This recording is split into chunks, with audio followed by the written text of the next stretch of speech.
your children not to walk my way. Tell your children not to hear my words, what they mean, what they say. Mother, mother, can you keep them in the dark for life? Can you hide them from the waiting world? Oh, mother, father, I'm gonna take your daughter out tonight.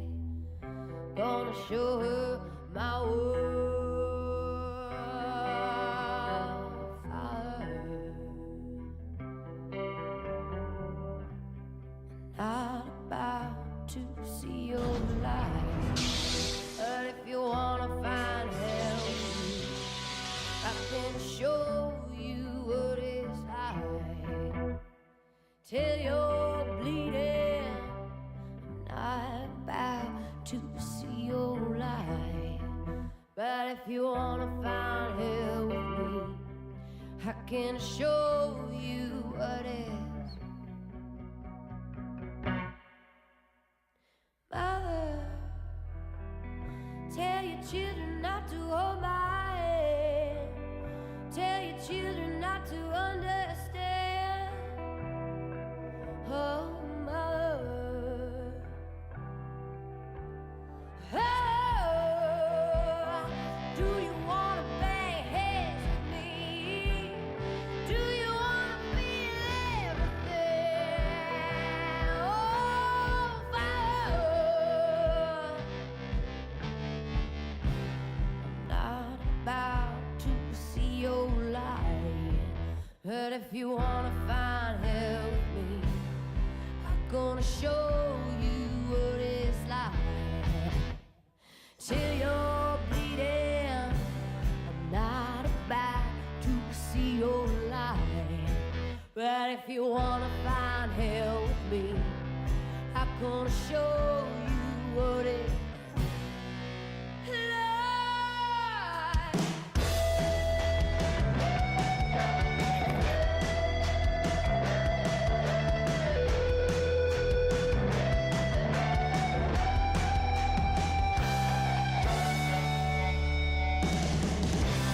Not about to see your light, but if you wanna find hell with me, I'm gonna show you what it's like. See your bleeding, I'm not about to see your light, but if you wanna find hell with me, I'm gonna show you what.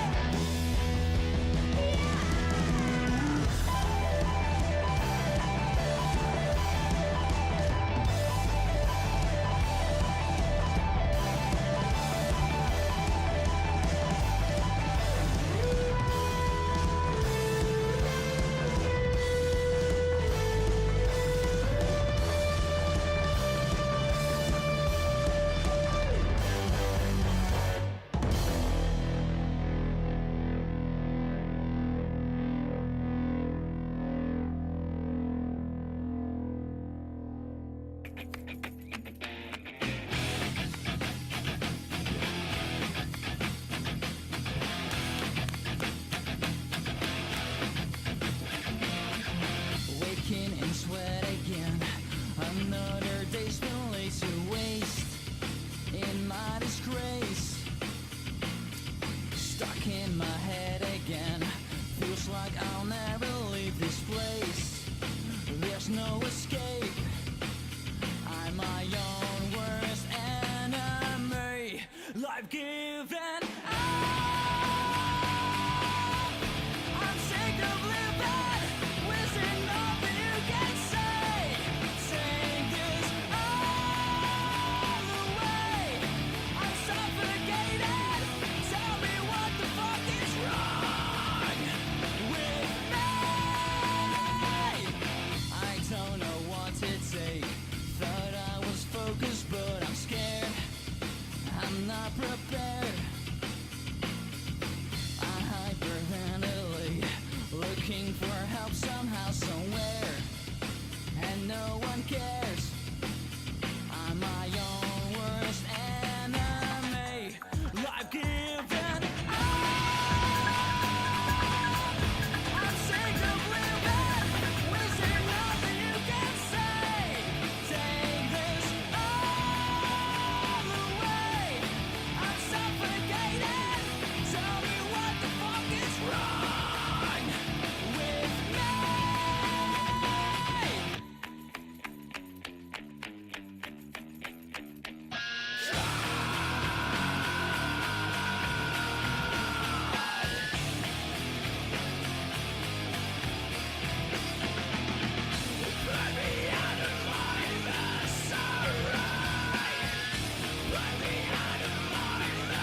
will tell you once again.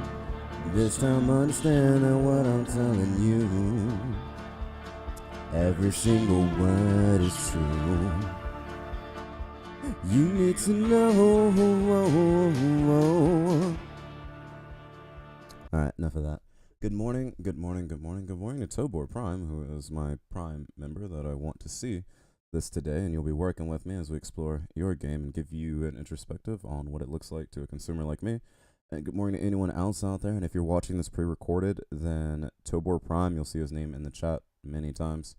Typing that into Twitter, typing that into Twitch, that will bring up his channel, so if you want to watch the development of this game, or if you just want to connect with him and see how the game grows, then you'll have ample opportunity to do so. Good morning, Corvo. How are you doing? Thank you for coming in.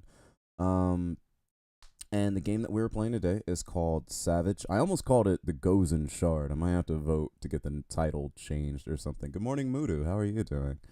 But it is the Shard of Gosen, which I don't know what that means, but perhaps there's some lore in there that I will discover on my own. I think that's the cool thing about jumping into games blind. Now, we will be doing a full comprehensive blind of this game, which means I'm going to turn my mic up a little bit. There might be a little sound of the game that dips in, but I want to make sure that my criticism and my observations are not lost. Now, when I say a full comprehensive, what I mean is I'm going to be opening this game for the first time. Aside from the initial downloading, you're going to see exactly, from my perspective, I'm going to run through exactly what a new player to this game, whether it's in alpha, beta, or in finished version, what they're going to get when they open up this product. Now, Tobor has been fortunate enough. Oh, so Tobor, if you come into my Discord channel and you jump into the team room, I will add you to the away team, which is locked. That way we can have one-on-one convo and I can ask you questions as we go, if you would like that. So what I'm going to be showing you is exactly what you would see as you open up the game for the first time. And that includes capturing. And I don't even know if the game will successfully capture. When I normally show off a AAA title, I run through that stuff the night before we even stream or anything. For the indie devs, I like to show them, like, hey, this is how easy or how hard your game was to display, capture, or whatever like that. So, Tobor, whenever you want to jump in voice, just give me a shout, and I'll move you over, and I can start asking questions. I guess my first question is, I don't even know if this is controller supported or not. I didn't ask a single word. We're just going to see as we open it up. So let me transfer you guys over to a view that you can see without giving up all of my information. You're in my channel now, so I'm going to give y'all a little bit of title. Let's open up that Steam client, and let's get Mr. Tobor in here. Tobor, if you see a channel that says Team Room Chill, just click that and come into it, and then I can, from there, add you to the channel I actually want you in. Or maybe I can drag you like this. There you are. And then we will drag you to a wait team. Hello? Hello? You're a little low, but I think I can hear you. And if I can get the chat to tell me how hard it is to hear Tobor as well, because I do want his commentary in on this morning. And Guten Tag, Mixtrist Mine. How are you doing? Hey. Hey, there you are. Much better. Good morning, sir. Good morning. How are you doing this morning? Good, man. All right, so what we're going to be showing people is exactly what this looks like when I open this up on Steam.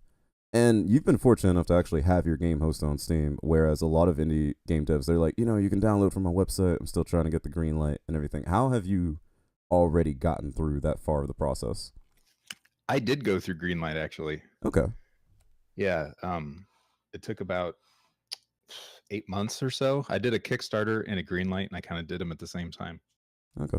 And that was 8 months ago. And how long did it take you to get to the point where it's like, hey, I have a game on Steam that is updatable. You don't have to keep downloading, different versions of it. It's already good. Yeah, I actually started the Greenlight in 2014, same time as the Kickstarter. And it was like late 2014 that the game finally made it through Greenlight. And about late 2015 is when I finally put up the store page and started pushing builds through for the Kickstarter backers and everybody else who had a key. All right, and that is wonderful. And I actually have one friend that already has this game on their wish list. When I'm Nice. looking at this, I'm like, oh, that's OWASP. And I don't know if he got that from me or if he knows you through other people, because I think he's one of Radanoff's friends, and that's how I met you. Oh, okay. Yeah, yeah. All right, so this does say full controller support. I'm assuming I can hook up my 360 controller and just have at it. Yes, sir. All right. Any support for the SNES 9X? That's a joke. Don't answer that. Oh man, All right. So what I'm I, gonna I would do? love to give it Super Nintendo controllers, or personally. Hey, those are $12 USB. It might be a good point Mm. to use. Mm. Good morning, Plot Speckle. So Tobor, you can be as quiet or as vocal as you want to be during the playthrough. Normally, I don't know if you've seen my playstyle. I ask a lot of questions to the air. Like it's just my thought process. You don't have to feel Oh, like sure. I am asking you. But if you want to jump in and be like, hey, this is that or whatever. Or if you just want to be quiet, let me suffer through your game blind, see how easy it is to learn, Mega Man principle style while I'm playing your game, what I'm getting out of it, then that is up to you as well. We'll go ahead and get started. I'm going to press play, and we will all together see how easy or as hard as it is to actually capture this game and get everything running while I run over and get my 360 controller. Uh-oh. Sound good to you? Yeah, man. Yeah, I'll err on the side of you asking me something directly, so Yeah. so as I don't like snitch on anything, Okay, no spoil problem. anything. All right, guys, let's get started. You're going to see black screen in a second, but that's just me launching the game. You can see me pressing play here, and then we're going to go through the effort of capturing it as well. And good morning, Mixtrix. Guten Tag. Allah. How are you doing? Platzbacko, how are you doing? Good morning.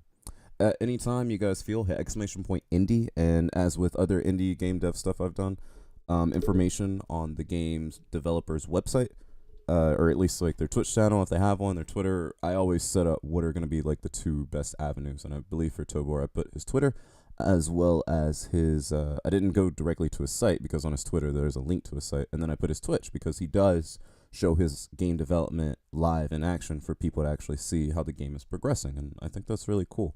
Well, you can do that. So let me grab my controller and let's get started.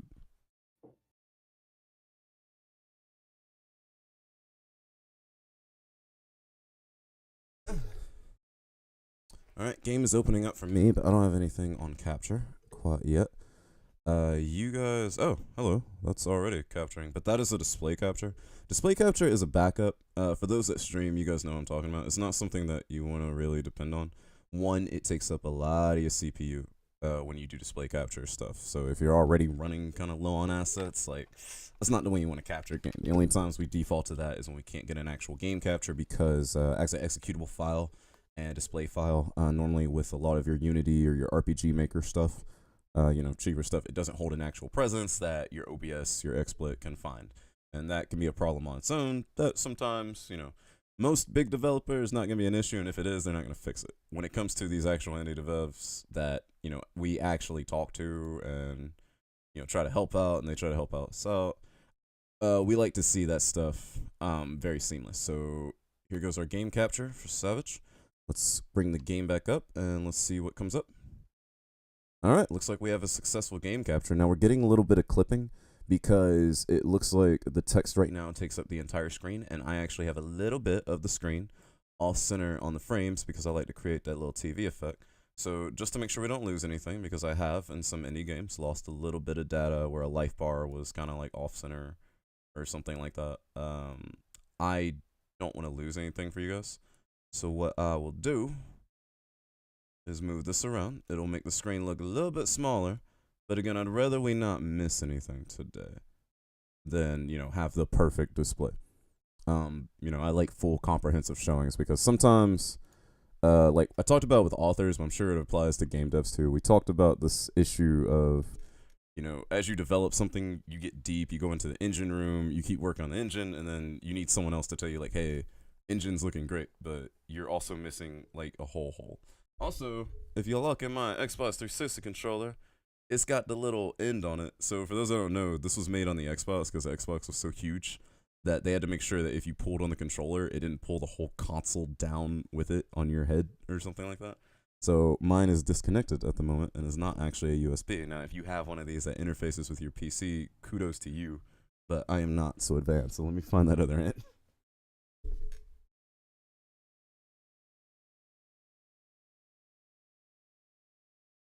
Alright, we has other end. I'm sure that you guys have read all these updates. I have not. The build you are about to play is in the alpha stages of development. Nice. It is buggy, broken, and unfinished. That's just how we like 'em, right, Plot? This build is intended for testing and to provide a demo of the starting areas. Click to unpause. Thanks for playing. Press anything to continue. Now, Tobor, with this saying it's in the alpha stages, how long until we get to a beta? And what exactly do you need to finish before you say, hey, beta time? Right now, it's mostly a content grind. There are a handful of dungeons and locations that still need to be finished. Hold up a second. Your intro is playing.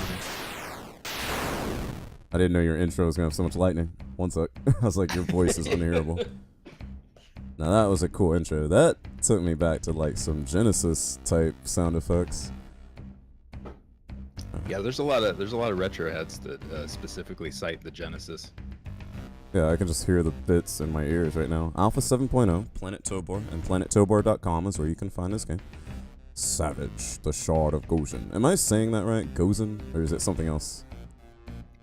I mean, it's a made up word, so okay, so it's I just say Gosen, but whatever. But you made it up, so that's why I'm like, yeah, that's true. You have reign over how it's pronounced. Okay, so while the music is playing before I press anything, can you again explain what it's going to take before you're happy enough to say, okay, this is beta? Yeah, it's mostly a content grind at this point. There's let's see, maybe I estimate 2 to 3 months left of some pretty solid work.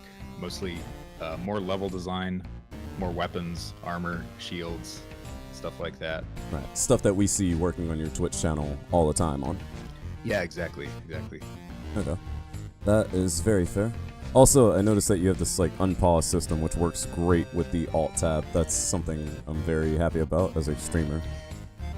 Yeah, that's kind of a weird workaround for the software that I'm using to build the game on, which is called Game Maker Studio, and it doesn't like Alt tabbing, so I had to find some weird loopholes to make it work correctly for people.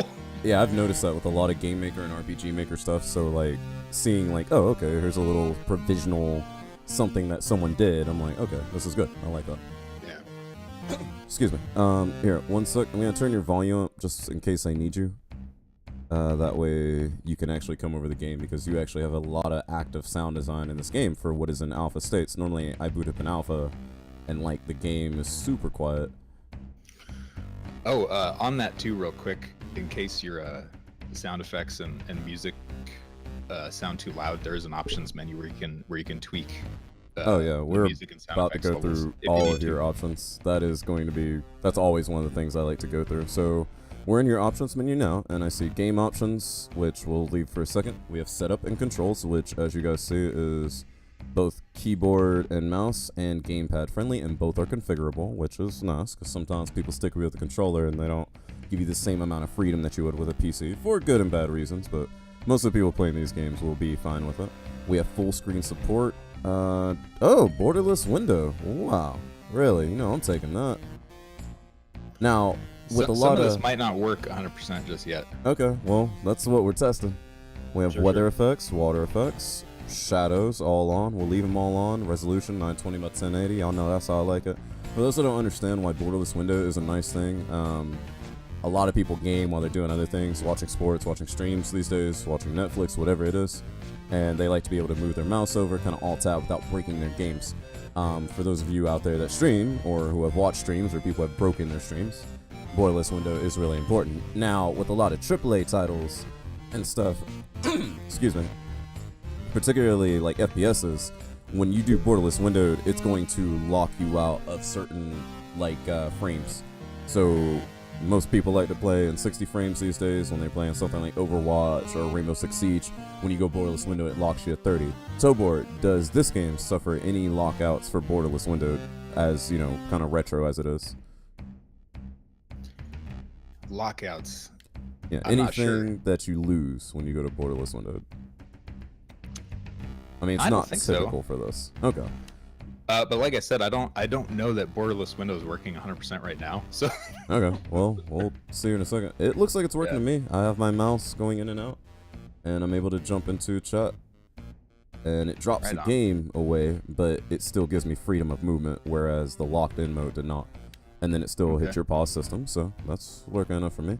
We're going to take our master volume down to 70. I can hear enough of the music and the sound effects. I just want to make sure Tobor's voice comes through, because that's running on a single channel by the time it gets to the stream. Let's see. Volume.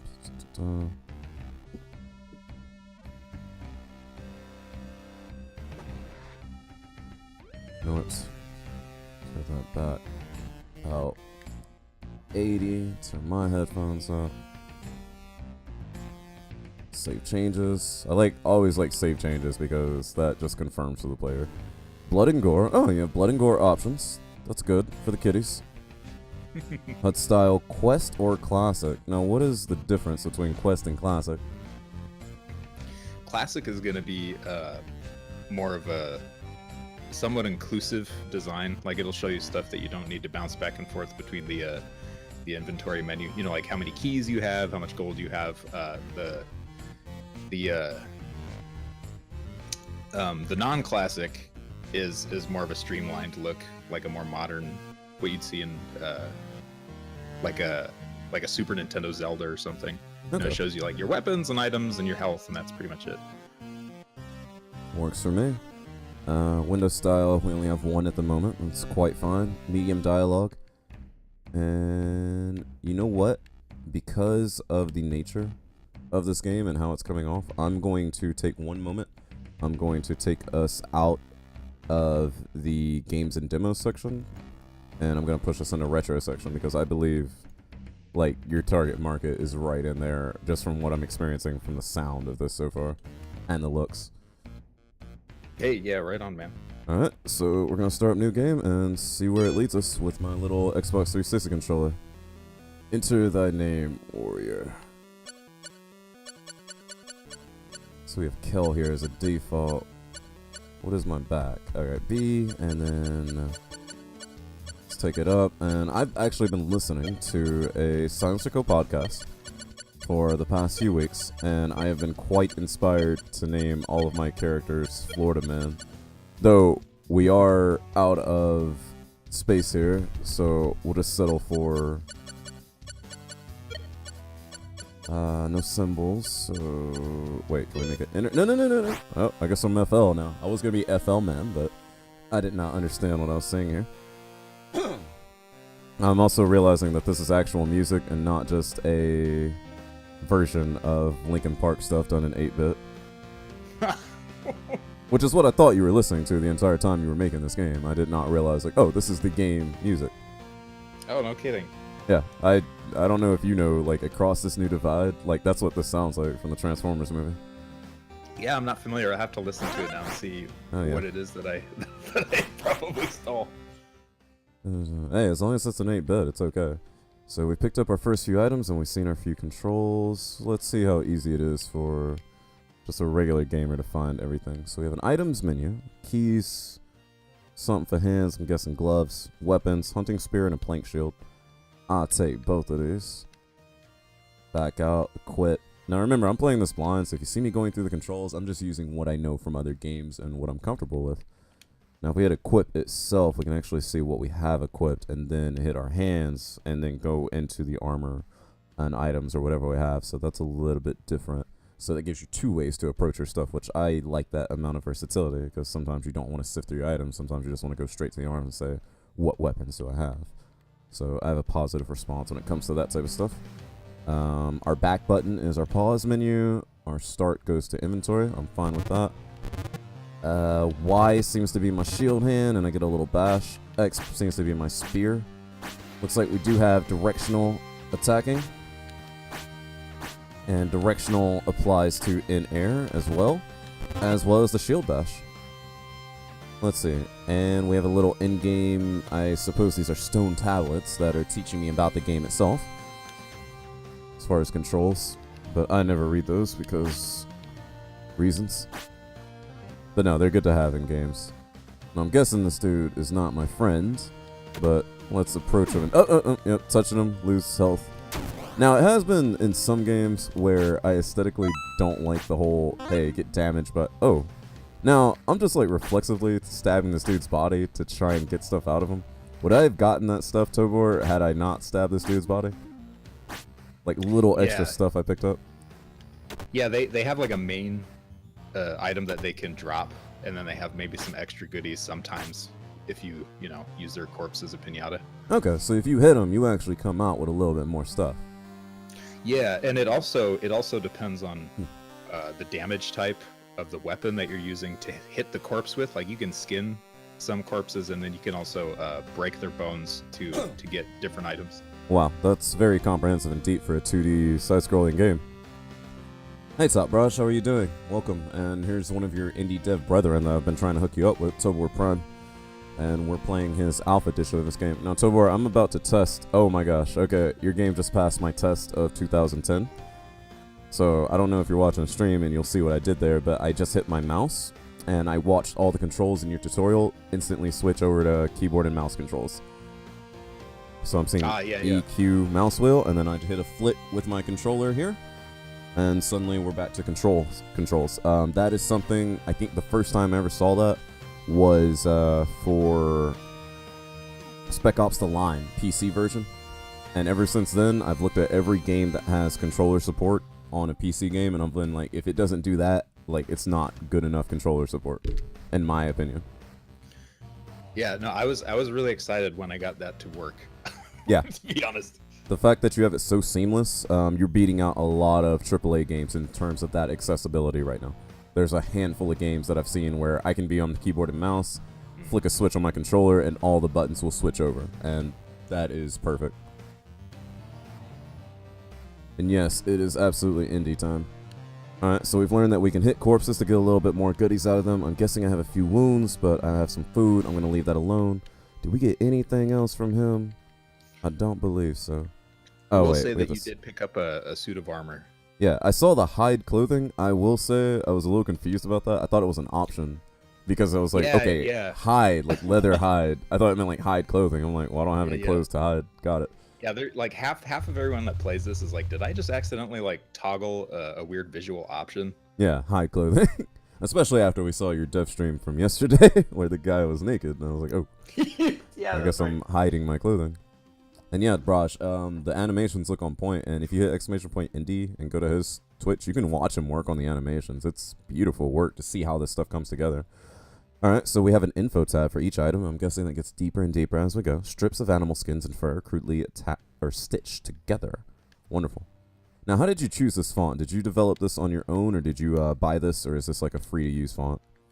Man, I went through a handful of fonts that I designed and I had someone else help me with, and I eventually wound up with this one by looking at older CRPGs like dungeon crawlers from the 80s and stuff, and I kind of took what I liked about like the old Elder Scrolls games, and specifically another old dungeon crawler called The Dark Heart of Ukrul, if we want to get super nerdy. Dark Heart of Ukrul. 1 second. Yes. Mudu, can you write that down for later note, please? The Dark Heart of Ukrul. I'm sure Tobor will type it in chat for us, just to make sure. Alright, go ahead. But I eventually wound up with that using a browser-based piece of software called FontStruct. So it is handmade, but I eyeballed quite a few different fonts to kind of get what I wanted. Okay. Now, quick question. This is a test. Don't feel like you might fail or pass, but you might fail or pass. Favorite Elder Scrolls game? Daggerfall. Daggerfall? Okay, that's acceptable. Pretty much the only wrong answer is if someone says Skyrim. I'm like, hold up. Skyrim is a good game, but best out of all the choices you got? Nah. Also, I just want to note that I just realized what you did for me and my character. You presented me with a jump that I had no idea if I could cross. I followed the directions that you put in the game. I threw this guy onto the spikes, and then I took the jump as far as I could, and then I landed on this guy's body, which is saving me from the spikes. And I'm like, oh, got it. Now I just jumped on the body again, and now I'm hitting spikes, but I think that's because his body has been driven into the spikes at this point. Yeah, if you start stomping on them, you only have a certain number of like safe jumps, I'll call them. Before like the spikes are poking through his body. And again, I'm not sure if I can tell that visually, but that's a lot of depth for this level of game. Like, I have to respect that. Yeah, and that was actually a recommendation by someone watching the stream like over a year ago. I think there was like, oh, it'd be cool if his body just like kept getting driven down further onto the spikes. That's a lot of polish. Now, I'm noticing, I play a lot of indie games, so I notice a lot of layering when it comes to this. The background layer, are you only working with like a single layer, and then you have movement with these clouds that I'm seeing? By the way, before you answer, is that cloud supposed to be like a dragon laughing at me, or am I just seeing things? I think you're crazy and you're seeing things in the sky. Okay, it works for me. But yeah, I mean, you know, like that's cool that you're actually like, you know, examining the shapes of the clouds like in real life. You know, it's like, oh, that one looks like a hamburger. That one looks like, you know, a dragon. Right. Oh, But, okay. So, but go the ahead. background has like a few different moving parallax layers and then one static layer.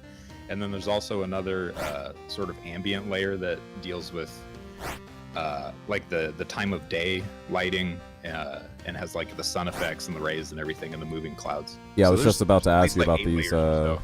I was just about to ask you about these sun rays. Hey, Deviant. Yes, it's the head humping game. See, someone else knew about the head humping. I told you I wasn't crazy. And then with the leaves falling, is that just on a timer? Do you have like a certain animation route that's just running through, or how do you accomplish that? And those are on the front layer? No, they seem to be on a middle layer because they're falling behind like bricks Yeah, and stuff, but above trees. They are somewhat on like the player layer, and they're a series of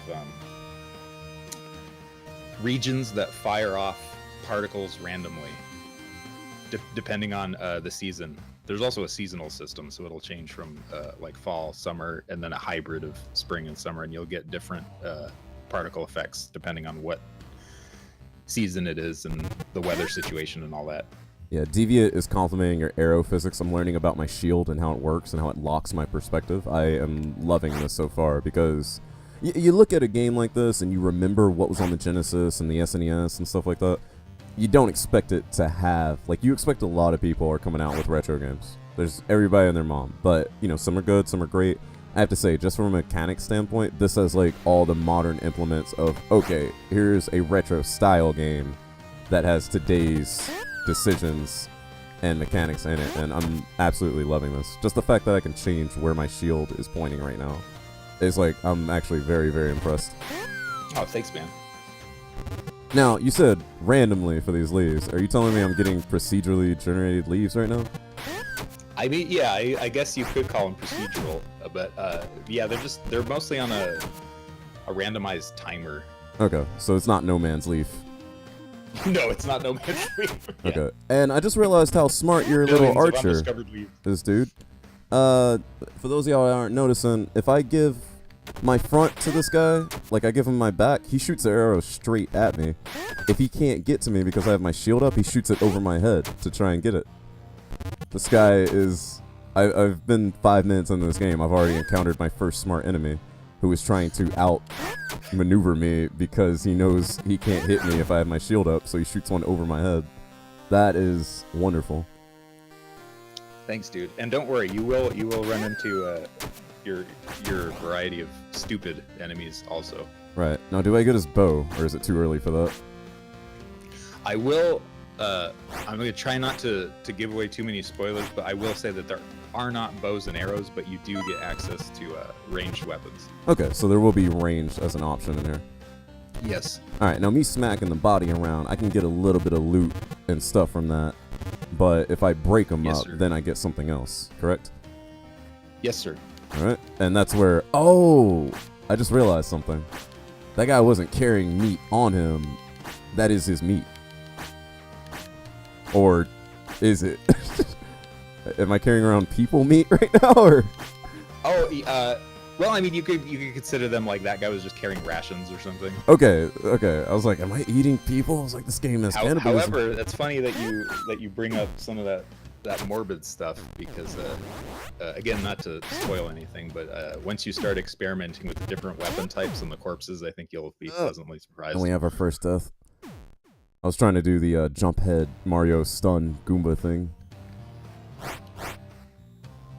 Oh, so when you start over, you lose weapons. You get to keep your shield? There is a death penalty. The game constantly saves, so you're never going to lose progress, but you do take damage penalties, and that can include your weapons and armor eventually breaking. Now that might be a bug right there that they broke so soon, like after just one death. So I gotta tweak some of the balance stuff there. Well, my shield is up, and I did take a little damage when I was fighting the guy. But, I mean, the game is called Savage, so when I kill a guy and suddenly I have meat in my inventory, I'm thinking, maybe that's him. Yeah, I mean, you could definitely interpret it that way for sure. Now, if I hold this guy too long when I'm carrying him, after I picked him up, after stunning him, will he eventually, like, come off a stun and be like, hey, and wake up and kind of get off me? In the current build, no, but it is planned for them to break loose. Okay. What's also planned, you can't do it in this build, but what's also planned is to, I'm going to nerf the stun time, but you'll also be able to level up and get perks to increase the stun time. Okay, so this... But you will be able to pick up their corpses and get kind of the same benefits that you would from carrying around like a live person. Okay, so this will have almost an RPG-like element and approach to certain things, is what you're telling me. Yeah, and you can level up right now too. Like you can apply points to different like cardinal stats that govern their own set of smaller stats. Okay. Now, is everything stat based, or are there going to be certain moves and performance execution items that you can level yourself into, or are all the controls pretty much set? Okay, so yeah, that's a good thing you just brought up since we're on this. The weapons, shields, and armor that you get in the game, if you look at them for example, in the equipment menu, they have those little bars next to them, and they have a level. Each piece of gear levels up independently, and they'll reach a max level of 3. And when they do, you will learn a permanent perk from them that usually relates to the category of weapon, armor, or shield, or it will yield a permanent stat increase. So like, for example, there might be a spear in the game that when you master the spear, it might make all polearm weapons a little faster. Okay. Now that makes a lot of sense that, what you focus in is going to work. I know there are some RPGs where, like, people hate, like, oh, you have to use this weapon to get better at this weapon, but that's just in poorly designed games. I think in something a little bit simple like this where everything is usable from the get-go, that makes a lot of sense. Yeah, I mean, the bread and butter of the whole thing is, largely just, action combat. So it's not too punishing stat-wise, but there are some benefits that you'll get from leveling up different weapons and items, and it kind of appeals to my own personal collectathon like okay, that works gameplay where I like to grind and I like to level everything up, and I'm like, oh, if I find all of the shields and I master all of them, then I'll be like a super boss like shield user. All right, now is unarmed stuff, obviously I have less reach, but is it going to be like the same amount of stuff built around it, or is it going to be kind of like Oblivion where Elder Scrolls 4 Oblivion, where it's like unarmed is not really that great? Right now, it's kind of like you do your basic damage, and you don't get like a bonus damage from your weapons. So I am considering putting in some stuff that makes unarmed a little more boss, a little more brutal. Okay.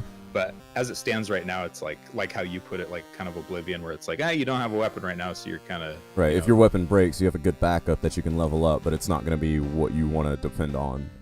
Yeah, it's not going to be ideal, but if you want to do a challenge run or something, right, like run and that's through naked, that's great, because these days a lot of developers are realizing like, hey, people are going to do no weapon runs, no hit runs, speed runs of my game. Like maybe I want to have stuff in there where people, not the exploits, you let players figure out the exploits, but you can still define the rule set that is going to drive what people do once they get in and start playing around.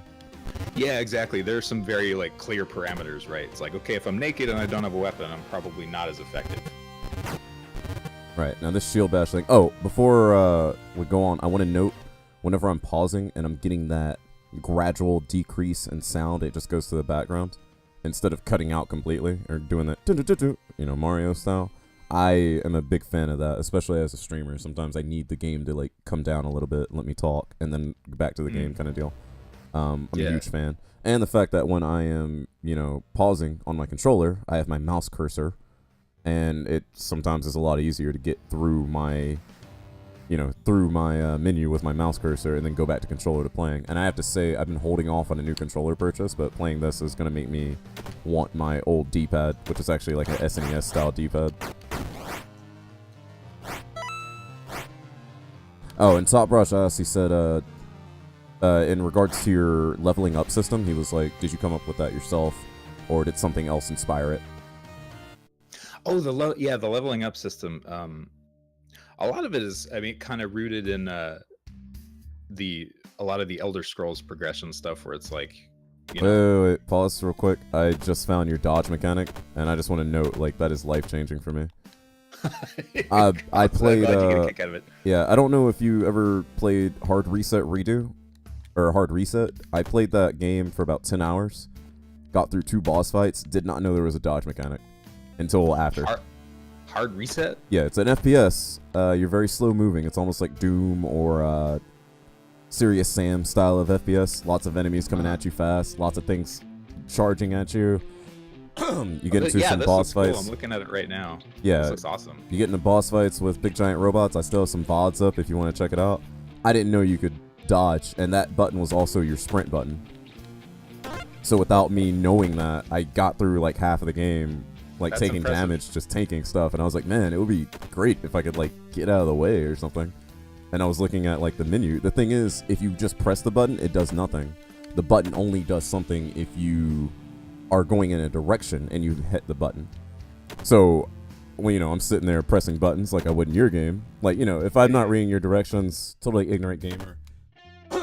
Excuse me, my throat's still clogged up. Or, just being a player like I am, I like to play stuff and figure it out for myself. I get that dodge. I'm like, oh, this button does something. So I can dodge backwards in combat. I can roll.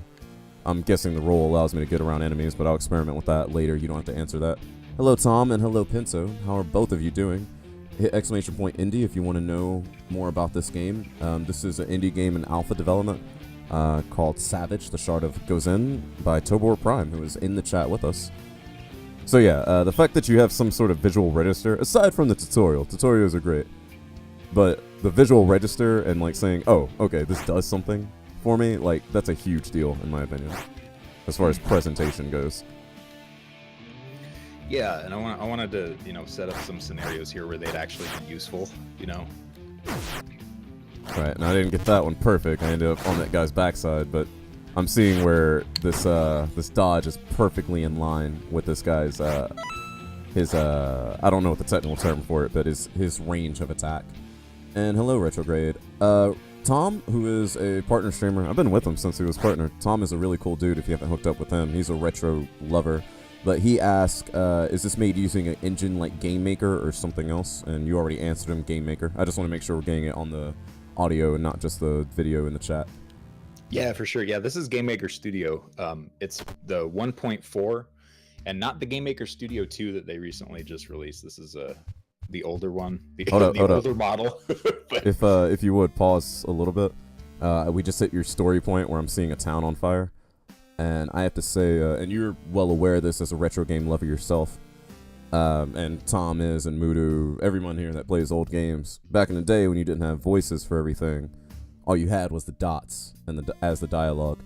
But people got very creative with that because they would measure out how those dots read. You'd either get the or in this case, like you said, you get the doot, doot, doot, because this guy is obviously looking at this town on fire.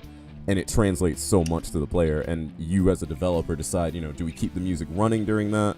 How fast do the dots come out? Do we cut the music so that the player knows, hey, something big's about to go down? So I can tell from that little 1 second experience, I love having those experiences of that voiceless speech that is still translated to me as a player. Yeah, I think a lot of that stuff is like so ingrained in my brain from having played all those old games. Right. I mean, we have so many memories of stuff like that. Zero getting blasted, X going over to half of his body, like, oh no. Or, Legend of Zelda, Link to the Past, Uncle dying and like kind of giving up his dot pattern, slowing down, and it's stuff that we may or may not even recognize as gamers sometimes, but like you said, it conditions us and like runs into our body, and like it's just part of us now. And like the fact that you can translate that today, you know, in a world full of voice acted games and stuff like that, which there's nothing wrong with, absolutely, but the fact that you can capture that without having to go to voice acting or anything like that is wonderful. Now, before we go back to the Game Maker thing, how did you accomplish this smoke effect here? Because the smoke is nice. Are you just layering it off and turning it into lighter and lighter particles, or does it actually have its own fade timer built into it? Both of those last two things. They do have a fade timer, and it's a randomized one, and they're particles that are drawing directly onto a background surface, it's called. So I can control like sort of where the surface is. So the surface will stay relative to where the background is, if that makes sense. Like the background is static, like it's not scrolling by, it's like following the view. So I just kind of as the particles are being drawn frame by frame, I'm capturing them and sort of stamping them onto that canvas, and then drawing the canvas to a screen. If any of that makes sense. Hey, I'm learning this stuff as I go, and you know, most of the stuff I talk to you about, I might seem like, hey, I studied this in school or something. I just learned this from playing games and like reading articles.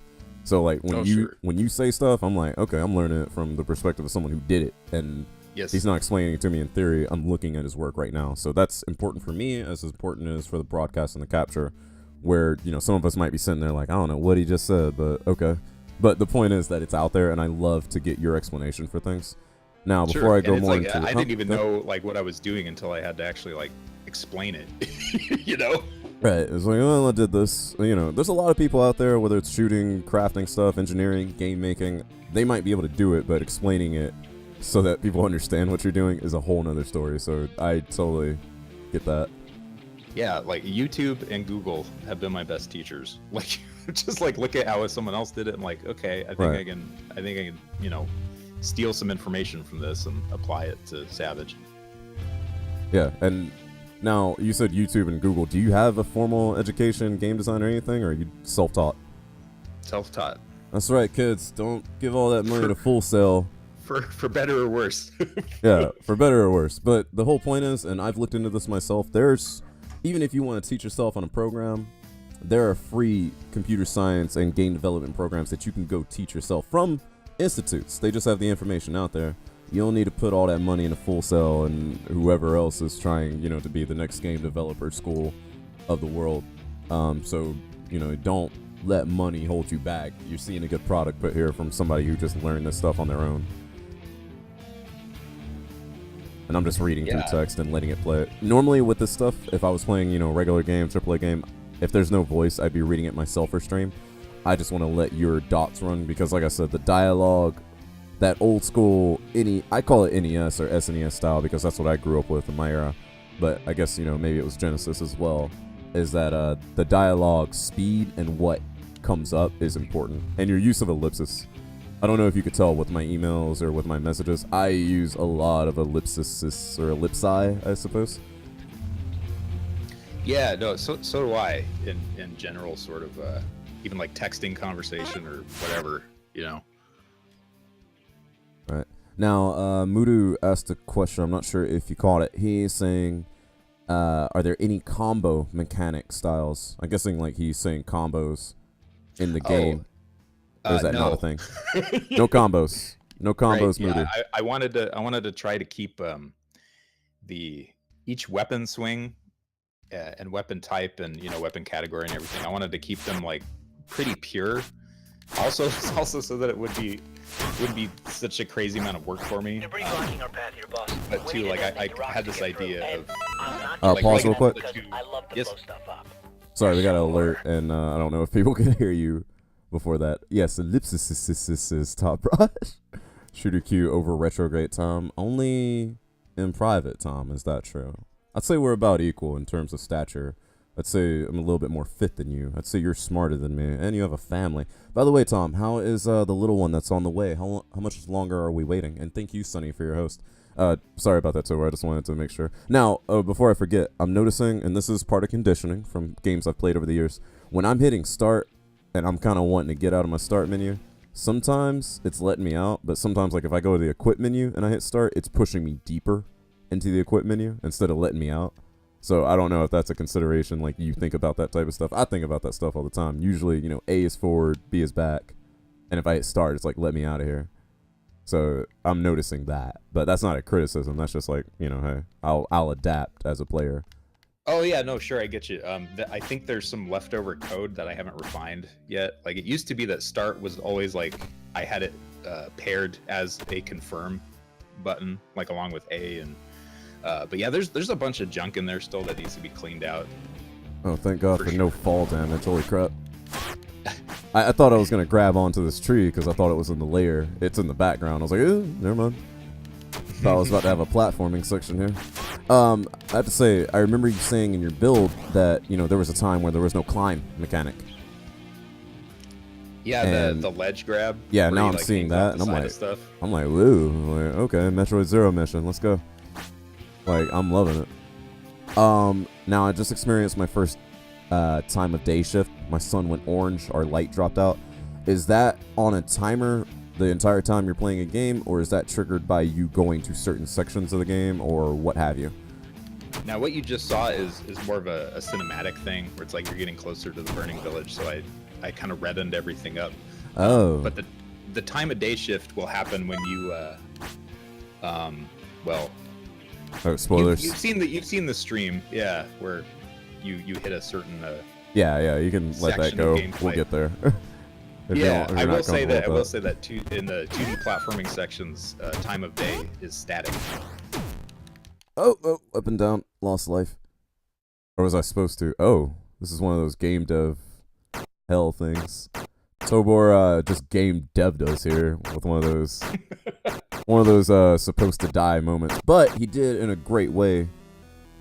And I'll explain that in a second after we're done watching the scene, because I've studied this a lot with my own experiences with gaming, and I think it's a very important way, the way that it's presented. Whispers had come down from the west of a man who would... Wait, never mind. Sorry, I'm trying not to read these. No, I'm so used to reading stuff like this, and I was like, no, let me not. Oh yeah, I get you. Yeah. I noticed that you had an option for dialogue speed. And yes. I was like, that's important. Now, I'm going to ask you straight up, because this is something that happens in indie and AAA games. Can I pause these little cutscenes and cinematics or not? I'm pretty sure. I mean, if you hit the select button or the escape key, I think it'll, like, straight up pause it. Not getting it right now, but, you know, It's early. We're in alpha. Yeah. But it is your intention. It's planned. Yeah, it's your intention. That's the whole point, is that, you know, some people, Tom has done it, Mudu's done it, everybody here has done it, where we're watching a cutscene, we're like, hold up, I don't want to miss something, phone call, bathroom, let me hit start. Now I know that you can, like, click out of the game and it will do that, like, pause to click to pause thing. As a default, like what I just did it on screen so you could see, like, what it does for me. And then we come back, and then I've got my click pause. But yeah, skip Q. Skip is Q. Yeah, we didn't get our controllers there in the skip menu. Tell them about that plot. Complain. The user interface right there is missing. But that's okay. Again, we're in Alpha 7, and it's looking better than some people's, you know, beta release next week. So yeah, this is a scrub build. Still. Yeah, I'm fine with the scrub builds. But what was I saying? Yeah, you know, you go to hit pause because you're used to pause, especially, you know, since Sony coined that whole controller relation to as a media device, like you're watching a movie. And then pause ends up being start, which skips that cutscene. You're like, that's the opposite of what I want it to do. And the other reason I asked that is because you do have a dialogue speed option. What if I'm in the cutscene? I'm like, holy crap, this is scrolling way too fast. Can I pause, go change the dialogue speed, and then continue that scene, or do I just have to wait for the next one? And I know these are minor things, so you don't have to be perfect about that. Sure. I'm just curious. This is good stuff to think about. I hadn't intended for it to work that way, but I'm making a note of that right now. Right. I mean, that might be complicated. You know, I'm the consumer. I might be asking for more than what the developer can allow. But I think that with that dialogue speed option, that's perfectly reasonable, and that might work like unintentionally on my end anyway, because I mean, you can always go to the options screen, but I don't think right now you can go to the inventory screen within those cutscenes. Right. And actively change it. And that's a tall order anyways. But I'm thinking about me, and I'm thinking about the guy who's opposite of me, who's like, wow, this text is scrolling way too slowly. There is in those cutscenes, you can hold down the A button, and it'll make it scroll super fast. So okay. That, at least. Game Boy Advance style. Okay. We learned something from the handheld era. That's beautiful that we're bringing all that together. I'm noticing that I have the option to spit. Are you telling me that I'm going to have decision making in this game, in this 2D Zelda 2 side scroller of a game? It can subtly affect scenarios. I'm not going to say it's like crazy, you know, like we're not going Dragon Age here. So we're not going like Mass Effect style branching pathways off your decisions and romance options now. Correct, but it changes to the narrative happen on a more sort of like local level, as I guess I'll put it. Like think Dark Souls or something, where it's like, you know, this NPC that you're talking to, depending on how you interact with them, it might change your relationship, or, you know, they might get mad, and then you might have to bust some heads, and then right. I think I just had to effectively end that guy's story right there. Yeah, I think I just had to bust a head right now because I spit at the guy and he got a little bit more aggressive with me. Now, that being said, how much gameplay difference am I going to see from, you know, making those decisions in little scenes like that? Mostly the intention for me was to affect a character's story on an individual level. So it might be like, if they wind up dying, for example, you might not have access to whatever it was they were going to give you at some point. Ah, okay. Missed opportunities and stuff. Seen a little bit of Banner Saga. And then you could also think of it like Mega Man X, where depending on the method that you used or did not use to fight or kill a certain boss in a story scenario situation, might affect whether or not they show up again later or at all, or if a different guy takes his place, or so things get shuffled around a little bit. Okay. Now, I just want to talk, I still have to go back to that moment of what you did to us as a game dev. And hey, Bart, good morning. And it's not exclusive. You can ask questions too. And Tobor's here for all of us. He's in the text chat. So if I'm talking too much on the stream, he can answer you in text chat. And it's all being recorded for that posterity. Now, before I get back to what you did to us as a game dev, that, you know, you're guilty of it, but so are a lot of people. And we as gamers are guilty of kind of making it happen as well. And you're a gamer yourself, so you know what I'm talking about. But first, transitions. We just broke out of that prison. I chose to go to the left this time because right didn't work out too well for me. And I fell down a hole. I killed a dude in the middle of falling down, which was pretty cool. Yeah, that was epic. I've never seen that before. And then, but I didn't know he was going to follow me. And so, are there dongs in this game? We saw a little bit of that yesterday. You'll have to go to, Bark, you'll have to go to Tobor's own stream to see the extent of dongers. If you !indie, it'll take you to information where you can watch this game being made and watch the dongs develop one by one. Dong Physics Day 1 DLC. I love that. So in that transition, I'm opening up into a little Metroidvania stuff. I don't know if that was your intent, but here's what I'm getting out of this. I fell down that hole, and I'm saying, me as an experienced gamer, I've already got a left and right option. I just found out, like, oh, there's screen transitions. It's not all, you know, scrolling. I'm looking at here, there's a screen transition, and there's a little door transition, Mega Man Zero style. And I'm like, oh, okay. You know, there's water. These water animations are pretty nice, by the way, for what this is.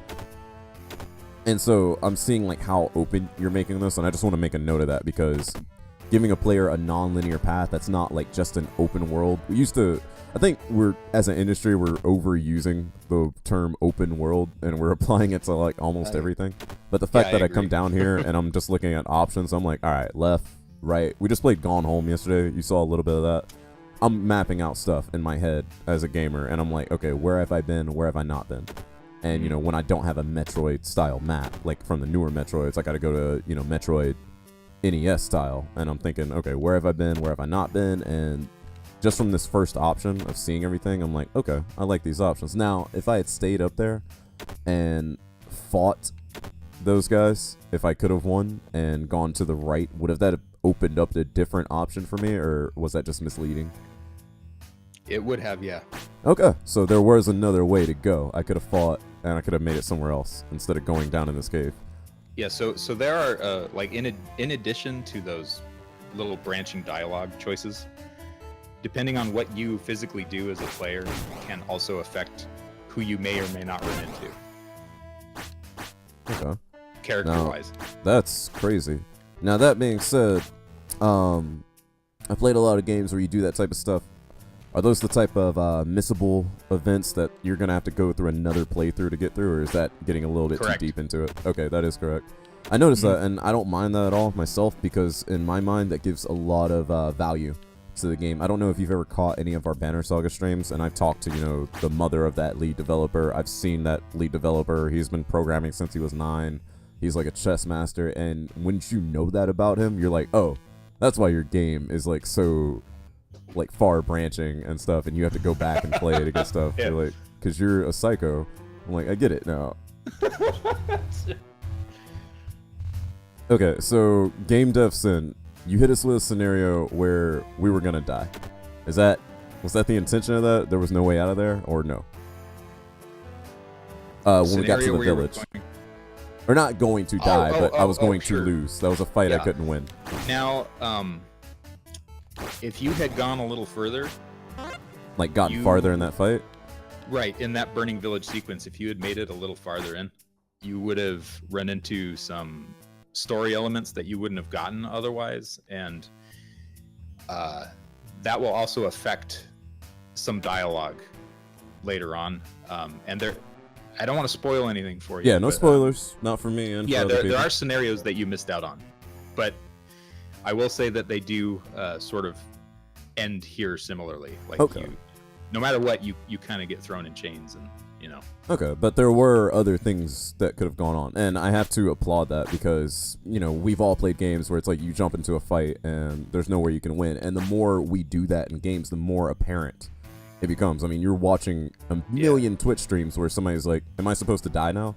And that works to an ill effect too, because we've all played games where we're like, am I supposed to die now? And you're not. You're supposed to win that fight, or at least get far enough. And we're like, oh no, I'm supposed to die here, or I'm supposed to get beaten up, or I'm supposed to lose. And then you lose, and you're like, wait a minute, I guess I wasn't supposed to lose, because we've kind of like conditioned ourselves for that, and that's one of those things that we're trying. I think we should try to break away from. I will say, from my perspective, when I just play that, yeah, Mudu wants to beat this game blind. Well, Mudu, this is just alpha, so for what all we know, the game might even look like this when it's done. I have to say, this layering and this environmental thing, I can see like a skull or a skeleton in chains behind me, and I can realize like what this is and what this used to be just by the change in scenery, and that's pretty cool. I could also tell that when I was in the prison, and you know, the rocks look a little bit different on the left and the right, and there's that leading path down, which is what made me think, okay, there's my escape. So that's a cool little thing there. Also, the fact that he gritted his teeth when he was pulling against the chain gives me a lot into the character. And you definitely do a lot of work into these hair physics. Now that I've sufficiently complimented Physics you. are in quotation marks. Yeah. Hair physics animations. Physics. Now that I've complimented you, I'll give you another compliment, and then I'll give you something that I don't find flattering myself, but you might find flattering or might not care about.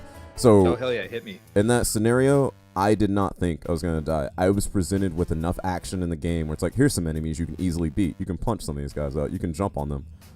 You have a lot of leeway. And thank you, G.A. Harvey Dent, Georges Harvey Dent, for joining us. Enjoy your lurk, or ask any questions that you'd like to ask. Thank you, same reasons. HCO girl, enjoy your lurk. Now, I personally, as a player, did not see that coming. Maybe it was because I was distracted by you, but I thought, oh, I'm going to go in the village and save everybody, because I had just been equipped with, hey, you have an attack, you have a dodge, you have a roll, you have a shield. I was like, oh, I can handle this. And then, like, I scrolled over and a lot of dudes showed up, and I was like, oh, man, maybe not. So, from your perspective, this might be behind the curtain, you don't have to answer it, were you trying to give the player a false sense of, yeah, you can do this? Or do you want them immediately to feel overwhelmed in that section? I did intend for them to feel overwhelmed, but maybe a little bit later than where you bit the dust. Okay, so I just sucked is what you're telling me. Yeah.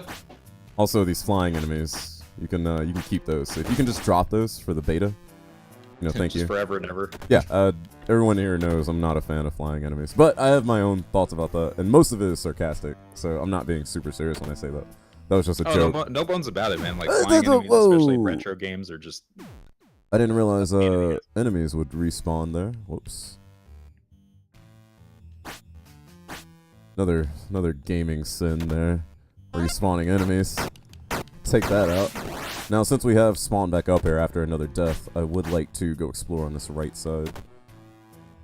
Oh, let's see. So, my negative. Or it's not really a negative so much as it is something that I look at in games, and it more so irks me in the, since Gears of War came out, and, everyone's trying to be like these super tactical, gritty shooters and stuff like that.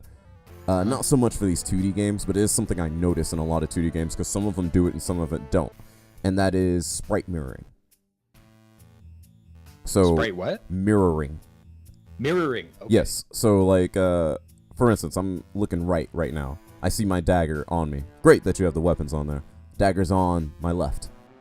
I turn, dagger's on my right hip. And it's like, it still represents that, but it's like, how detailed do you get into it? And this is not something I say as a negative. I'd say, as a dev, it probably saves you a lot of time to do stuff like that. But I notice when I do my slash, he's doing it with his left hand. I turn to the left.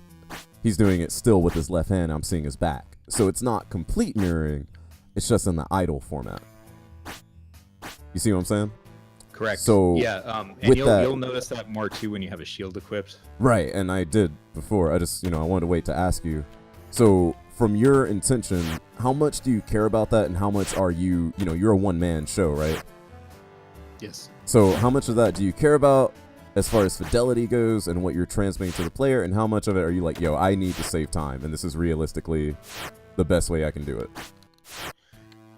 I will say from that perspective, the time thing and the working on it by myself, I do wish that I did not do the dominant hand thing, and I just did straight mirroring throughout the entire thing. But I also, my philosophy, like through the whole development phase of Savage, has been, or this development cycle has been, little character moments, like little interesting interactions and little character moments and everything. And I was like, I wanted to give the player character a bit more personality than your standard platformer, and I wanted to make the world feel as like, real and alive as I possibly could, within the constraints of like a cartoony looking retro low fidelity game. Right, and that's even harder of a challenge. Instead of making something realistic, because you don't have real, you only have these sprites.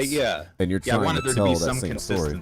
Yeah, I wanted there to be some rules and consistency, and like part of me communicating that is, showing that the player actually has a dominant hand, or the player character. Oh, okay. So I'm meeting super fast archers. Some guy just jumped over my head and went behind me. Is that part of his routing, or his AI, or is that just something random that he does? No, they'll do that. They'll try to like get some distance on you and then turn around and shoot. But sometimes they can be pretty stupid too. Like they'll hit a wall and try to jump over it, like, and they can't. And that there's little things that I still need to fix, but they will attempt to get some range on you before they start pelting you with arrows. No, just the fact that he did that. That was it just impressed me, like, as a technical perspective. I play a lot of games. I think we overuse the term AI as well. What we mean is routing, or what we mean is, or pathing, routing, and like patterns. Like, enemy is faced with a couple different scenarios. He's got like A, B, and C that he does. It's enough to give a player a semblance of, hey, I'm fighting a real dude who can actually think and fight me back. But once you see behind the curtain, you play Call of Duty 2 too many times, and you're realizing, like, okay, there's spawns. There's 3 dudes over here, there's 5 guys over here, and all they do is point and shoot at you. And I think that's what a lot of critical players and reviewers are starting to see with development. So when you throw in stuff like I walk up on this guy and he just straight jumps over me and goes to the bottom of the map without even focusing on me before he can line up a shot, I'm like, oh, okay. And that's those are those cool little moments that you're talking about. Or another moment like you talked about was my man gritting his teeth when he pulled against the chains. I had a little Arnold Schwarzenegger moment, like Predator and Conan, like, come here, come get me, like that. Like I was like, yeah. And I was like, I'm here, do it. And like I was pulling against the chain, and I'm like, yeah, come get me, dude. I'm like, as he's whipping towards me, I'm like, I get that, and I see that. And even when it comes to, now you say you wish you had done sprite mirroring, it would have saved you a ton of time. You're a one-man show, totally get it. But I will say, at least from my perspective, people like me who play games, you know, that were made 10 years ago, 20 years ago, I'm not a purist retro gamer. I play indie games, you know, I play AAA stuff. When I see little moments like that, I appreciate them and I remember them. So I know it makes a big difference for me. But, you know, it's up to the developer like you to decide, you know, your time to effort ratio and decide like, okay, is that worth it for everybody? Yeah, and how much mileage you're going to get out of it, you know, versus the time you spend and all that stuff. Right. Because, you know, there's certain players, I don't know if you were around, if I ever told this story. When I had a cousin that was married into my family, a young Asian boy, and I think he was around 10 at this time, and I let him play my Xbox 360 because, you know, Halo 3 had been out for 2 or 3 months. And he was like, yeah, I love Halo. I'll play Halo. And I let him play. He's playing the intro stage. It gets about 10 minutes in. First cutscene plays. You know, they show Master Chief getting unlocked. I don't know how familiar you are with Halo 3 or Halo in general. You know, he's in a suit. My cousin turns to me, 10, by the way, excited for this game, and he looks at me and he says, "Is Halo a robot?" And I'm like, what? Because I'm like, we just mixed up 3 or 4 different things there. So, and he's doing, this isn't like, you know, why can't Metroid crawl? This wasn't a joke. This was an actual 10-year-old who loves this game and wants to play this game. And you're still selling, you know, hopefully selling games to people like this who may not understand everything that is translated into a game, correct? So, like, I guess that decision to say, how much effort are you going to put in for people who may or may not even know what's going on in your game sometimes? Yeah, and I mean, there are things about the game, right, that need to stand on its own, like the core loop, you know, like hitting guys in the face with axes and all that stuff, and what you're seeing, like, immediately visually needs to all be appealing for someone to actually want to dig a little deeper and, you know, start questioning, like, is Metroid a robot? I remember thinking that same thing when I was a kid. I was like, oh, I thought it was just like a weird robot thing in space, you know.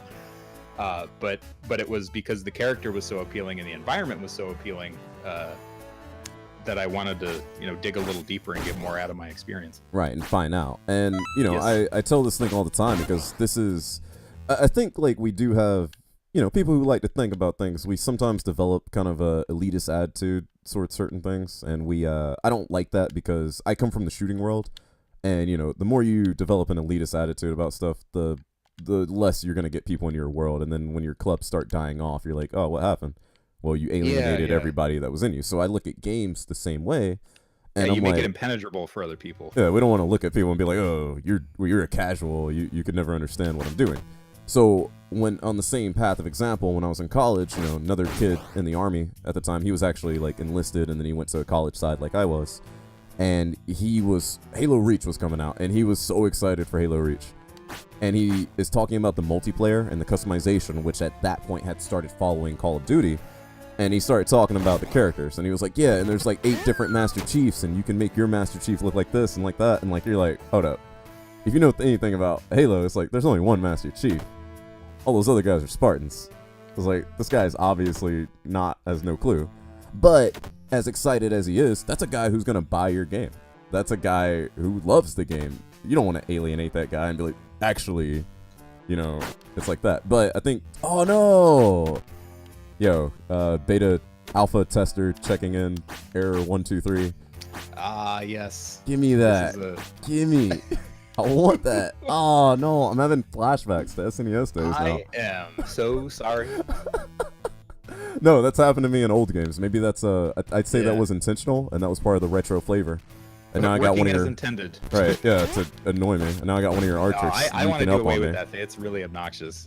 Yeah, one of your archers just like snuck up on me in my time of trial while I'm trying to get my axe out of the wall. He's like, yeah, oh, in your opportunity. moment of despair, he exploit. Yeah, Yeah, which is that's all part of the AI too. yeah, that was actually kind of cool because he came from off screen. And I've been playing a lot of older Mega Man games these days, and you know, the Mega Man games, they couldn't have stuff rendered off screen. You get to a certain point, stuff pops out, AI resets. The fact that he just came from off screen, it was like, oh, here I come. Like, I was like, hey, where'd you come from? I like that. Why are you running naked through a castle, Afreed? Because I lost all my clothes because I'm kind of sucky at this game right now. And good morning, Owaz. Owaz in the chat is the guy that I looked on my Steam list, and he already has this game wishlisted. Thank you for that, Owaz. Does wishlisting and, you know, adding to watch list or whatever it does on Steam, does that help you as a dev, or does that just help the players, you know, find your game when it's done and when it's completed and as it's updated? I think following works more like how you're describing. I think like if you follow a game, you'll get like the news posts and all that stuff put into their feed, like their Steam feed or whatever. Right. The community feed, but wishlisting like helps too. Like Does all it- of it does. Yeah, does like, you know, because we work on Twitch, we work on YouTube. I work in SEO myself, search engine optimization. I'm constantly trying to get products more visible to people. And I'm just asking this because I never knew. And I've seen a lot of indie developers say like, hey, you know, wishlisted, follow it. Does that boost you almost like an iTunes review in terms of like a list of visibility, what people see? Oh yeah, I'm not sure actually. You're not sure? Okay, me To neither. be honest, yeah. and I mean I have access to, you know, my, you know, back end you know, developer like options and stuff, and I know I can look at like stats and stuff about, you know, how many people have wishlisted this month, or, you know, over the lifetime of the thing or whatever, and I don't know how that translates into visibility at all. And I mean, I'm sure there are aggregates out there that like crawl for this information Right. elsewhere. But I don't know if Steam actually takes that into account. Like, Right, you know, and shows puts it off on a little bit coming more. soon list. Yeah. now, let's see. What was I about to say? Okay, I want to ask you, and this is not me, I'm actually not criticizing about this. Like, there's no way I could be critical about this. I'm just curious. What line or decision making do you go into when you decide to say, hey, touching enemies is going to cause damage? Because there have been games I've played where obviously it doesn't happen. And there's been games I've played where it's like, okay, hold up. What just happened there? I used an item earlier that I'm not really sure what it did. Did that just give me Yeah, we instant? can get into that. That's a whole other thing. Okay, so before we do that, let's talk about Yeah. the touching enemies thing. That is just my like retro blood showing, I think. Okay, because I played games where I can touch enemies and that doesn't hurt me, because it's like, you know, Yeah. brushing up against somebody in real Sure. life. Like, that's not gonna hurt. I mean, they might And I mean, push me, and then that'll hurt. But Yeah. But the main inspiration for this whole thing is Zelda 2, and I just like that's part of the, you know, the mechanical flow of Zelda 2. So it's just like I'll put it in. okay. You know. And again, I can't even be critical about that because that's in so many games. But I also play some games where, you know, I turn on a modern Oblivion game and it's like, you know, I can run into somebody if I want to. Yeah. And I mean, to be fair too, there's like tons of older games that didn't do that either. Usually within the beat 'em up space, you know, like Double Dragon doesn't, you know, have like enemy collision. Right. Now, the enemy collision works in with some of your system because I just tried to roll past that guy. I didn't get my roll far enough. Like, I didn't start it far enough in. So- and even though you can take damage by bumping into dudes, like I tried to give you countermeasures against that, like the roll dodge and the backward dodge and the stun stomps and stuff like that. Right. And, you know, that's great. Like, obviously, you know, just coming into this scenario, I'm coming up in a narrow pathway. There's a ranged enemy. I don't have any ranged weapons. I can't jump ahead of him because, you know, there's a narrow pathway vertically. So you've already set up a scenario where it's like, okay, my dodge roll, or if I had a shield, is going to be something I want to use here. And I read that correctly, but, you know, as a player, I didn't really know where the arc of travel was. So I was like, I didn't get far enough. So if you didn't have that touch damage, that would be kind of, that wouldn't even be it would take away a mechanic. So I'm not saying like, oh, Yeah. your touch damage is, bad. I was just wondering how you make that decision, and you're mostly going off your retro inspiration, and that's great. Yeah, and but it also allows me to treat certain enemy types also as like a hazard, as opposed to like something that you're, sort of contesting yourself physically against, like trading blows and stuff like that. So it serves a couple different purposes for sure. So if nothing else, you can see what kind of interest you have with wish listing. Yeah, Oaz is commenting on the way that wish listing might help you. It might help you as a dev to say, oh wow, I got people wanting this, which is good. Yeah. For me, it's very informative. Yeah, for sure. Yeah, but I have no idea whether or not it feeds into any of Steam's systems. Okay, and then Mudu is saying follow can help the QA and everything, but he's saying wish listing. He's like, it just kind of helps us from our perspective. Like, okay, this game is on sale or this game is ready. I've been on that experience when I've seen an indie game go live, and I'm like, okay, here we go.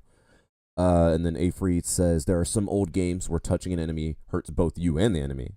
Really? That's how the comment is in Yeez or Yeez. I don't really know how to pronounce that. Afreed taught me about Yeez, and now I'm more interested in playing it. Yeah, ease is what that's doing though is it's more representative of like a combat situation. Ease is it's like a top-down RPG, and instead of going into like a Final Fantasy style turn-based visual system, like instead you're just getting it from like you bumping into a guy, like they're sort of compressing that experience down into a single little collision with an enemy. Gotcha. Now so it's more like representative. No, I got that. Now, I will say, and this is purely sarcastic, so don't take this super seriously. It's just like my flying enemies thing. You just lost points with me in this game because I just realized that I've been collecting materials, and I was like, oh no, there's a crafting system. Triggered. Yeah. Now, that being said, I have a huge history with crafting systems in games. Obviously, I was there when Minecraft wasn't even owned by Microsoft at the time. I've watched it grow and develop. I've watched other games try to incorporate Minecraft type stuff. 7 Days to Live or 7 Days to Die or whatever even that game is. Subnautica. I've watched games that are all about the crafting and not even the exploration. And I realized like, oh my gosh, crafting is coming in so heavy. Not even talking about, suddenly, the crafting system is making weapons in Skyrim. And I'm like, holy jeez, like what are we getting into? But that being said, a game like Skyrim, I don't mind it. Or a game even like Oblivion, because I play Alchemy in Oblivion, and that has nothing to do with anybody else's game. Hold on a second, I'm playing with the shadows and the lighting right now while I explain myself. Everyone pay attention to these shadows. I know they're hard to see. I'll do it a few times. When I play those games, you can choose not to do that crafting at all. And I am kind of sick of games, personally.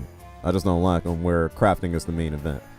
So when crafting is in a game, I don't balk at it. I'm just like, oh, okay, that's something cool for someone that's not me.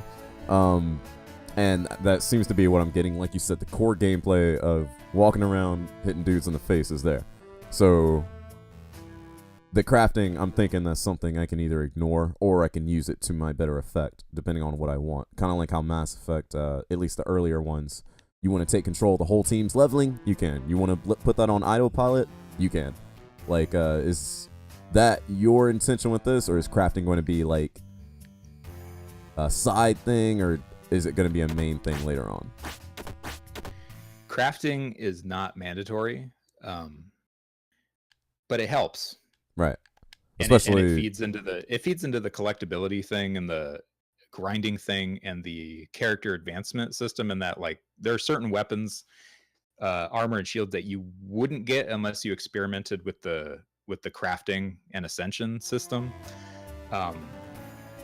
And like we talked about before, how you can master different pieces of gear, right? Like you might miss out on some perks if you don't dive deep into the crafting system, but it's absolutely not mandatory. Like you can have a fun time just exploring and finding rare items without even touching the forge. I think that's but it's not like a hardcore crafting system either, like Minecraft or Terraria or even necessarily Skyrim. It's more in line with with Dark Souls, if you're familiar with their weapon advancement system.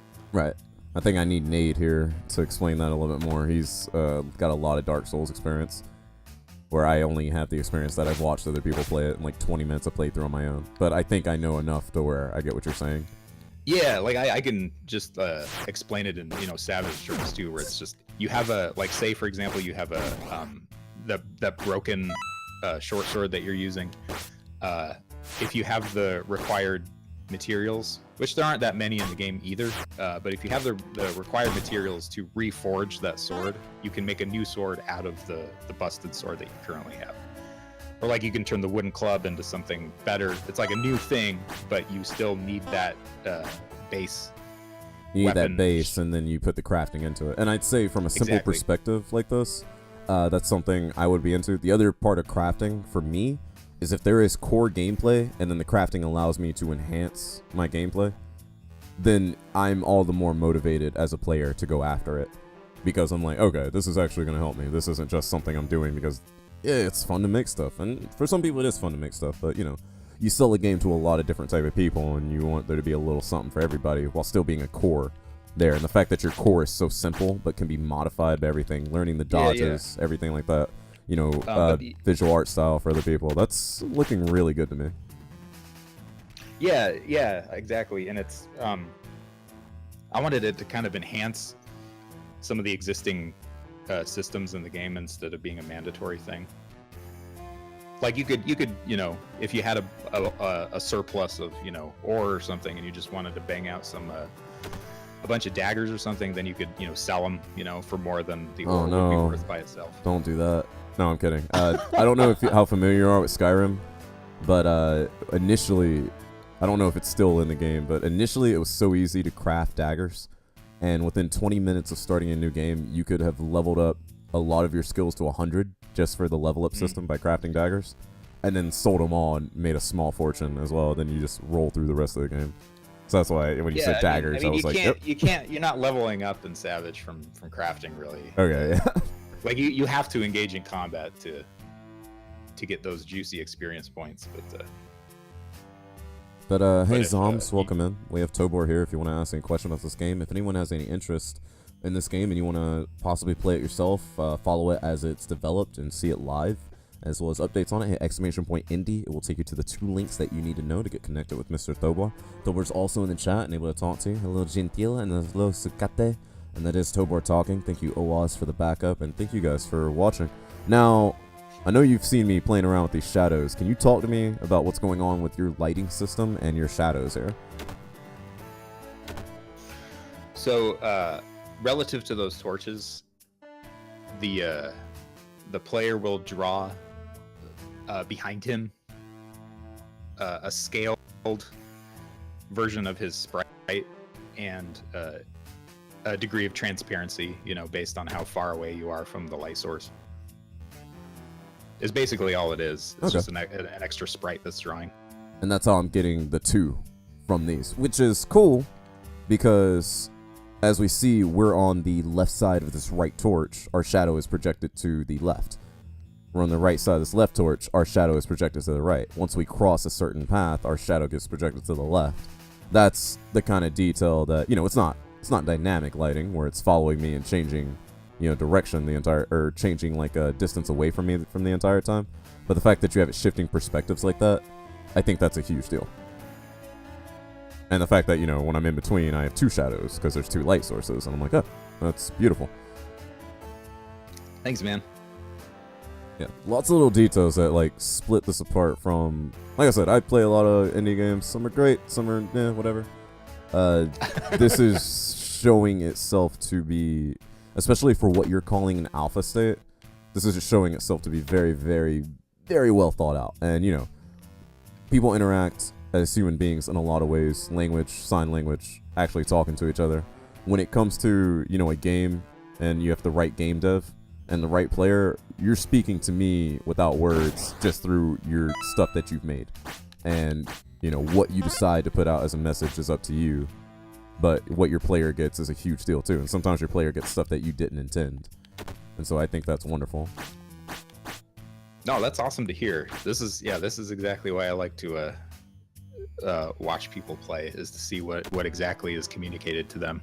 Okay, now Like even stuff like I didn't intend. right, and I'm staring at an anvil right now. Is that my crafting thing, or am I just reading too much into That's that? just a prop. Okay, that's a prop. Never mind. Yeah. Moving on.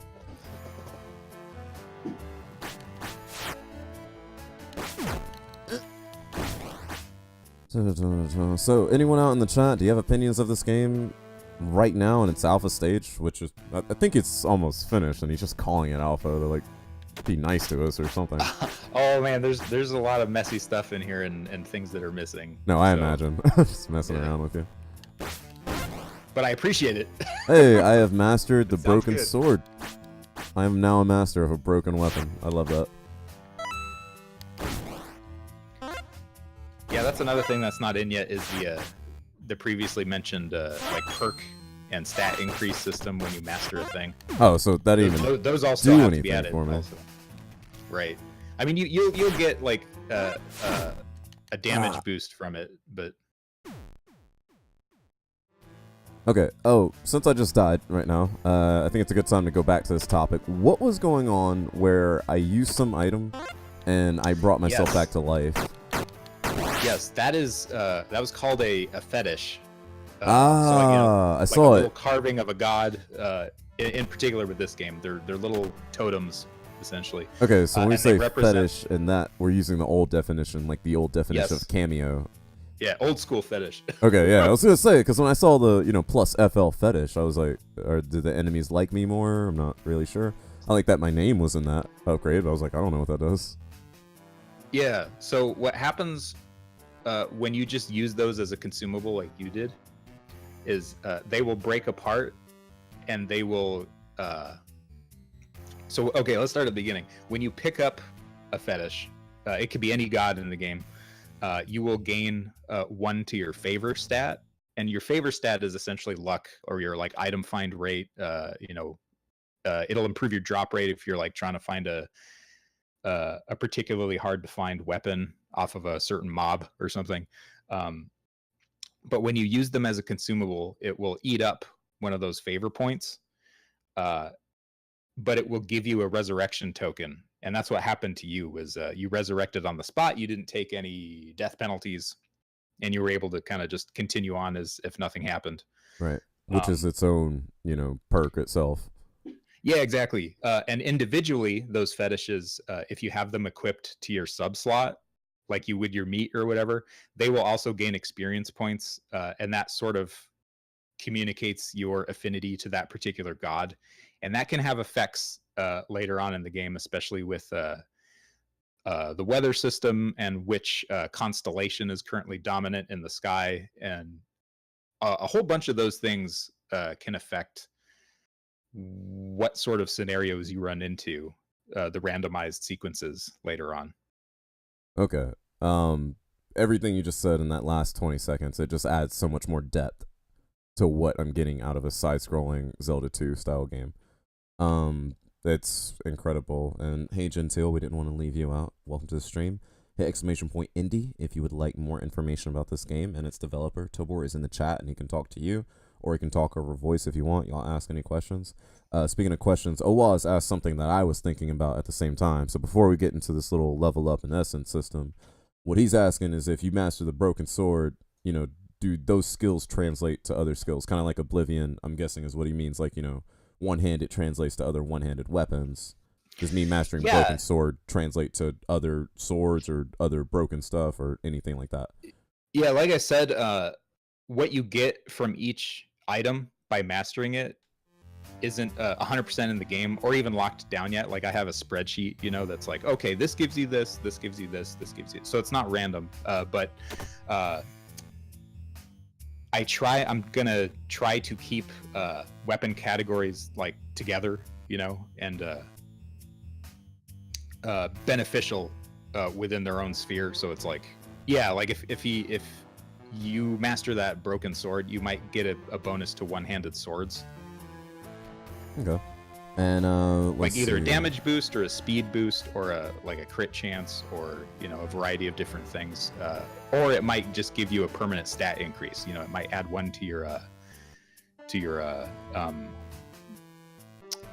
oh man, I'm drawing a blank now on what the primary stats are called. I was Resolve gonna say, do I is need one to of open a them, menu? and, Might, resolve, and yeah, there you go. might, resolve, and favor. Because I was gonna ask you about those in a second. Favor is also a liquid stat, like that can come and go. Yeah, as with my resurrection that I had earlier. Yeah. Yeah. Let's see.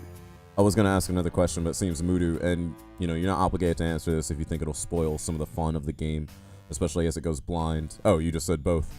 Puzzles and bosses confirmed. There we go.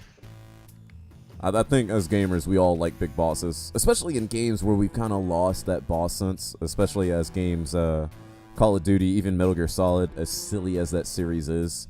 Sometimes, the boss is just a dude on a tank, and we lose our fantasy of what video games were, where it was like,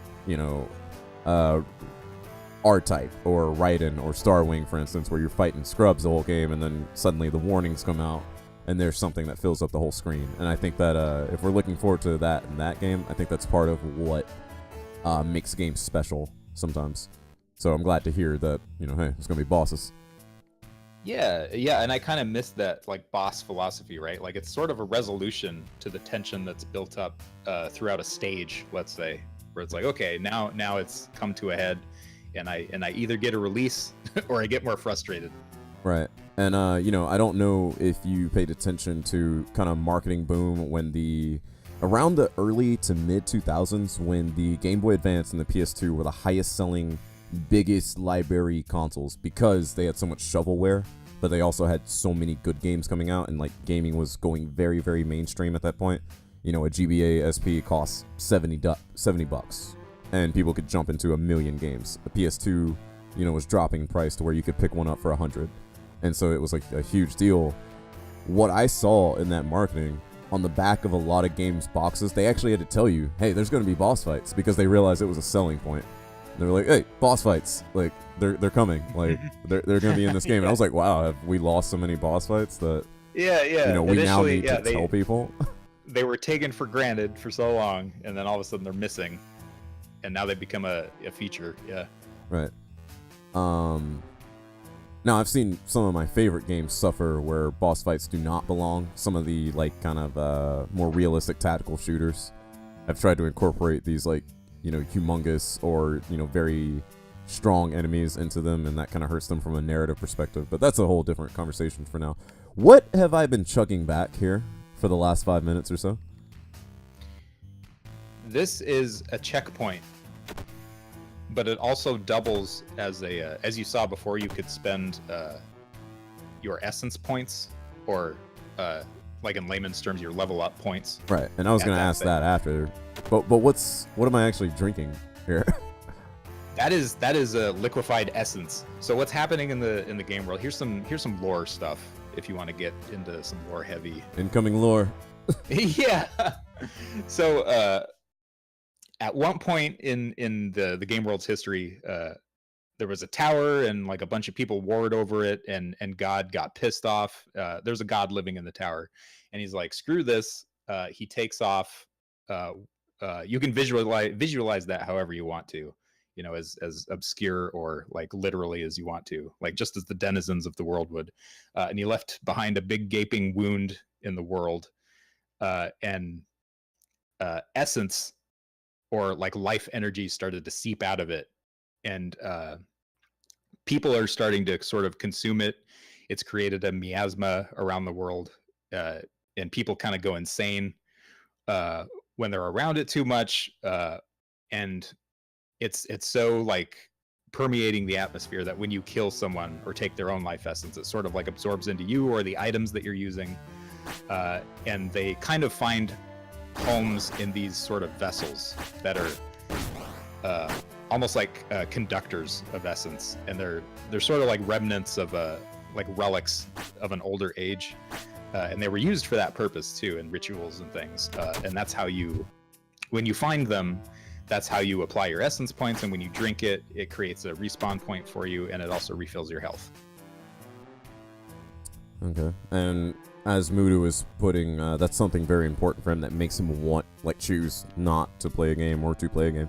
Mudu, I don't know how much you interact with him or if you know him from other streams. He's a big retro Mudu's collector. awesome. Yeah, Mudu's been around. I've seen pictures of his collections. He's got games for days. So, and I know that as a person, you know, I was in the military and I was working part-time at the same time. I was trying to do Twitch stuff and, you know, I was doing everything to further my career.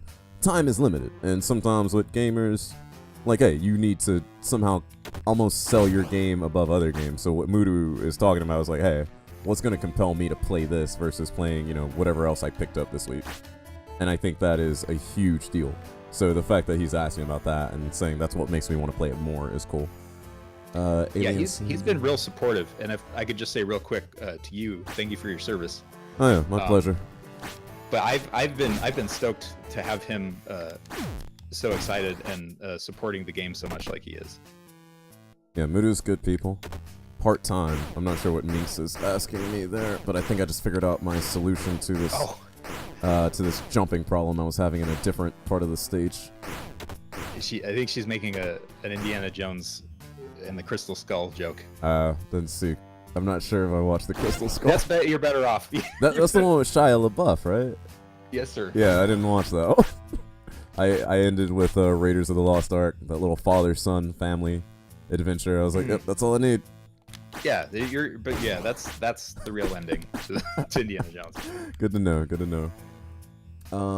Afreet says Alien Soldier for the Genesis was more bosses and stages. That sounds cool. Put that on my list, Afreet. Someone tell AG about that. Plot says there's only 3 Indiana Jones movies.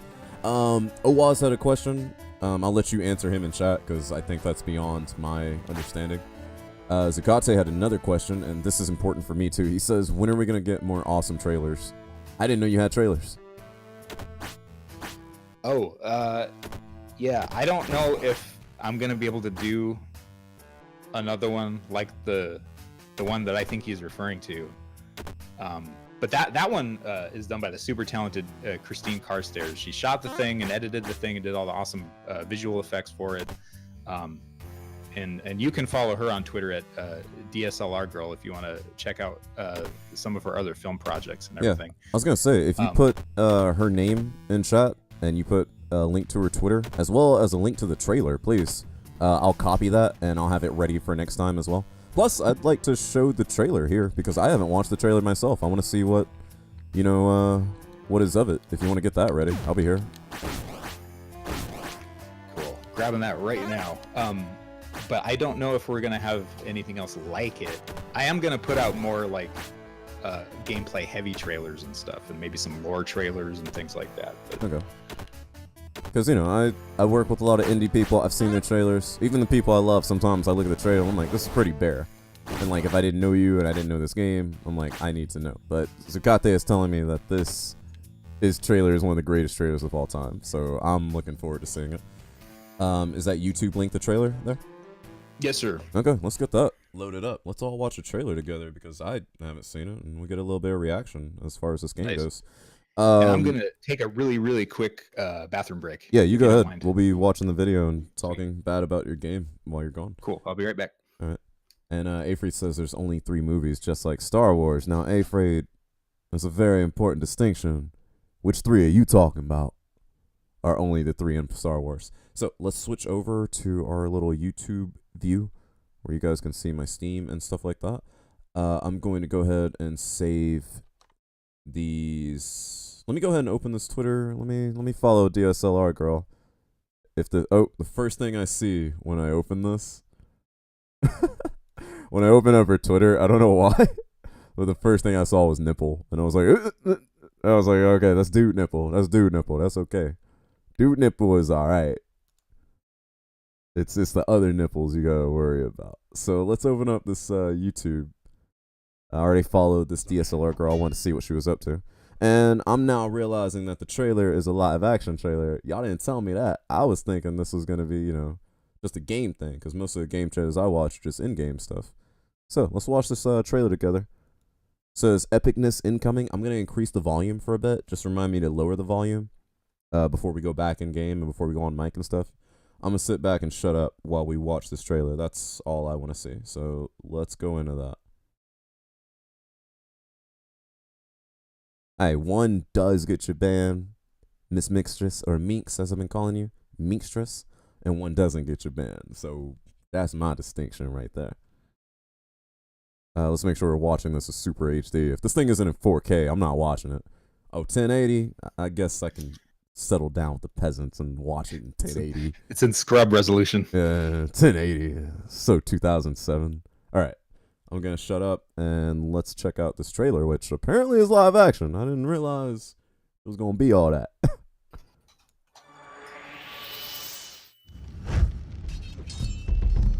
Out of the mists and shrouded memory of prehistory comes a man.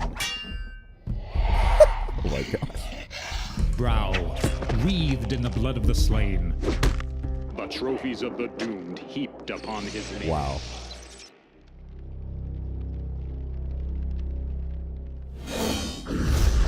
And his power placed in the palm of your own hands. Oh my gosh. Planet Tobor brings you an action-adventure the likes of which you've never seen. Explore an open world full of mystery and danger in new, Those boats. breathtaking, barbaric processing.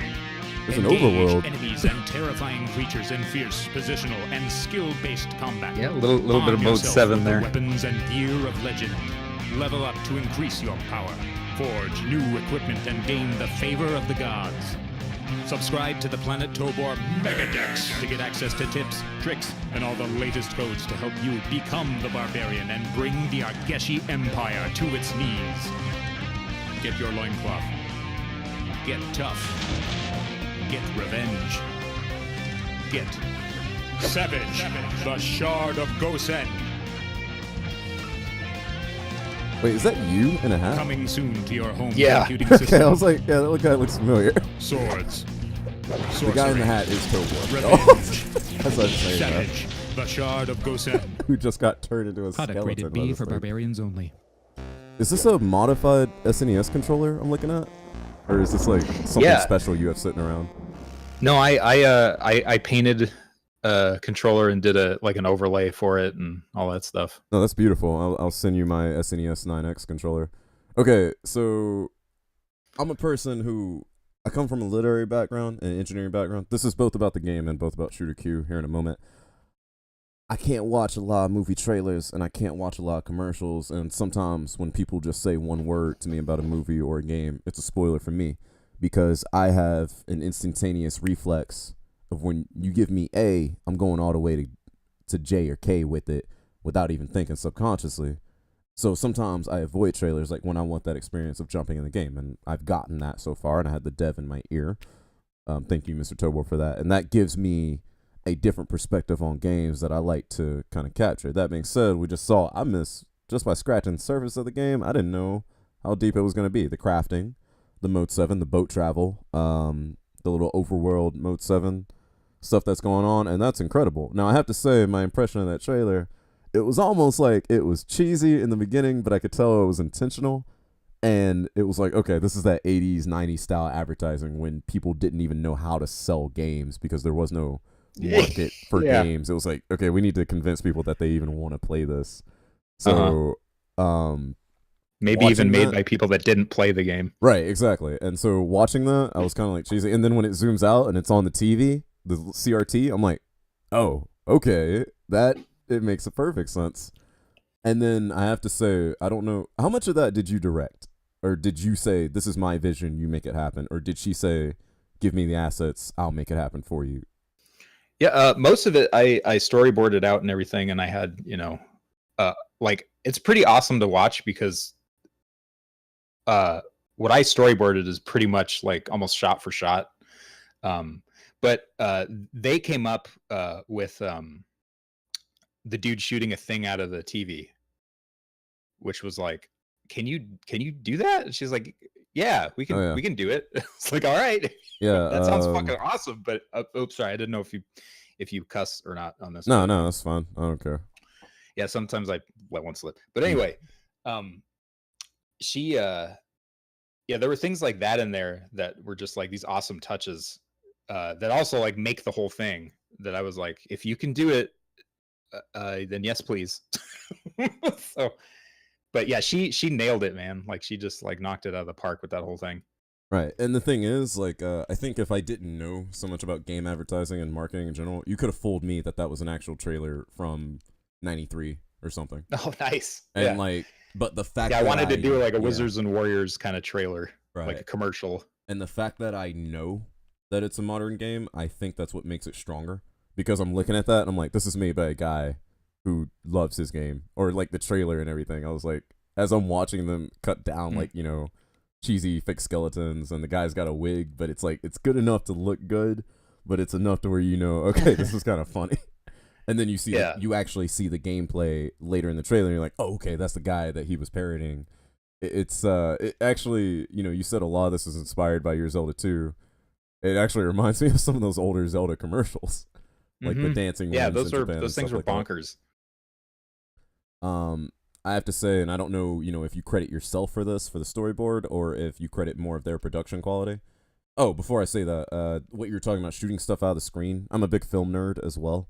If you've ever seen Pirates of Silicon Valley, you know, talking about how Apple and Microsoft and stuff got started up. That's a movie that came out, I want to say, in the late 90s or early 2000s. And there's a scene like that. It was one of the first times a scene like that was done in a movie where a guy, like, kind of crawls out of a screen or kind of, like, goes beyond, like, superimposes himself from one perspective to another. So if you've ever seen that, it's a really good scene. And it's a really good movie for anyone that's into computers. Yeah, I never saw it. I know what you're talking about, but I haven't actually seen the movie. Yeah, just from a cinematography point of view, you watch that guy do that. At the time, it was mind-blowing. So when you say that, it reminded me of that.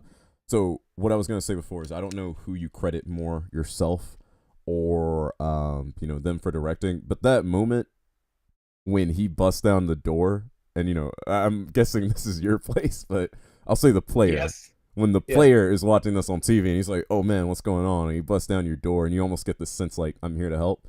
One that reminded me so much of, spoilers if you guys haven't seen Terminator 2, but in Terminator 2, you know, back then nobody knew Arnold's character was this time going to be a good guy. And so when he busts down the door and, you know, he's like, get down, and you realize like, oh, he's here to save the kid and help him out. Like, we might have a chance. That, I got that feeling from it, and that was incredible. But it hit home when the guy put the controller in front of you and you grabbed it. And I was like, oh my gosh, player and player character connected, like, already. Because that's a huge deal for me when it comes to getting people into a game. And I think you kind of nailed it in that trailer. That was pretty amazing. Thanks, man. Yeah, like a lot of that is in the storyboards. But yeah, that's interesting that you connected with the Terminator thing, because I had done an independent film project where I just acted in with them, and it was about like fighting a demonic toy or something, and they had a shot in there that was they used a bunch of dry ice and like fog and everything, and you see the silhouette of the toy like behind a door opens and you see the toy in front of this fog and backlit and everything, and it was like, oh, that looks like Terminator. So I was like, can we do that again for the barbarian? That, I think it was beautifully done. I mean, it's like all the pacing, all the, you know, all the visual stuff. It's like all pristine. The fact that, you know, at that point in the trailer, you haven't even seen gameplay, so you don't even know who that dude is yet. Like, so from a blind perspective, that's a huge deal. And it, like we talked about before, there are certain things you translate to a player without saying a word that you communicate with me. And the fact that I came up with Terminator, I'm like, okay, you were successful in that. Hey, for you, so it's going to the actual soundtrack be like this, and you said you did a lot of guitar work for it yourself. You're musically talented as well, is what you're telling me. Yeah. I like played in bands and wrote and recorded songs for a long time, like since I was a teenager. And then I got into film for quite a while. And then like I kind of messed around with some game development stuff. Like in nothing too serious. Like in high school, I took some C++ courses and made, you know, some goofy little ASCII art sort of dungeon crawler stuff. But I got kind of tired of working with a lot of people. Like, I'm kind of antisocial, so I was like, I just want to put gamers, like all this stuff that I exactly. I was like, I want to own something, and I want to I want to own something, and I don't want to be, have to wait on anybody to do something. So I just was like, let me just try to squeeze all this into this game project. No, and I think especially we've seen a lot of indie success. I mean, you're I don't want to say old. You're well developed enough to know the story behind Alien Hominid, going on new grounds, and then being able to come out on the PS2 and the GameCube as full release game. That was kind of the indie success story of that era. Whereas today it's like Minecraft and Undertale, and with something like Undertale, that was one dude who, I mean, he had help, but when it comes to music, design, assets, he put that all together himself. And that's the same thing I saw with Banner Saga. They put together a lot of that stuff as a team, and from my experience, I think that makes a more integrated approach. No, you're not going to be able to pump out a game like an EA studio where they got a whole floor dedicated to sound people, and the floor above it is animations and stuff like that. But the difference is you get the sound stuff exactly where you want it as an indie developer, or as a small team. In the case of Banner Saga, they have guys who talk like, okay, when this happens, this needs to happen, like sound wise, audio wise, visual wise, even the little things like my man over here gritting his teeth as he's pulling against the chain, which I keep bringing that up because that was an awesome moment. And thank you, Earth Machine, for the host. I haven't seen you in a while, Terra. How have you been, my man? Thank you for the host. How art thou, Terra? Welcome to ToborPrime's indie game. We have the developer on the line with us, and he's in the chat, so we can talk to any of you about this project that he's making, and I'm just blown away by this. I have to admit, if y'all have seen me do this before. If you go in my indie collections, you'll see where I play a lot of games with devs, and you'll see some of them where I am looking up on a clipboard trying to figure out questions to ask and things to say about the game. This is definitely one of those cases where it's not true at all. I just have so much to ask and talk about in the game where I'm just like, this is impressive, and this is alpha. When are we going beta again? Couple weeks or year or two, or what are we talking about? Months. Months? Like 3, 4, or like 11? 2 to 3. I'm trying to hit beta, by December. I mean, I have the super hardcore personal goal of attempting to have it retail ready by December, but I don't know if that's gonna happen. Okay. But at least beta by then. Gotcha. Let me respond to Earth Machine. Earth Machine, what were you playing today? I haven't seen you in a very long time. I miss you. I hope you've been well. You say you're doing well. Hope life and school and job and everything is right. The sea will claim everything. Tell me about that game while we're playing this game too. Earth Machine. Catch me.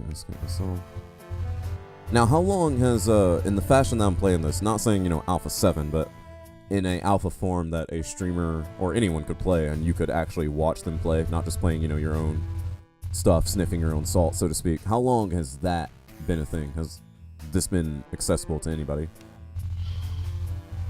Since 2013. Okay, but you keep it controlled by keys, which I think is kind of smart. Well, I have had a very sort of quiet demo available. Really? On, just like on IndieDB and on GameJolt, and that's like where I've gotten a lot of my feedback. But like recently, these more feature complete alpha builds, I have been releasing them like through Steam and anybody else that's gotten it during the Kickstarter and the backing situation, and then I'll release those things, like I'll trickle them into the free demo version as I go. So is Alpha 7 on like GameJolt, or is it on, or is it's on IndieDB right now. I don't think I've updated it on GameJolt yet, but you can play like most of what Shooter is playing right now on via IndieDB. Can we get a link for that, please? Yes. Yeah, and I don't know if you're watching Owaz. He's like ETA ASAP, please. I think he's trying to hurry you up there. Oh man. Now. No, yeah, I'm trying to make it worth. I'm trying to make it worth his time for sure. Right. And this is a lot of content for what is essentially free at this moment and not finished. Yeah, I'm trying to I figure I'm trying to do a modern day version of id Software shareware versions of Doom. Oh my gosh.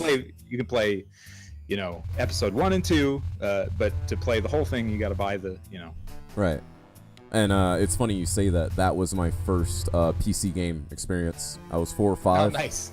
And my dad, was one of those working stiffs. Kind of when IT was like a super magical world and everybody made 500,000 because computers were just PFM. You know what PFM is?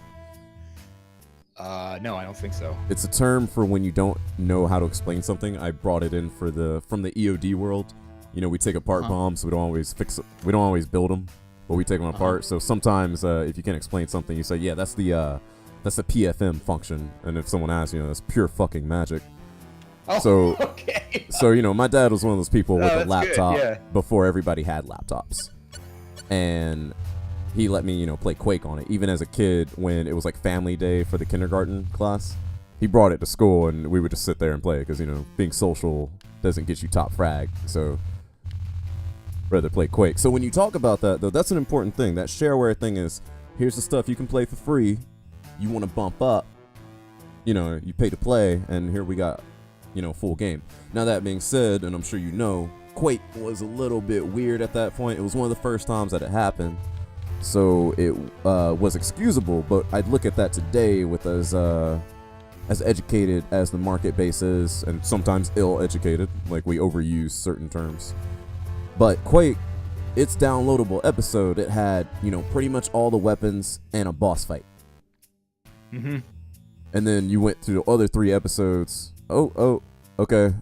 This game gets a 3 out of 10 so far for me. I don't know if you're introduced. Hold on, let me finish the Quake thing and then I'll explain to you what's going on. So the other episodes of Quake, and hey DX, how are you doing? Welcome to our indie dev stream. It's been a while since we did one of those, and I'm glad to do another one. Always love connecting with people, and we thank Tobor for his time as well, because if he wasn't with us, you'd probably working on the game, right? Yeah. No, this is part of it, man. This is absolutely necessary and part of it, and it's a privilege and an honor to be watching you play. Okay, so Quake, as you know, by the time those other episodes came out, no boss fights, not even all the weapons, and sometimes maybe just like some weapon modifications. And I'm guessing you're gonna have your content a little bit more spaced out, yeah? Where it's not like, here's all the cool stuff in the demo, now buy the whole game, which is more of the same. No, this is exactly what you'll be playing in retail, pretty much. Okay. Like aside from some balance tweaks and maybe item shifting around for balance sake and pacing sake, but yeah, this is pretty indicative now. Like this is a lot of the stuff that you're seeing in here right now is in a very finished state. Okay.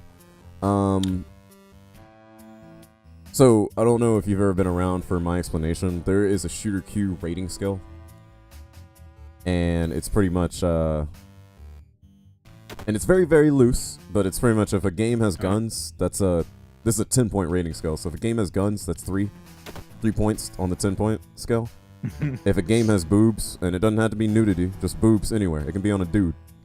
But hopefully it's on, for my purposes as a hetero male, a woman, which, I got him. There we go. Yes. That's 6 out of 10 right there. Or that's if it had guns. I've yet to see if there's any crossbows, which I do count sometimes. But the fact that I'm like, boobs, that's another 3. And you might be saying to yourself, hey, that's only 6 out of 10.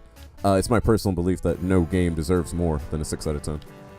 I'm kidding. That's a joke about just modern game design and the way GameSpot and IGN do their reviews. Sure, yeah. Just remember, no game deserves more than 6. You have to compensate for their inflation. Now, let me pause real quick. I just ran into a NPC that I can give or not give something. What's going on there? Trading system? Gaining favor? I'm not gonna tell you. I'm gonna give him stuff. Stones! Okay, I gave away ore. He got ore. He's happy, and I don't know what that means, but I'm guessing I have to keep playing to find out. I'm getting a little bit... Do you see these little lines that are coming over my screen? Yeah. That's weird... Is that the aliasing, or what's going on there? What that is specifically is it's a weird Game Maker Studio thing that I have yet to fix, but how you trigger it is when you click away from the game and then click back into it, or Alt Tab or anything like that. But to fix it, you reset the room by just leaving and coming back in. For some reason, that corrects it. And I got this little... It's horizontal and vertical, so I got this little like ghost it's like, axis. it's like following me. Yeah, it's like the screen. Yeah, it's like the screen is being chopped into 4 parts, and I'm not sure why. But as soon as you leave, you're good. But the Yes, fact that you yes. have the Alt Tab and pause functionality, I think I would take that over a little bit of a invisible crosshair there.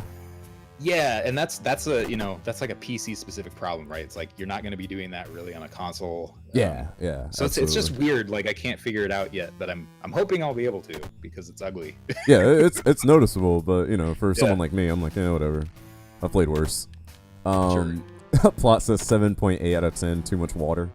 DX, what have you been playing lately? Hit !indie if you want some information on our developer. And apparently this version right here, Alpha 7, is available on browser. I thought I had an exclusive key. Little did I know, I'm in a small group of everyone here. I'm kidding. I think that's a wonderful way to promote the game. Take the Diners Club approach.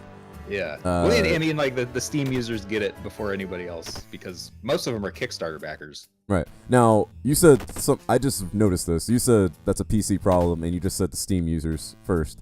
Do you have console release planned? I mean, there was a lot to infer from what I said, huh? Yeah, I was going to like, wait a minute, what? Yeah. I would love to. We'll have to Oh, wait and hold see, up. though. Pause. I won favor from my cave waifu because I gave her brother rocks. That's what you were trying not to spoil me on. Well, and other things in the future. Oh, okay. That's what I was Because thinking of- the hint. I was like, okay, 2 hours later, I'm going to find out Based what on that meant. on what you did, yeah. It's kind of like Oblivion, where I spend, 10 hours in the beginning of the game, and then 50 hours later, everybody's like, remember us? And I'm like, oh, yeah, I do. Okay, so go ahead, what you're explaining. Console releases, is that a possible thing, depending on funding, or is that you're gonna do it? I don't know. That's sort of a, like a tactical level thing. It's like, Okay. You don't we'll have see to what explain to happens. that. Yeah, that might be a Yeah, little too like- deep of a question. Right now, consoles and other platforms aren't part of my release strategy at all. Right. Obviously, I would love to do anything I possibly could, but I don't know 100% yet, unfortunately. Right, and that's totally understandable. Now, when you were talking about other parts of the game in the trailer, which I appreciate, I was holding up on the screen, you probably saw me, the SNES and the Xbox 360 controller, and I was comparing them. The reason is because I realized your use of triggers, you're probably not going to be able to port in a SNES controller with the amount of controls that you have going on, which is cool because it means I know you've played this era of gaming where we had controls on controllers that didn't get used because there wasn't enough stuff in a game to even do. Or I was originally. Huh? Go ahead. Yeah. Sorry. Oh, I was gonna say I was originally building it for like a Super Nintendo layout, but so you know how you can like grab boxes and toss them and like stun enemies and pick them up and push them and all that stuff. Right. That was originally mapped to the attack button, so it was like almost like a context Ooh. sensitive style thing, and I was like, this is junky. And I'm if I glad have extra, you changed that. yeah. I would love to put in a version of that would work, with a Super Nintendo style controller, and like maybe change the grab button to something else, like the block button, or I don't even know how it would do it right now, but I would love to be able to put that in there and like actually change the UI to reflect that you're wanting to play with a Super Nintendo style controller, but Right. we'll have to wait and see. Like if the game suffers for it, I mean, from don't my know. personal experience, I play a lot of Metroid. Having the modifier buttons, where left trigger is your modifier now, and that means X, A, B, Y all do different things. I think that's more of a compromise than it is a feature or a smart solution. yeah. As far as the contextual stuff, I think it's better. One, there's no shortage of Xbox 360 controllers out there, or Xbone controllers out there for every people.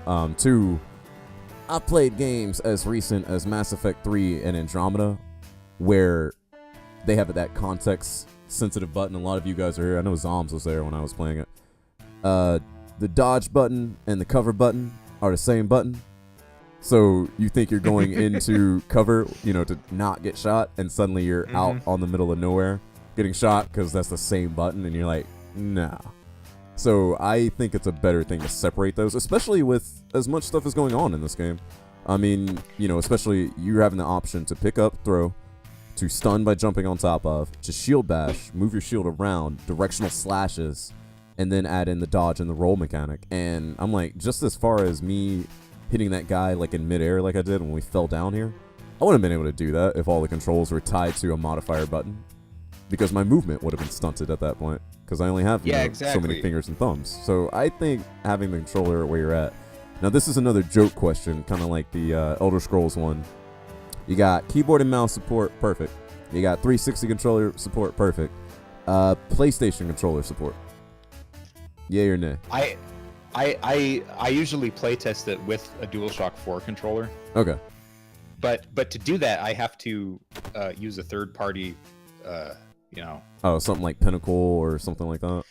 Well, someone wrote a PC specific I can't remember what it's called. I think it's called DS Windows, like DualShock Windows. Okay. So it's only for like Sony controllers. Ooh. But that's usually my preferred way, just because I really like the PlayStation 4 controller. But so it works in that capacity. But I have not found a solution online or anywhere else that like where a Windows PC just automatically reads. Yeah, I don't. It's hard. I've watched a lot of streamers do it. Yeah. So you usually have to use some third-party software, but I am going to include a user interface option that will allow you to view like all your button prompts and everything in a PlayStation style. Okay.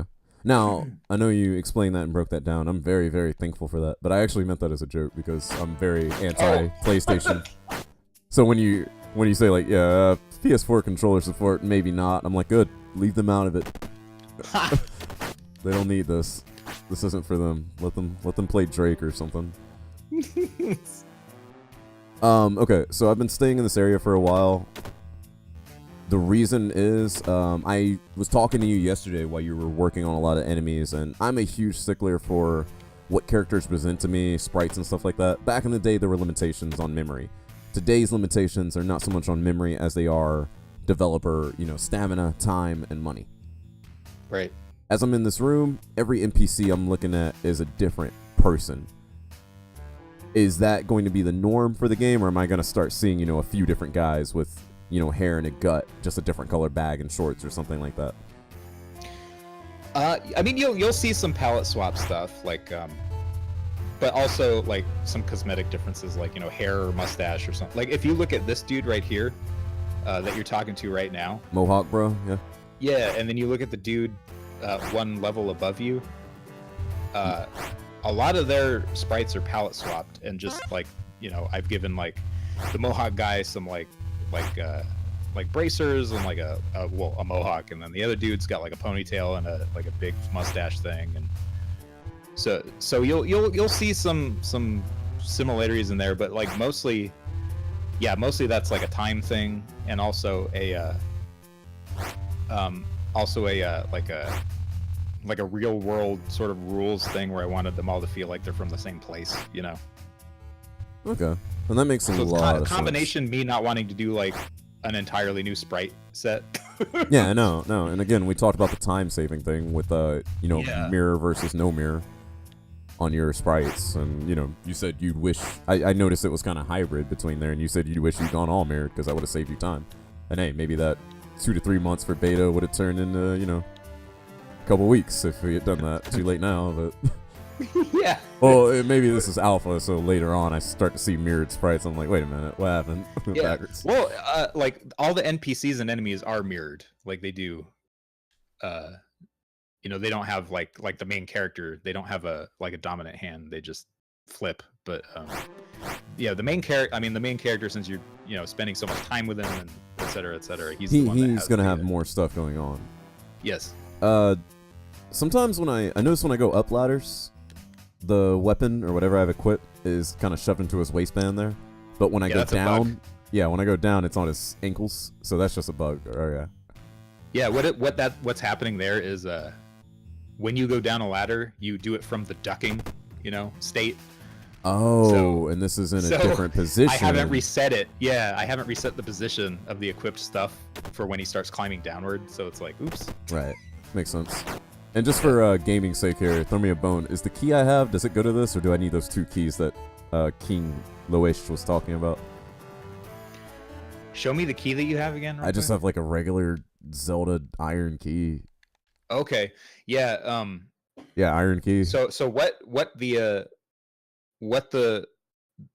fat dude and the mohawk dude both did for you was they told you that you needed a key to kill the foreman, Right. to get the key that operates the elevator to get you out of the mine. Right. But somebody stole the key. The fat guy's son stole the key off of a guard, and he's missing. And he thinks that a cave-in got him, like something like grabbed him and pulled him into the darkness, and like he heard him yell, and he heard a cave-in.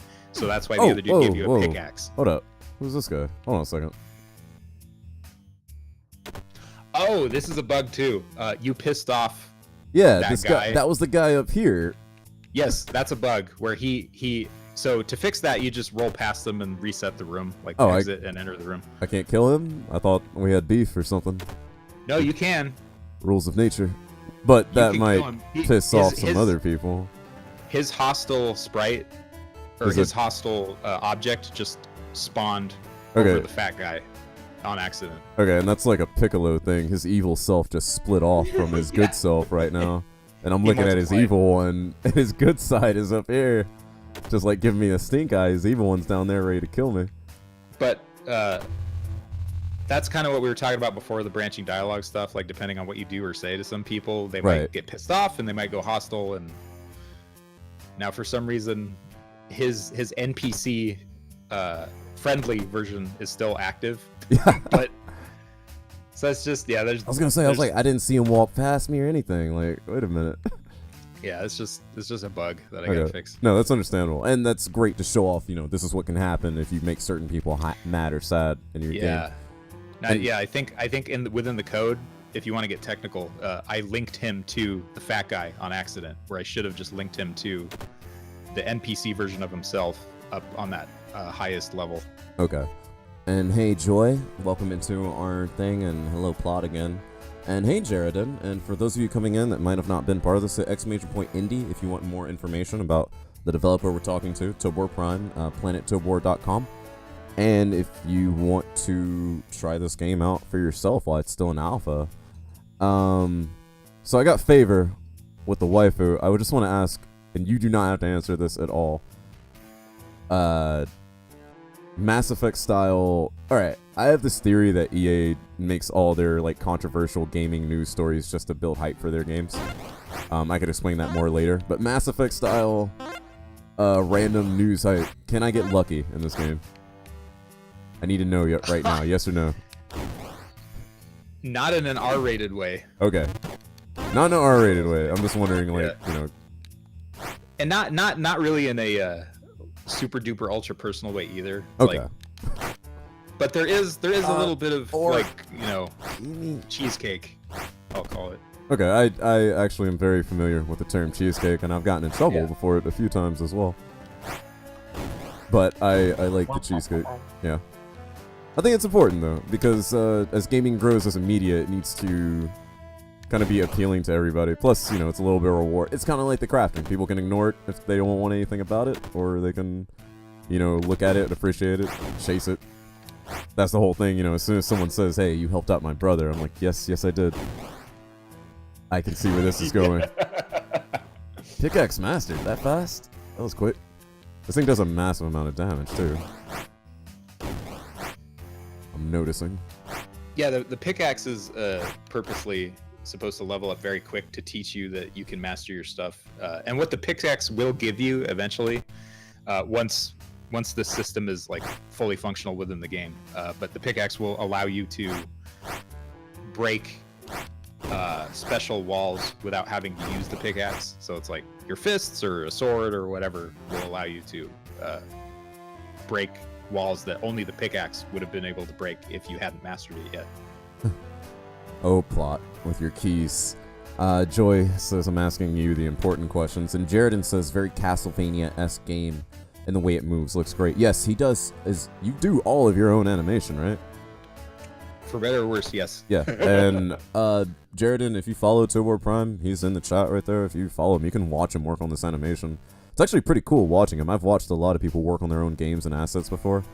Seeing what Tobor does for his stuff is actually like, oh, this is pretty simple and makes sense. Did not get what I wanted out of that. I have a plan for this room, and I'm trying to make it work, and you have designed the room to not work with me right now. And I appreciate that, because that's what makes that special.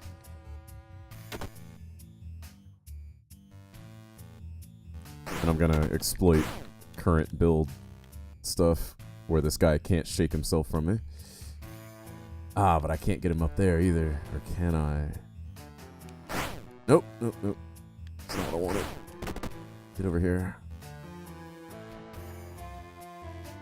Ah, maybe I'm not gonna do what I think I was gonna do. Okay, so I'm obviously seeing... Oh no, that killed him. Okay. So I was seeing a jump that I can't make. But earlier in the game, I learned about the stun mechanic. I thought, oh, I can use that guy's shell as a rock. And then I experimented and I realized, oh, only can I use it as a rock, I can actually bounce on it.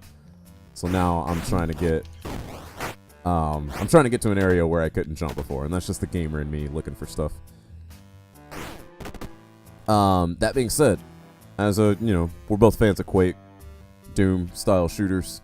Secrets, yay or nay? Or just is everything explorable and you might find some stuff you might not?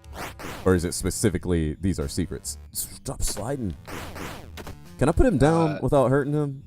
Yeah, down and attack. Hold. Okay, that's exactly what I thought.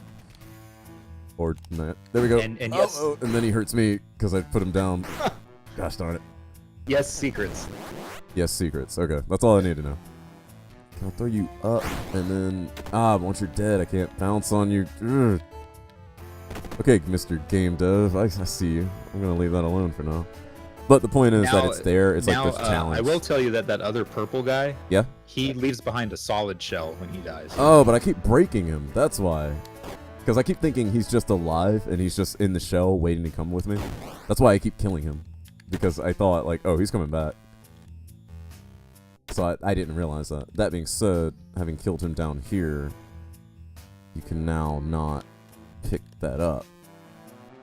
Okay, so that's another way to get around there. I like it. I like learning through doing stuff and the challenge that presents, so good translation factors there. Oh, is he not working with the lift?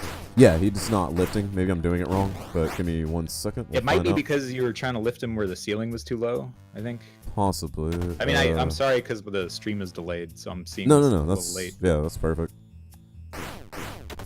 Need to get him. But yeah, there are spots where you won't be able to lift a thing above your head if there's no clearance. All right, I drank some stuff over here, so we're starting here now. Let me get back over there because I kind of want to test that. Is that? Oh, that was him. Yeah, that was him trying to attack me now. So yeah, now the room is reset and he's working as intended. Yeah. Okay. I don't want to get in a fight with that guy. He seems to be friendly with everyone else, and I don't. Now that you've warned me about. Be in a fight with him. Yeah. Well, now that you've warned me about like this consequence system or these choices I make, now I'm like, oh, I don't want to do that. Yeah, who knows? Who knows what'll happen? If I kill him, like, he might have a son, and that might be my son now. I don't want that. I don't know how this culture works yet. Let me get back to yeah, you keep what you kill, like yeah. that sort of stuff. Very, very Riddick-ish, though. Oh, also, what I want to say is we're 2.5 hours in, and I just realized you could attack from ladders, Mega Man style. I was like, wait a minute. Oh, yeah. I didn't realize I could do that, and I had been jumping off to attack before that. Yeah, you can. If you're on a ladder, you can also do straight up in the air or below you attack too. Yeah, it was actually on this moment I'm coming up on. I was on a ladder. There's a dude above me. I just hit X premeditatedly. I was like, wait a minute, I could do that, and now I'm like, yeah, I can do that. Should have been doing it the whole time. Let's get back to where that was because that seems like it might be important for you as well as for me, and a gameplay translating moment there. So I'm learning that I need to spawn this dude in, get over here, kill him so I can actually get over here. I can push. Right trigger is lift, yeah. If you are holding the grab button and you push down, he'll lift. If I'm on top of it. No, if you're grabbing it, yeah. Like if you're pushing it or pulling it or just holding onto it, if you push down, then he'll lift it above his head. Okay. Oh, I was gonna say where I was. Okay, there we go. So I can do that now, and that's protecting me from acid. was gonna say, I think the reason it wasn't working before was because the other items you kind of get in between them, like behind them, and this one you actually had to be pushing. Yeah, that probably could have been it too. Yeah. So there's no getting behind the solid object. Great, and now I'm stuck because I can't push. Oh no. There we go. Alright, just... Oh, okay. So if I'm actually pushing against him and then I hit right trigger, sometimes it's working and sometimes it's not. And sometimes I need to come back. Like if I do that, this is me, you'll see here delayed. From me walking from the leftmost ledge, I'm pushing right and holding right trigger, and by the time I get to it, it's not pushing. But if I come up against it, hold right trigger and then push, that's where it's hitting. So that was just me like not understanding. Oh right, yeah, you have to, you have to be holding that with before. a thing. Yeah. Yes, you have to be right up against something, and then if you hold right trigger, I think it's right trigger, right? Yeah. Okay, yeah. If you have to be right up against something, and then you hold right trigger, and then when you see him do the grab thing, then you're like, okay, now I can move it around. Okay, yeah. So that's a visual indicator, and that's very strong for games and stuff like that. And now I'm discovering that I actually do need to be playing Metroid because I need wall jump or something to freeze those guys so I can use them as platforms. So that's an area I'm going to leave alone. And yeah, Mudu, he said yes to secrets, and we were just going to leave it at that. That way no one gets any more spoilers than they want.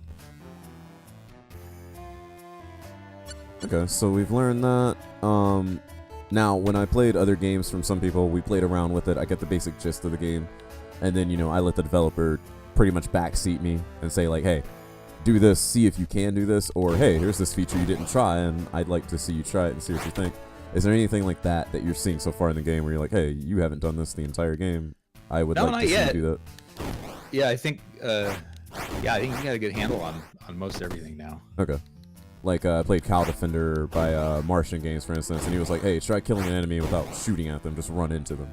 Which is a game where you drive a truck and there's UFOs in the air, so that was actually kind of challenging. And so he was testing his physics system, but he was also, like, trying to see what I get out of that as a player, since I didn't naturally do it. But he wanted me to make sure, like, hey, this is something you can do. Yeah. I was like, okay.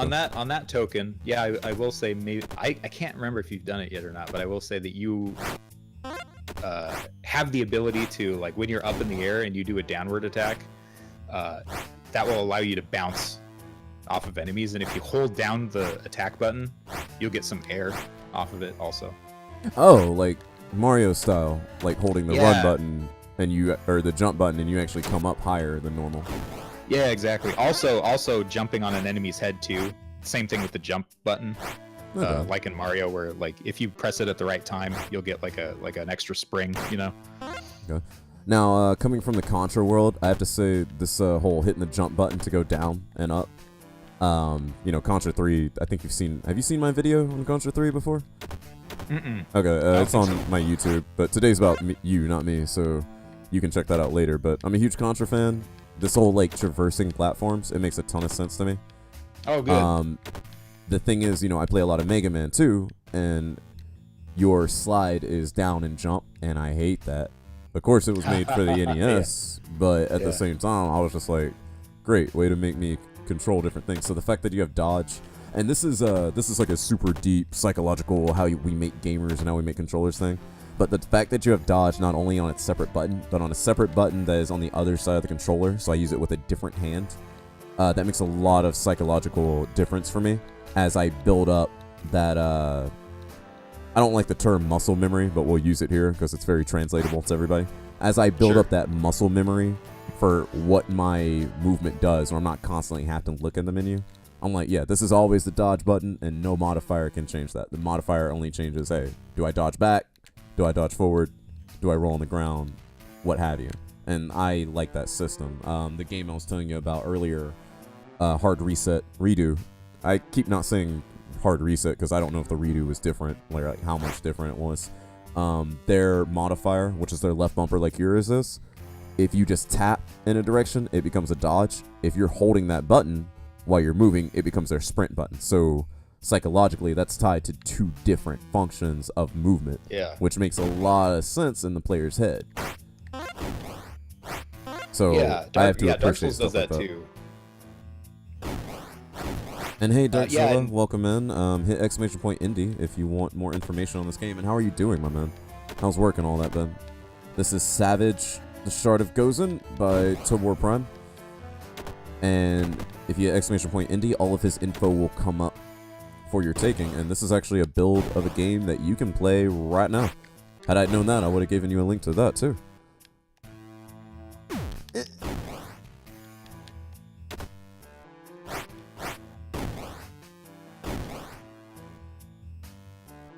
Alright, so right now we've hit a point in the game where it's like, I need to track down the guy's son. The guy's son has a key. Key is going to get me to fight the warden. The hint for his son was that he got dragged down anything. Can you guide me for a bit? I just want to, like, kind of get momentum. Yeah, sure. So he gave you a pickaxe because he thinks that his son got trapped in a cave-in. So what you're looking for right now is a wall that looks a little different. Okay, so I saw the wooden walls, and those obviously weren't it. We've been to some areas where, you know, we couldn't progress before, so I'm kind of going back to those Metroid style, where I'm like, okay, I have new weapon. What can it affect in the world? And I like that. I like that when it's done right. I'm sure you've played the games where the weapons just become keys. They're not exactly like weapon upgrades. And yes, you in the Metroid system, you want your keys to progress, but they're not just linear. You know, now you have this, and it's going to allow you to go this way. But you wouldn't have been able to go that way anyways. So there wasn't much to get there. Building that illusion is strong. Yeah, I hope that you bringing that up, I hope you're going to be pleasantly surprised.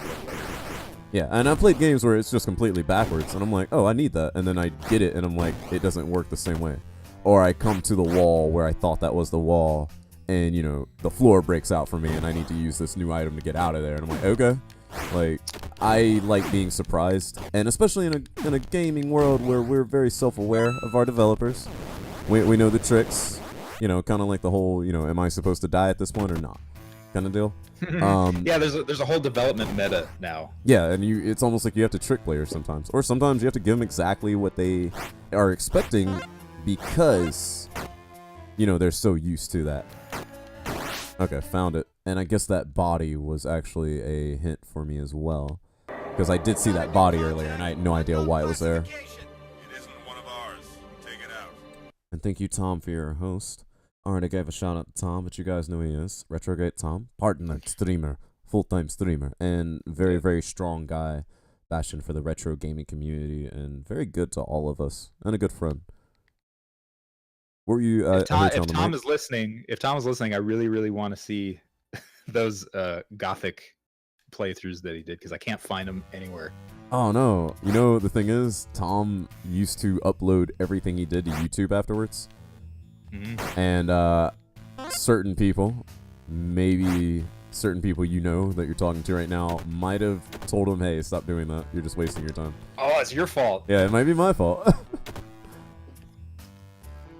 It's your fault that I can't get my Gothic fix. I didn't know people were gonna, like, yeah, whatever. Okay, so on Twitch and stuff, I'm there for the live content. I know that Twitch is trying to figure out what they can do to compete with YouTube and stuff like that. Well, YouTube is also trying to compete with Twitch with their live streaming, and they offer a little bit more, like storage forever. And, sorry, I just came into your new event, and I'm kind of like, actually, my eyes went wide, and I was like, wait a minute, what's going on here? But, you know, the Gothic was a while ago, it was on GOG and didn't get to YouTube. I'm going Gothic once sometime. So, Tom is saying he'll get there. Whoops. Last 3 streams were corrupted. Oh, no. And see, that's the other thing, is like on Twitch, we have a little bit more freedom with music and stuff like that, whether it be intros or just things that happen, or even just stuff in games. Like, you can play Spec Ops The Line, and trying to upload something on YouTube won't do it, because the game itself has licensed music. And you're like, this isn't even my fault. Like, what can I do about this?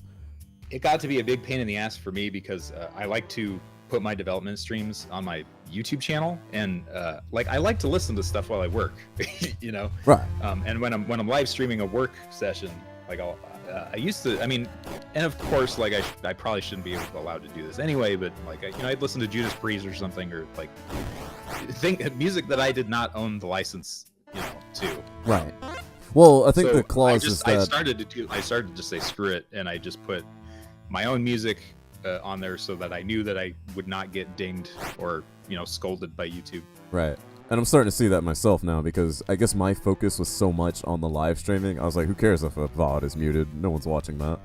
But obviously, you just showed that. Hey, where's that gothic pot at? Tom's like, yeah, for sure.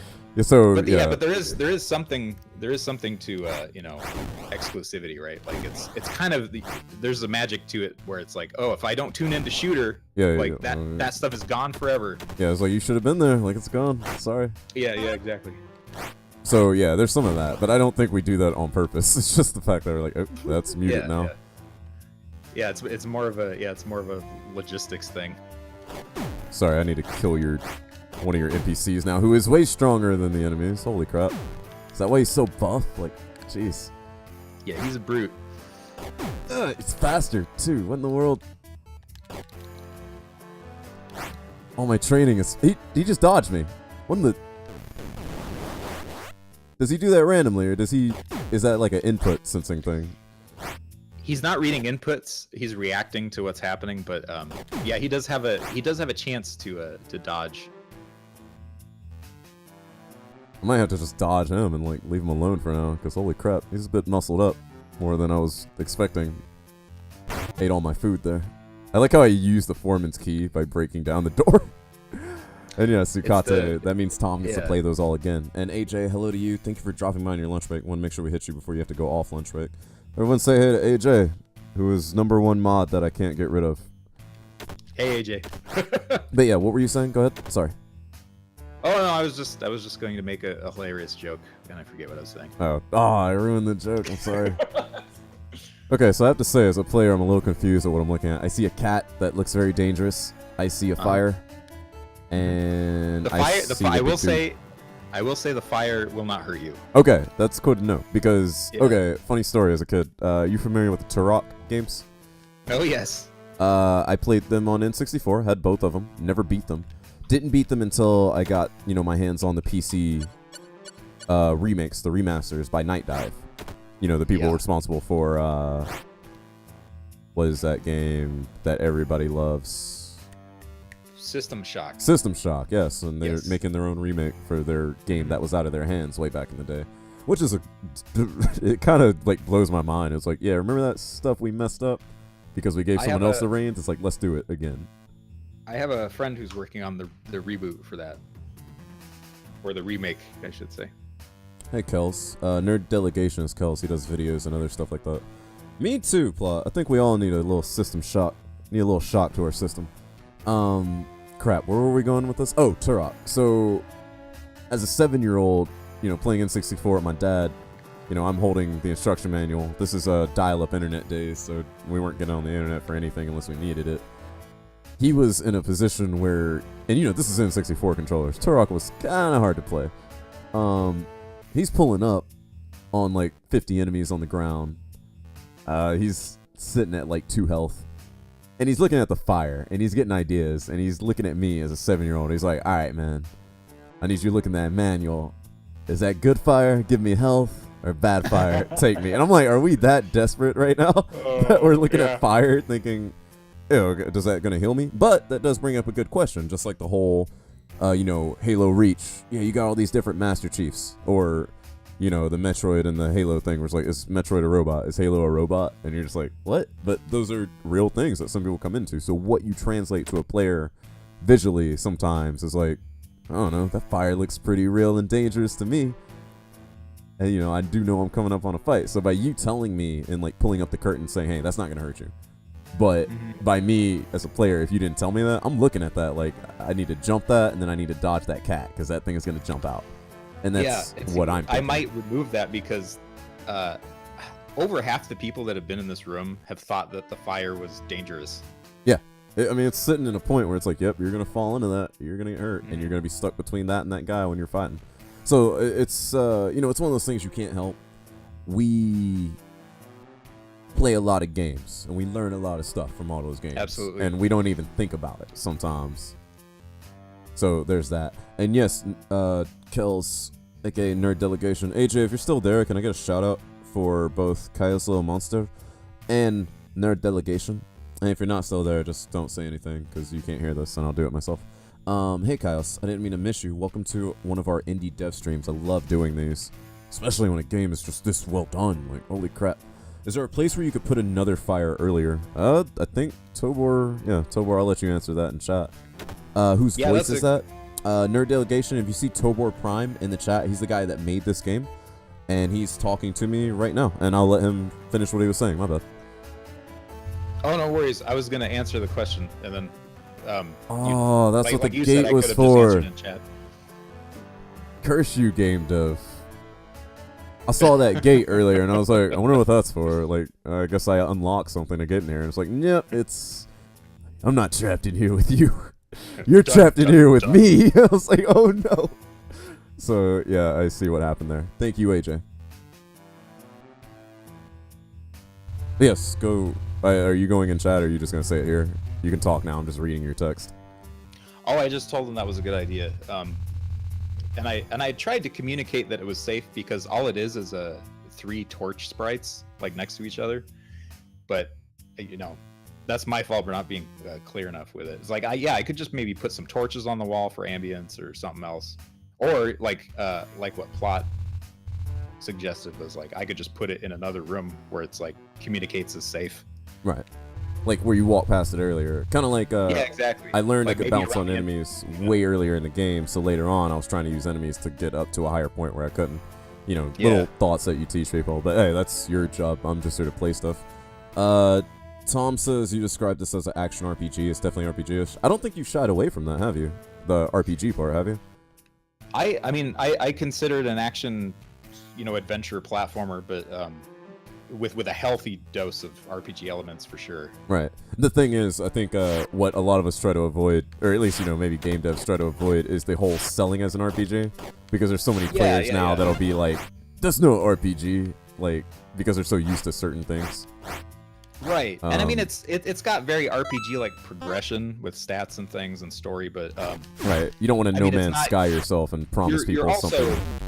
In this game, you're also not like building a character, right? Like you're not, creating a role to play. I gave this guy a name. You're playing as this barbarian guy, this specific guy.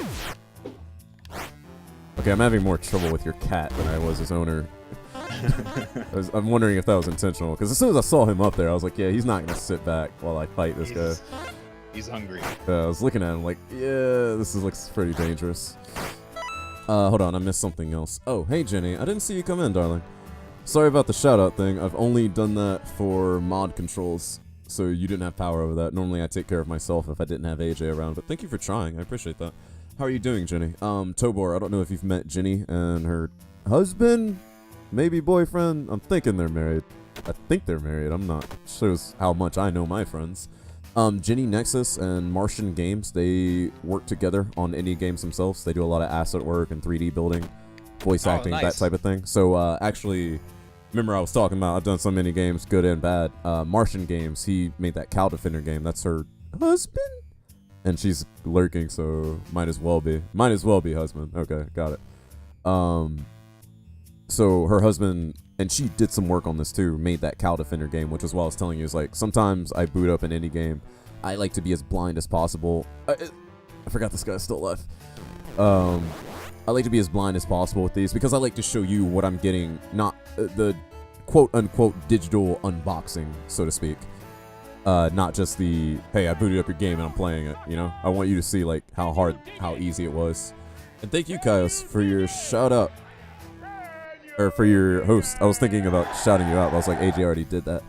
Kaios Little Monster, Nerd Delegation, and AJ, go ahead and shout out Jenny, too. These are all people I work with, and wonderful, wonderful gamers with their own skill sets. Awesome. So yeah, what I was saying is, like, sometimes I boot up these games and I have a wonderful experience. Sometimes I'm like kind of treading my way through. I try not to sell this as a radio show. This is still me, like, being a streamer, playing your game. Maybe the way I come off, sometimes people come in and they're like, oh man, this is professionally done. I'm like, nah, not really. But the point is, like, sometimes I do have to struggle to kind of create conversation, and sometimes I have a wonderful time playing the entire game. And no, you're real good with the lack of dead air. Yeah, absolutely. But the game does that for me. So what I was trying to say is that Jenny and Martian's game, Cow Defender, it gave me that.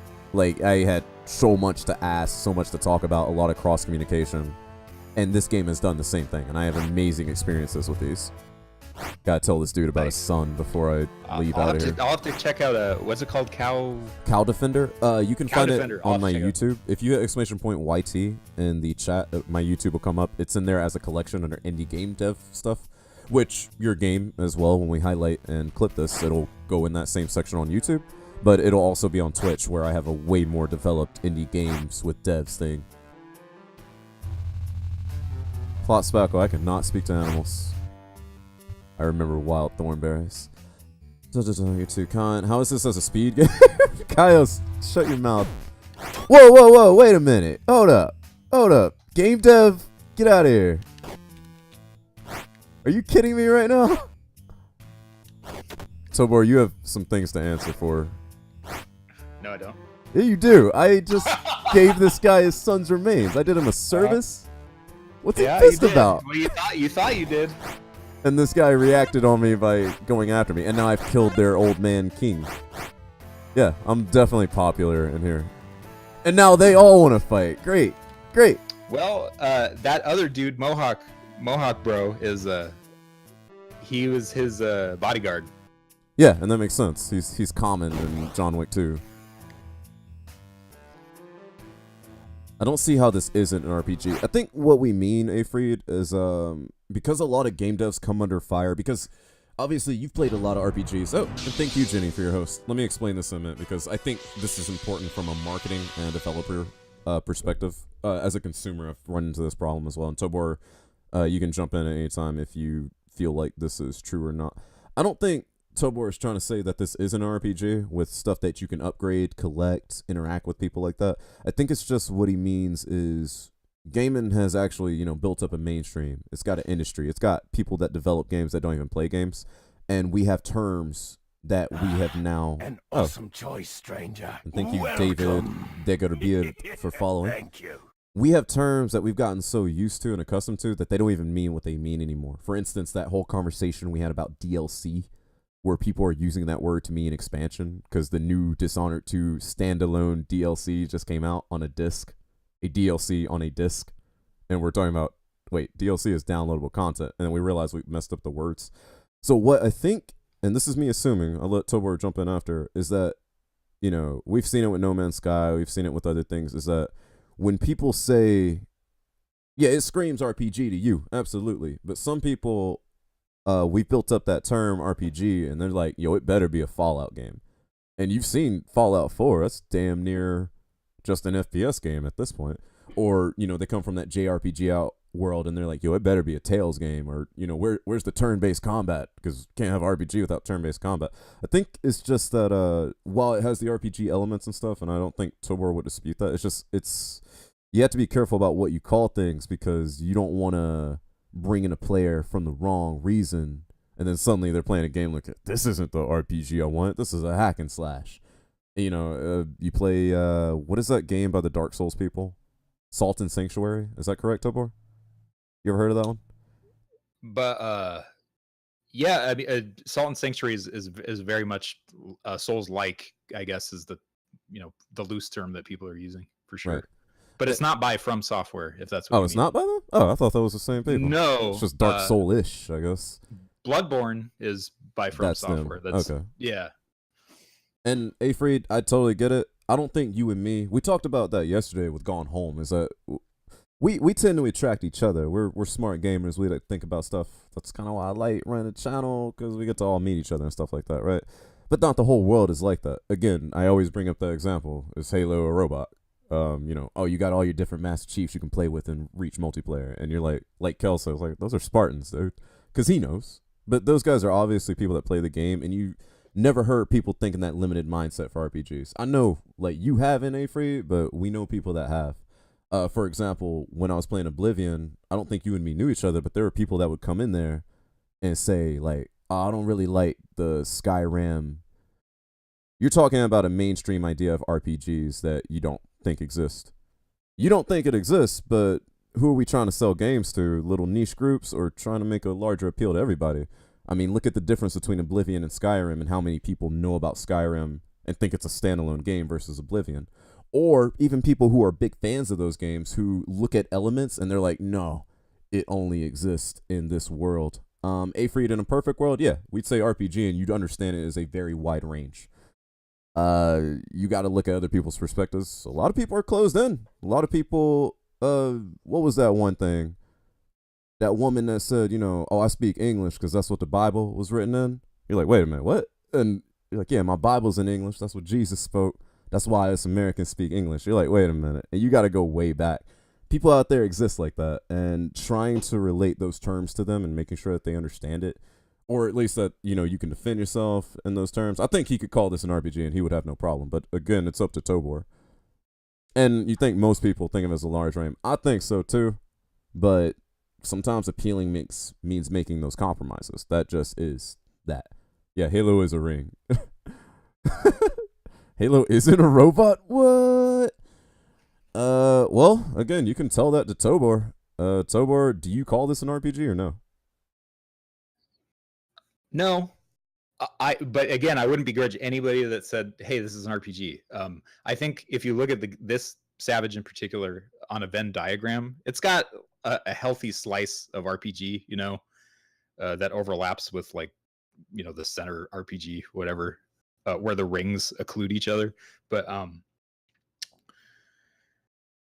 there's a stickler part of my brain, that's thinks about Dungeons and Dragons and any other pen and paper, the roots of role-playing games. And when I think about when they start to go into video game experiences like Baldur's Gate, it's Baldur's Gate is tricky though, because you're playing as a named protagonist kind of, but I think you still have the breadth of choice in it, where you can pick what gender, you can pick what class the main character is, and what voice they'll use, and all this stuff, and you're still creating a role from scratch to play. Savage certainly has enough RPG in its DNA that I wouldn't balk at somebody being like, hey, it's an RPG. Right. But now Tom brought up a good point that I kind of forgot. With modern ways that games are kind of described and designed, there are tags, especially in Steam. There are tags that people will search. Yeah. Would you tag RPG as one of the tags? I think it already did on accident. I didn't even have to do anything. Someone else did that for you. Yeah, I think because people can put tags on it.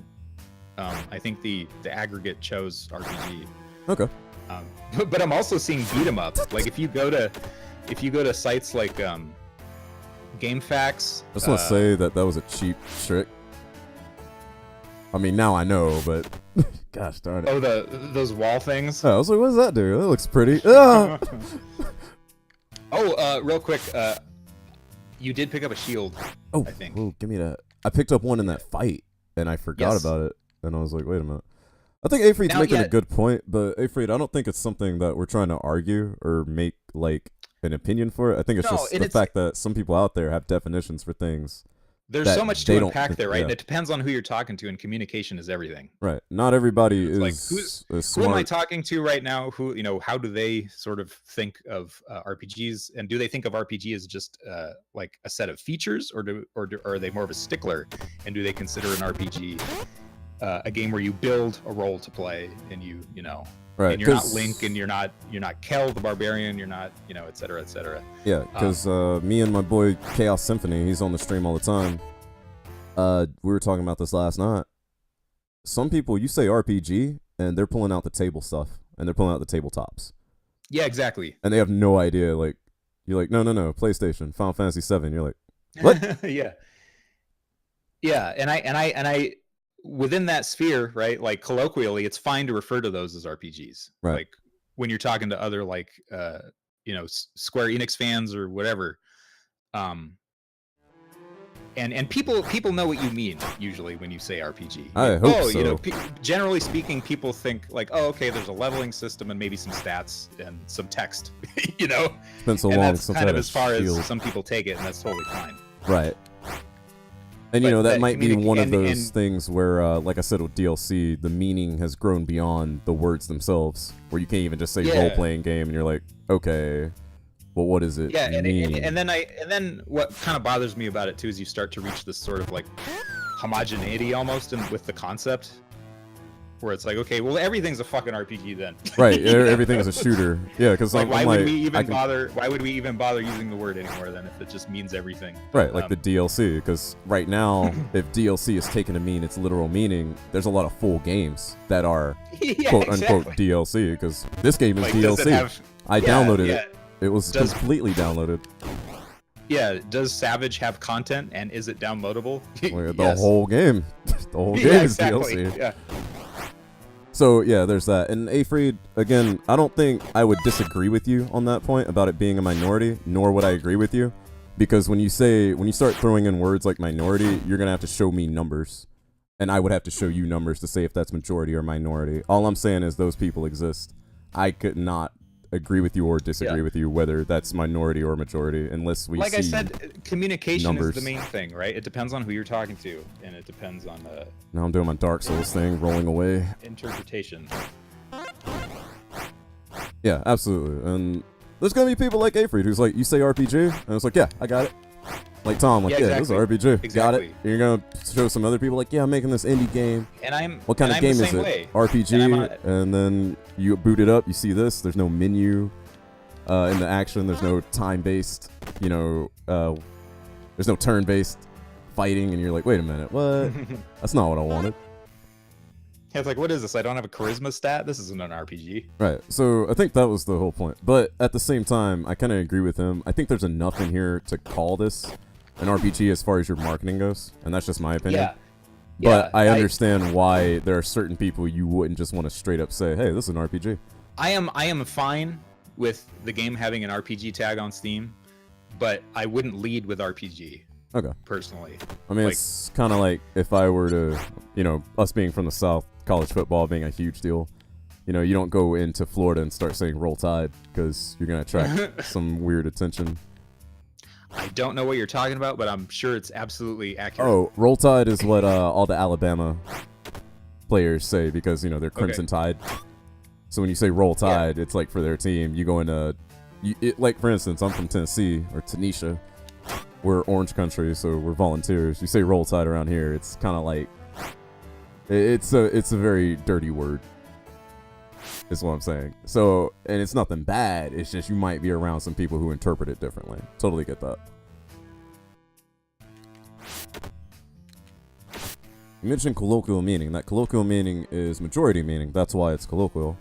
I would lead with side-scrolling action RPG. But I was also referring to colloquial in like the community sense too. Like, where are you? Right, You know? because people are very protective of their communities. Like I said, if you walk into a con that has tabletop stuff, and you're like, yo, I want to play RPGs. If I am in a Pathfinder forum, like, or I have a friend who's like big into tabletop role-playing games and stuff. I'm like, hey, I made this game. It has some RPG stuff in it, so you might like it, but it's it's mostly action platformer. Right. Like that's the main game loop in Savage is you're running, you're jumping, you're hitting guys in the face, like in Right.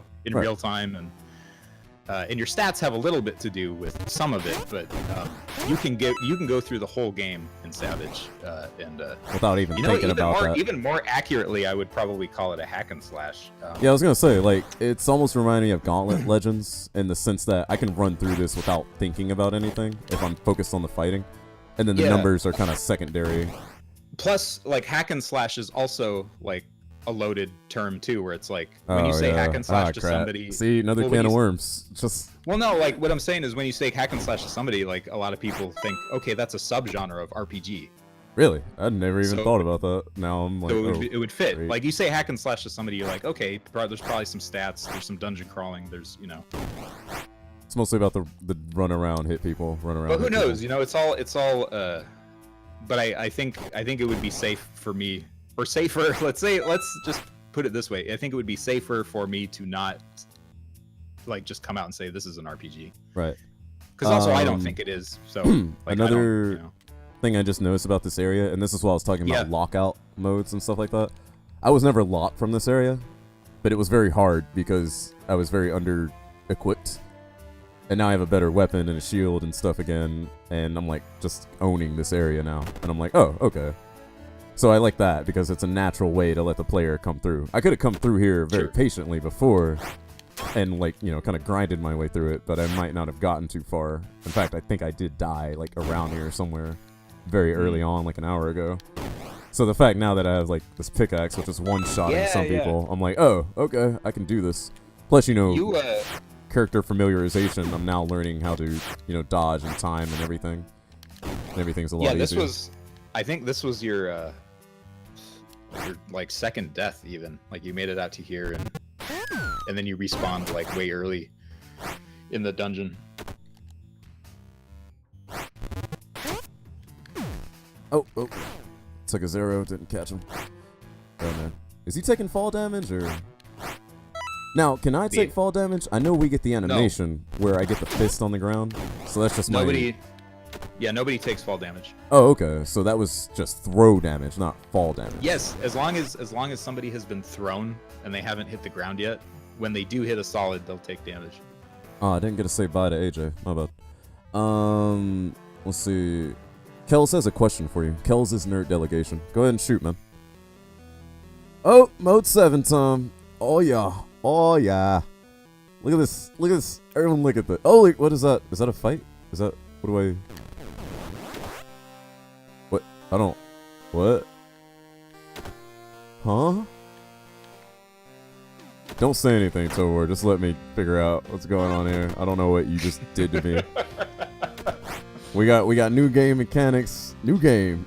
Who this? I was like, what? Where did I just go? I saw a skeleton. I don't even know. Kells wants to know what systems this will be released on. We talked about it earlier, but I'll let Tobor answer it just in case he changed his mind since my influence. Yeah. This will be on the Nokia N-Gage exclusively. N-Gage 2.0 only, so you have to get something that can download it. Are you a fan of Pete Dorr or Bovine Divine? Do you know them? Yeah, man. Yeah, okay, so you know that. You know that story. Why Nokia is fresh on my brain is because I've been watching Bovine. There's just so much funny story going on with that. Also, I'm seeing your. I'm not liking this dude over here. I'm leaving him alone. He looks dangerous. He's pretty spooky. His AI is very broken and stupid though. So. Well, that might be even more dangerous. Is the thing. Could be. Because I can't tell what he's doing over there, and I'm kind of like, yo, I would rather not mess with you. Okay, but to seriously answer the question, it's Windows PC right now, and Steam. But okay, so I get enemies walking around, and from what I can tell, those are opportunities as well as clashes. So I get in little fights, I get little areas to explore, and I might get some goodies from that if I'm good. But it's also a risk on the overworld. Is that a fair assessment from looking at it for 2 minutes?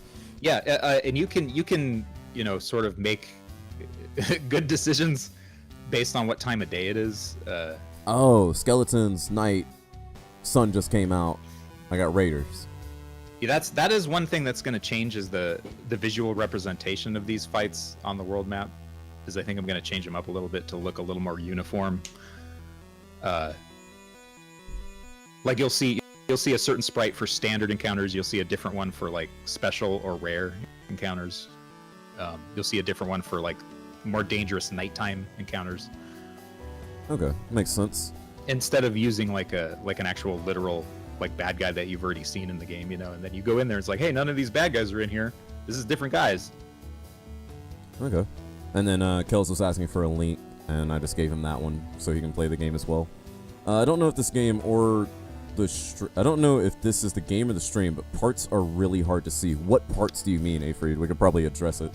I know what he's talking about. It's and that needs to be balanced too. Is the especially when it's at nighttime and there's bad weather, because the game does have a dynamic weather system. Yeah, I was trying to get the rain back, and I was like, wait a minute, where'd the rain go? Because I wanted to talk about it, and even Jenny pointed out pretty pixel rain. I was like, crap, I wanted more of that so I could talk about it. Hey, thanks, Jenny. Mudu saw my question a long time ago. Oops. What did he ask? We're sorry. There was a lot of conversation going on. Good conversation, too, from everybody. Thank you for that. Also, these cats are roaming around now because it's not, and I'm not fond of that at all. I also noticed that as we've scaled up with the overworld, I'm assuming this represents traveling over longer distances, which is why the night and day cycle goes a lot faster now. Because, oh, here's our rain. All right, is this what we're talking about with stuff is hard to see? Or, like, what is exactly hard to see right now? When it's at night and there's bad weather, it gets kind of dark. because it has a storm overlay and it also has the nighttime colors. Okay. I think is what he's referring to. Okay, that might not be translated for me because I play on a very, very nice, well backlit monitor. And I see things not even the watchers can see. Personally, I like have no issue seeing or having problems seeing the game. Okay. Well, that's what I want to aim for you. But I have had other people complain about that, so that's something that I want to fix.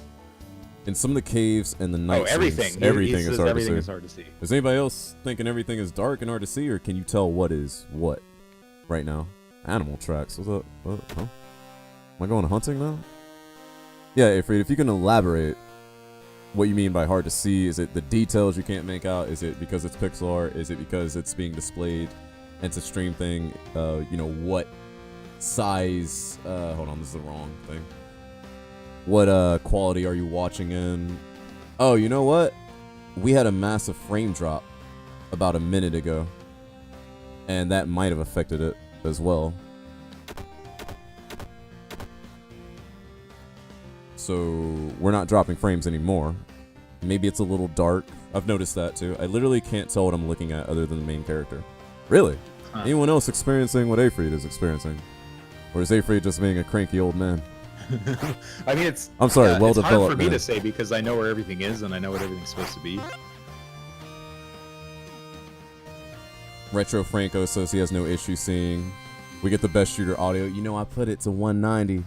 I would put it to 320 Og Vorbis format just for you, Kios, but we know we would break the hell out of some people's audio, so we can't do that. Maybe once we get a better mic, we'll turn everything up to 320 kilobyte Og Vorbis audio files. It didn't come to mind that I couldn't see stuff, but it is a little dark for Tom. And if anybody's expressing an opinion, and this is important for me as a streamer, but also important for Tobor, who wants his game to be streamed and put out there. If you're attaching a opinion to what you're seeing as far as quality, can you also tell us what source code option you're using, like 10 or 720, 360, 480, which one like that? Because that also has an effect. And then different people's screens look different too. When I'm looking at this laptop screen where you guys are, everything is super dark because it's my laptop. And when I'm looking at this screen when I'm actually playing on, everything is super lit up because it's one of my monitors and I have it on, phantom power and all that. So there's a lot of effects there, but we do, as creators for streams or games, we want to make sure that the stuff has the best range that it does for anything. Also, I think I missed my opportunity there on the animal tracks. But, oh well. Or maybe that's a bigger gameplay element that I'm missing out. This game has a lot of depth to it, so like everything I'm seeing I'm scratching the surface of. I'm like, okay, this goes way back into something else. Oh, is this my village? This is a burned down village, but I'm not sure if it's my village.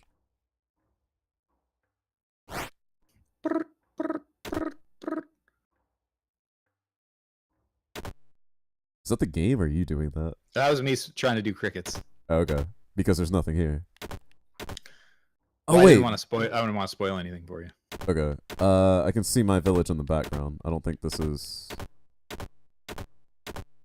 Maybe you can't go there right now.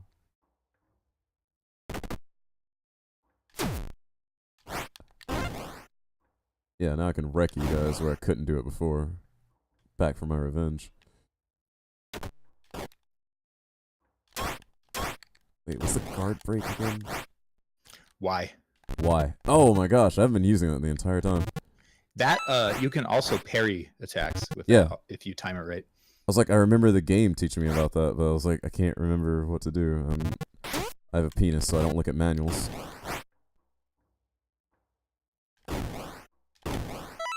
Okay, this is my village now.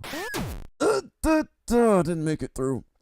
I'm still debating very better audio setup even. Yeah, same here. And now the music is back? Or was it supposed to be there the whole time? I don't really know. Oh, yeah. That burned village has some audio issues. Oh, okay. That I need to fix. Where, like, when you go there initially, it's like the music just is killed for some reason. Well, to me, like, when the music is killed, it's the thing for telling a player to me, like, it's like, hey, important stuff incoming. Something weird or scary or cool is going to happen. Right. Oh, there's friendly fire. I didn't know they could hurt each other. That guy caught an arrow to the face. Nice. Yeah, I was kind of bracing myself for some moment as I come get my revenge on my burned down village. Really, Kaios, do you think so? What kind of interface and stuff do you run for your audio? I use a very, very cheap microphone. It's mostly interface. It's better in these scenes with the sky in the background, but the forest and the cave scenes are a dark mess for you.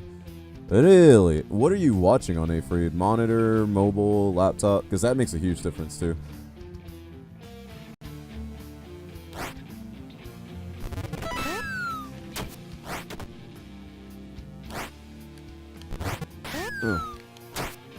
Because I know if I were watching this on my laptop screen, it does look darker, but it's not something I can't change my LEDs and brighten up the game for you guys. That being said, what has Mr. Developer given us in terms of video settings? Nothing for brightness, but I don't know if we need it. Sometimes less is more, sometimes having that could be a issue. I don't know.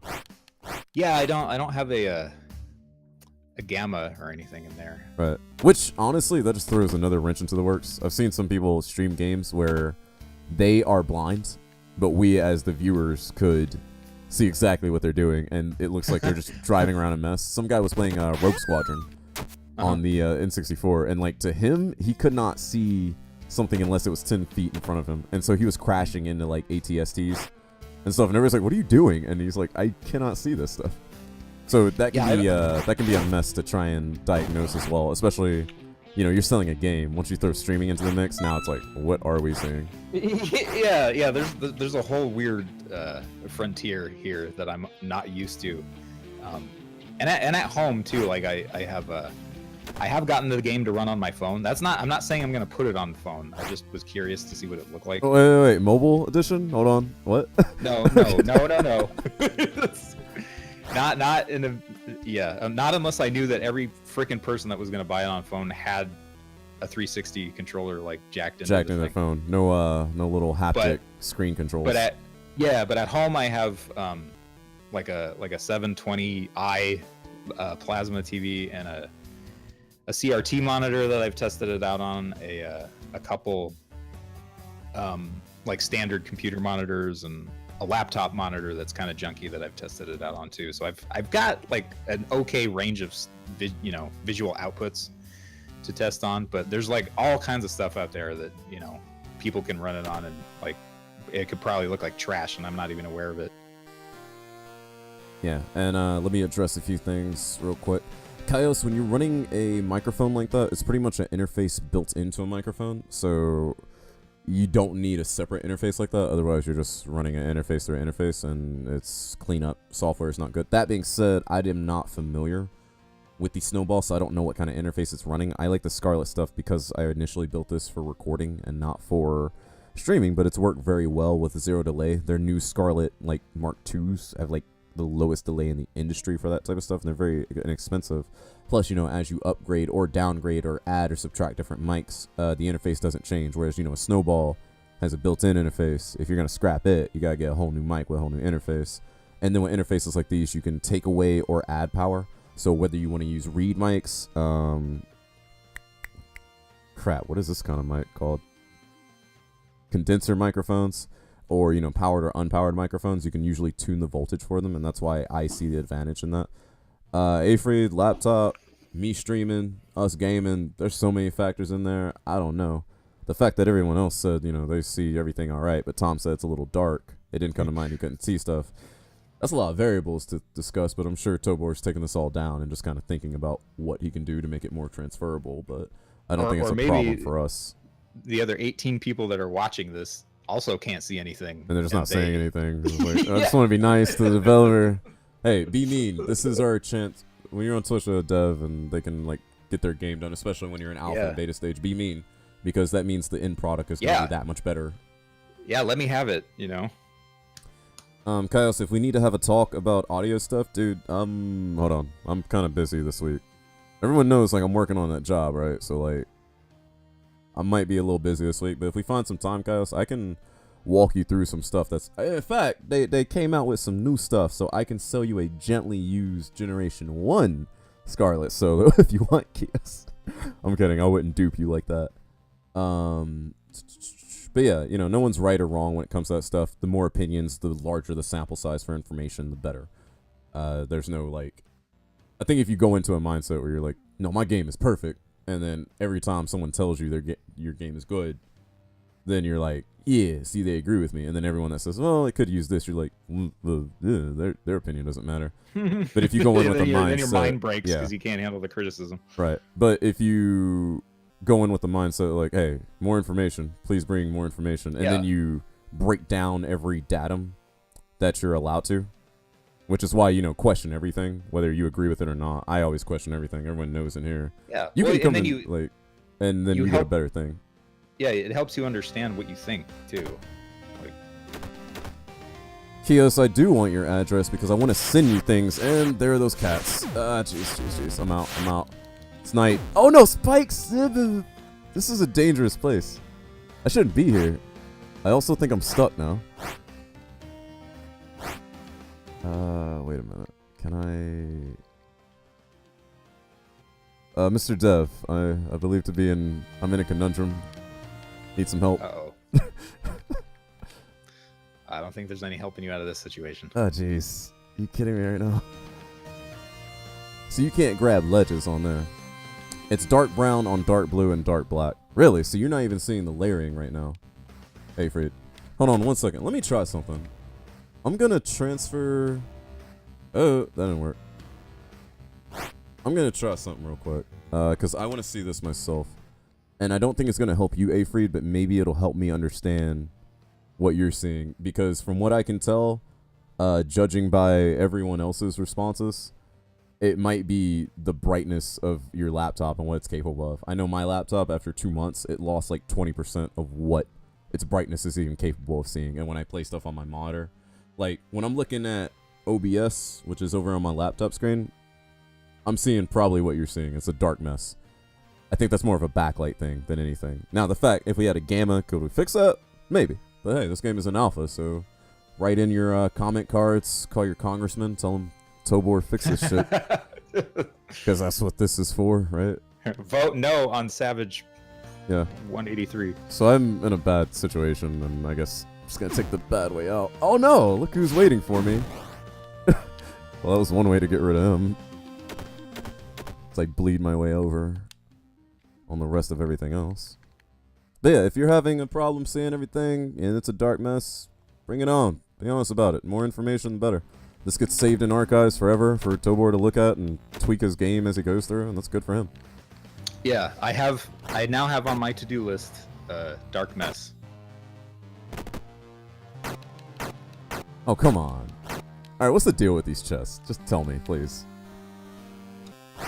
Iron Keys. Ah, no. No. I mean, it's dark for me too, Afreed, but I'm having no trouble navigating. The fact that you are is like, that might be important. Now, is it supposed to be dark? Yeah. Is it maybe too dark than it's supposed to be? Might be. It's kind of like think, when I do think when it's like raining and it's nighttime, I need to ease off on the mood lighting, so to speak. I just turned it up to max brightness and I can only barely see, like hurting my eyes brightness. Interesting. I have to say, when I'm looking at my laptop screen, I can still see layers and stuff like that. So I don't know if that's a display thing on anyone's end, but hey, that's what player testing is for. And since it is a stream equation thrown in it too, Afreed and anyone else playing Dart, but you're interested in this game, I'm sure Tobor will help me out and post another link to where this game is. Is it downloadable or is it browser based when you go to that link? Downloadable. Okay, so you can download this game yourself, play it, and see if it looks like this when you play it. Because I don't have a problem with the layers, but again, my setup is different than what yours might be. So, hey, we can all help diagnose. And then if people want to get in touch with you and tell you their results, what's the best, fastest way? Twitter or other things? Sorry, I just discovered Twitter. something on your game, and I'm like, yes, that worked. Nice. Twitter. There's my contact stuff on planettobor.com. Which you guys can hit !indie and bring all his information in. So hey, We'll make this an open bug reporting darkness checking test. Go play it out, see what it looks like, take some screenshots, send it to Tobor. And then help him promote his game, because this is a really good build. I'm not like kind of putting sugar up his butt or whatever the term is. I don't speak with those. Hey Machina, how are you doing, my man? You would be too good at this game. Put your money where your mouth is. Try it out for yourself. You can follow that link and download the game for yourself, stream it, play it, try it out, man. Machina does like some 2D side scrollers themselves. We were talking about some other games earlier. Ah, man. What is this? Yes, blowing sugar up people's butts. I didn't know the term. It's blowing smoke, right? There you go. I But mean, I was knew what you stuck meant, on the you know? stuck on the sugar coated thing, so I was kind of like, yeah, I'm trying not to do that, but I get it. Don't ruin tonight's surprise. Ah, jeez. Okay, so down is picking stuff up. No, that should have been up because up goes up, but I get it. No, I'm kidding. I remember a lot of games where you press down to pick stuff up. A lot of side-scrolling like my beat 'em reasoning ups. behind that was like he squats first, you know. Oh, okay. So there's to a health, lift, there's an you know. exercise lesson in there. Yeah, exactly. It's your own personal barbarian fitness trainer. I mean, my booty is pretty sweet. Very true, Kyle. It's very true. We'll put that in the death Yeah, but it notes. hasn't been especially conditioned to crush your enemies. Like Yeah, it might look, you know, A+, but yeah, Kaios, do you have a savage booty? yeah, there you go. It's worth differentiating the different butts. Okay, now I will say we were supposed to have something else planned for this last little bit of stream because I need to catch up on some stuff, but I am enjoying this game. Tell me if you can right now. I think you told me before, but I wasn't paying attention. Save system? Yeah, It's the just game auto? is always saving. It's Yep. always saving. Yeah, So- the main triggers for it are when you access your menu or when you transition screens. Okay. It saves your progress. But if you load your save, it will put you back where you last drank an essence thing or where you were last on the world map. World map. Okay, so if I quit now, Yeah. I So reboot it the game doesn't save tomorrow, your location like if you're in a platforming thing. which is fair. Yeah, but if you were to quit right now and reload, I think it might start you back at the beginning of this cave. I think I might have put a thing in there. At the very least, it would put you back at the world map in front of the cave. Okay. Now, Kells is saying that this level has good lighting. Afreed, what's your opinion on this level as well, this indoor? We are getting a little bit brighter wood, brighter dirt, some greens in the background. Perhaps that's helping. Who knows? There was something else I was going to ask. So I quit right now. I boot up the game tomorrow. I'm going to be at the beginning of the cave in the overworld. Yeah? Yeah. Okay. That Correct. makes sense. So what you're telling me is we need to crack your code, emulate your game so we can add in some save states so that this game is shooter queue friendly. Yeah. I mean, I'm considering revamping the save system anyway. And putting in more like specific, like if you just quit right now, like you'd maybe start here again. Okay. Or at least at the beginning of the room sort of deal. Yeah, or something like that. I mean, I like that because it's not quite, Metroid Fusion where it's like you need to get to a save station, but like it's auto-saving, but it doesn't mean, hey, you start right back where you were because... But it will still punish you for death. Right. Like it will put you back at a checkpoint and it will, ruin your equipment a little bit. Right, and that's something we discussed yesterday with Gone Home, is where like, in order for a game to be translatable to players, does it have to have challenge? And if it has challenge, what is that? Obviously, as a gamer yourself, and see, Afreed says this level is okay. So maybe it is the use of different colors, lighting, and, different stuff that you put in it that made it more transferable. I'm sure you're writing this all down, or I'll have this saved for you. You can reference this anytime. I'll put it on YouTube. This is hard because unless I'm looking at Afreed's display, Right, like, you're I- not going to know what yeah. he's saying. But hey, that's Yeah. why everyone needs to stream this game. Afreed, get on it. The return of Afreed's channel now. Oh, wait, hold up. I know what to do. Maybe I don't. Oh, no, they're... Wait, yes. Yes. No. And what's funny about this area is there's no ambient lighting in this area. It's just the sprites as they are, the pixels as they are. So there's just color, no brightness. Or no brightness exactly. added, I should say. Correct. Interesting. And also no brightness taken away either. Like the torches are have a transparent sort of glow effect on them that will change your color if you're close to them, but yeah, there's no ambient lighting in this area. Okay, so for noting's sake, Afreed is saying that for him, this would be like the lower level of darkness he would accept. Right. Now, which is what me- I was answering. Okay. For me, Like, yeah, there's it's funny because there's no Yeah. ambient lighting here. I was gonna say, for me, you know, obviously I've been able to see everything the whole time. Maybe I was a little ignorant of what other people could or couldn't see. Sure. That first level, or you know, that prison kind of camp level, the mine down there, that was all visible on my end. I have to look back at the stream and see how visible it was for everyone else. That's something I struggle with constantly because no one knows what it looks like until you look at it. And I don't watch my own stream, so you know, I don't know. Because of that, what I got from that was that this area is way more alive than the other area was. Now that being said, Afreed looks at it and he's like, yo, this area is all darkness. Like, so he doesn't even get that transference. So I have to say, as it works, if it works, it was working for me. I'm just not sure, you know, if it translates to everybody else or what you could do about that in terms of gamma settings. He wasn't talking about ambient lighting, just ambiance. Yes, Afreed, and he wasn't talking about ambient lighting because he was saying there is no ambient lighting. I believe you are in agreement, Afreed. Yeah, this is just straight color to output.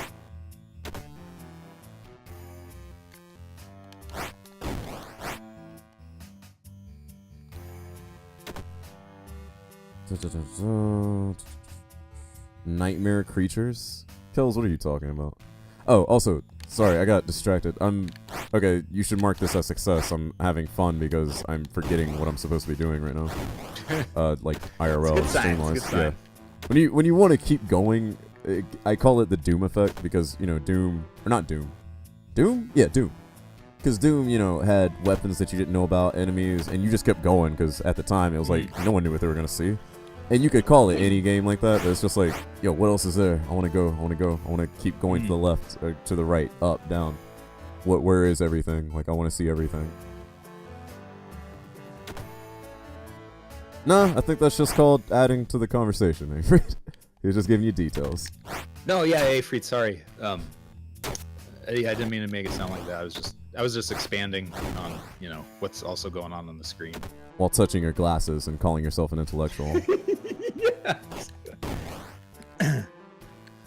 I was being pretentious. It's 2017. We're all pretentious. Okay, I keep playing this and now I'm forgetting where I'm going. I guess part of the thing is I don't want to like restart this and then like have to go through this cave because I'm now invested in this game that I know is going to end at some point. And I'm like, okay. I will say that where you are right now, I have never seen anybody do it the way that you just did. What do you mean as far as going up top and staying high? I can give you the specifics if you want.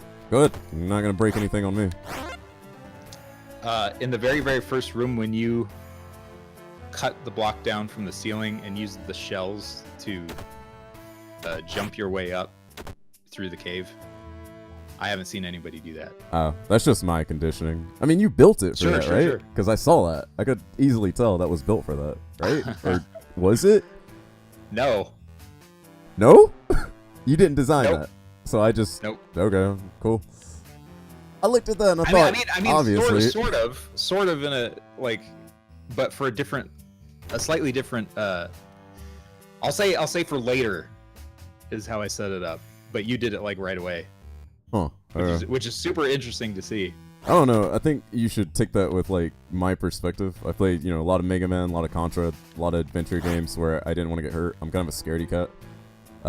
Staying high, you know, not drug reference. Staying high is like a thing for me. It's like there's safety up here. Enemies can't reach me up here, and that's what triggered my mentality for that.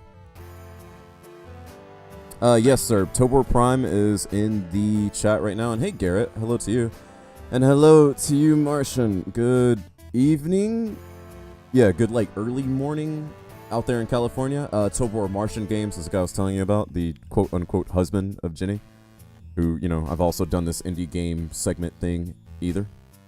Yeah, is Tech Priest a 40K reference? Yeah, Serb is a 40K fan. Absolutely.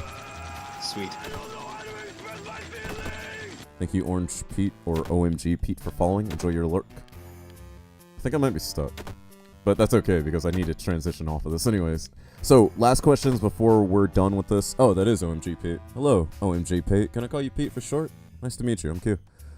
Welcome to our indie show-off. For anybody that's interested in this game, hit ! Indie, and all of Tobor's information will come up. Ways to contact him, ways to watch this game being made live, and we even have a link for where you can download and play this alpha for free right now. It is free, right? The demo, yeah. Okay, you're not like charging at the door for the demo. Okay. Correct. Okay. Yeah.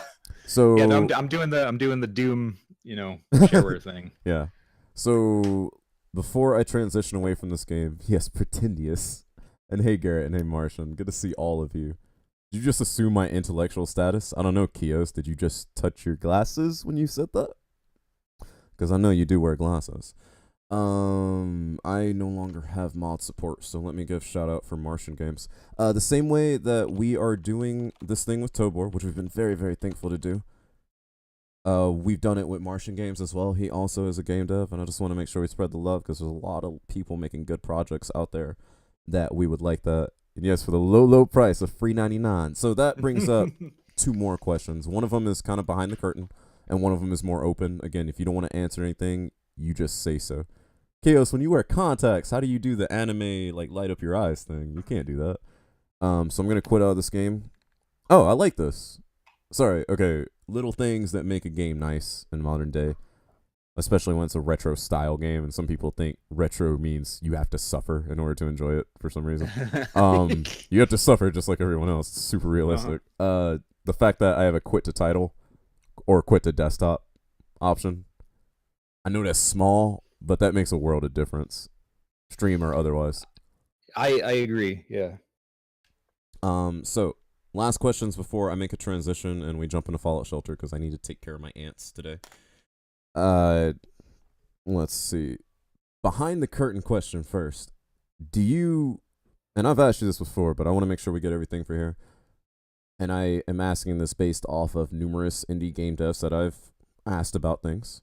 Someone is asking for Savage on the Switch right now, so make sure of that. And thank you, Owaz, for providing the game downloadable link. The one you see by Owaz Room, you can download this game and play it yourself if you want to.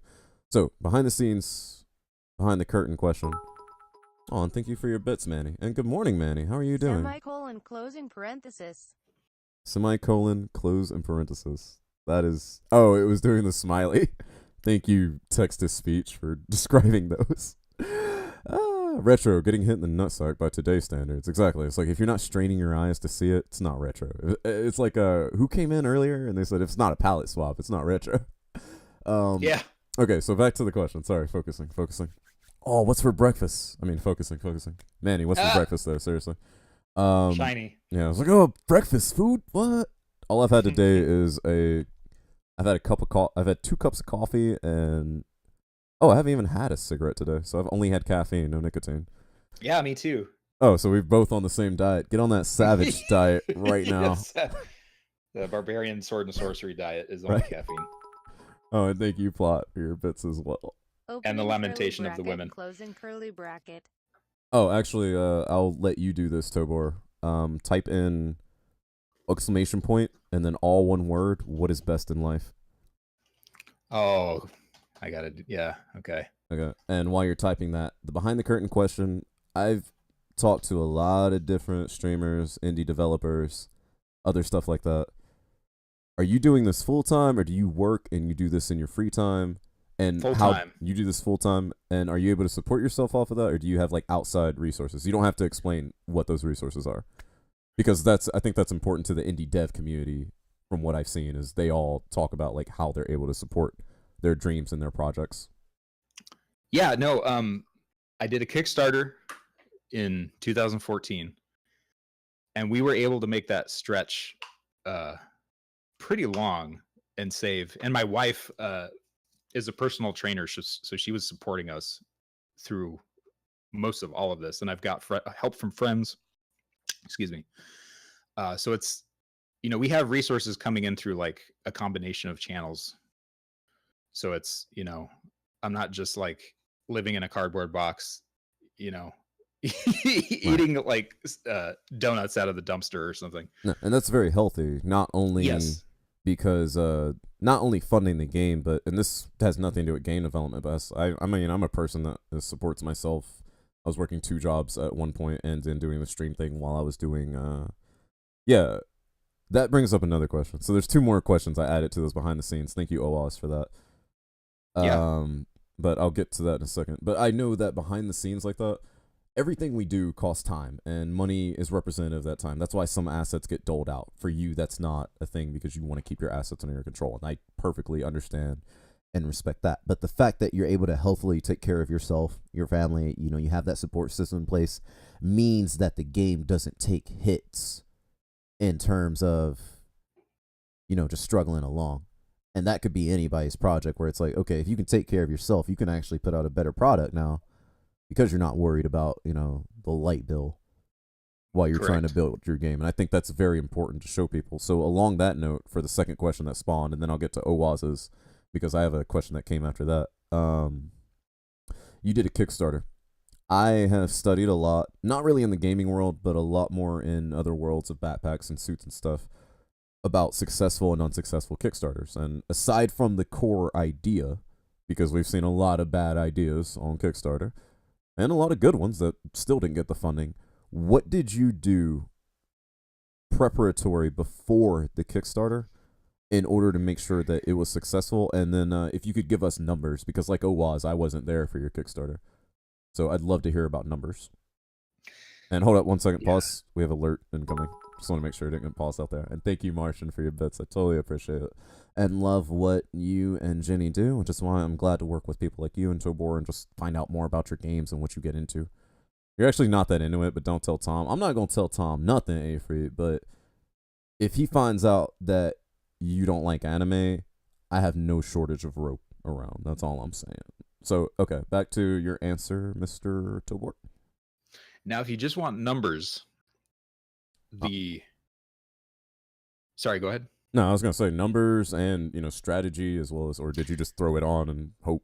Yeah, there's a lot to unpack there, but I guess as far as numbers go, it made about $8,000 something dollars gross. What they don't tell you is that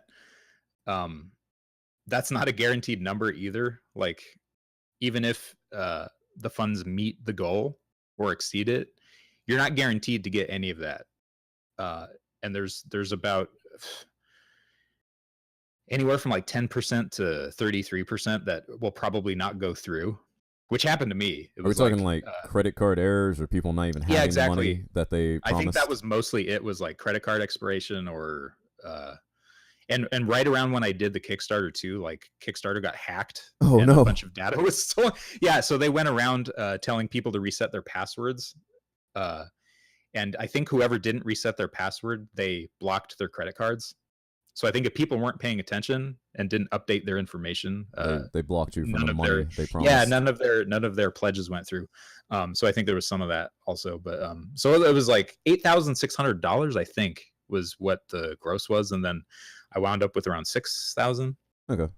Now, how much did you ask for, or were you goal setting? If I can know. It was which met the goal. It was like 6,000, I think, was what I wound up with. And that was okay. So here's a little bit of backstory, which isn't necessarily what you asked, and I apologize if I'm good. This is your time. Going off on a tangent. But my wife and I moved to Austin, Texas, and the first place that we had burned down.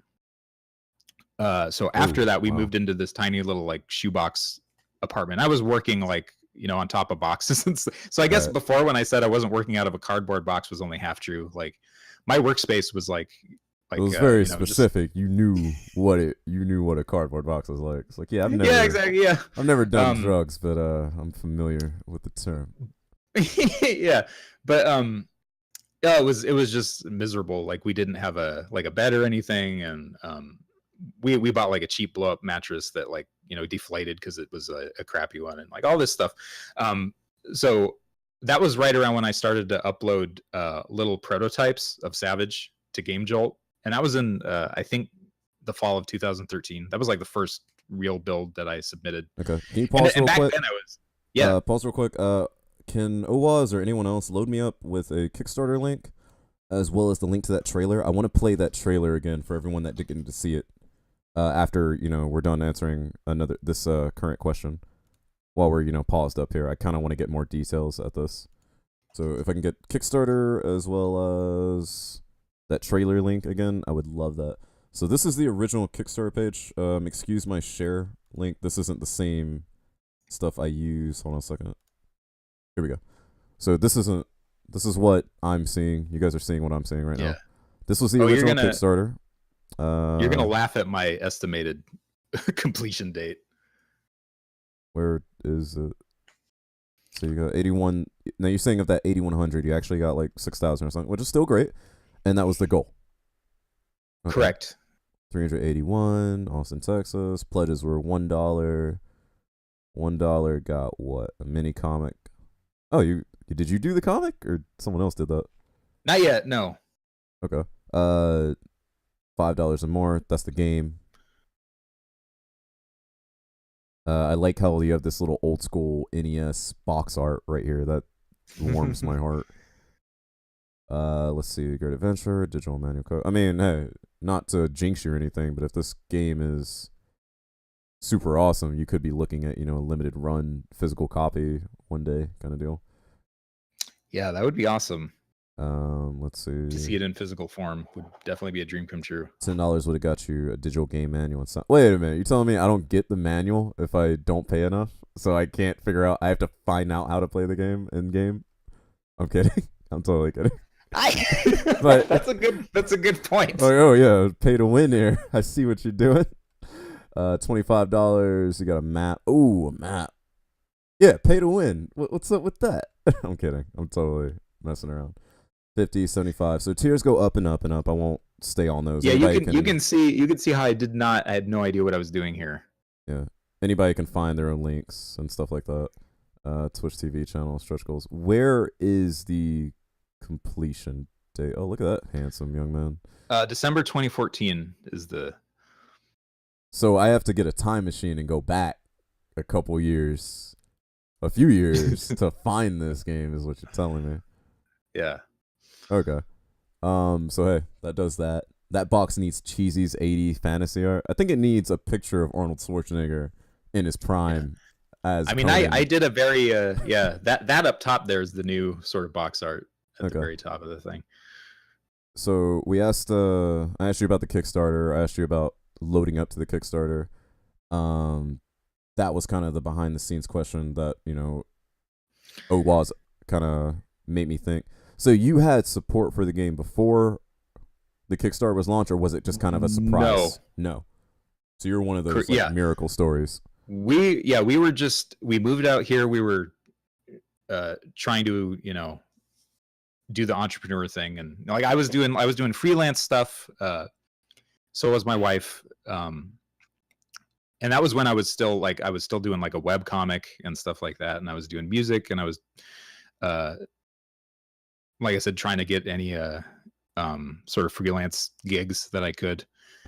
And then my wife got a job at 24 Hour Fitness because she's a fitness junkie, and she's up on her nutrition and all this stuff, and she's very passionate about that sort of thing.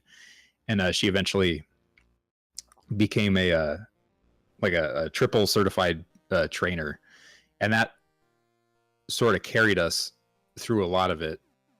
And then and then after the fire is when I started to show the game around. And sorry, when you say after the fire, it's like almost like an anime transition, or like one day like after the fire.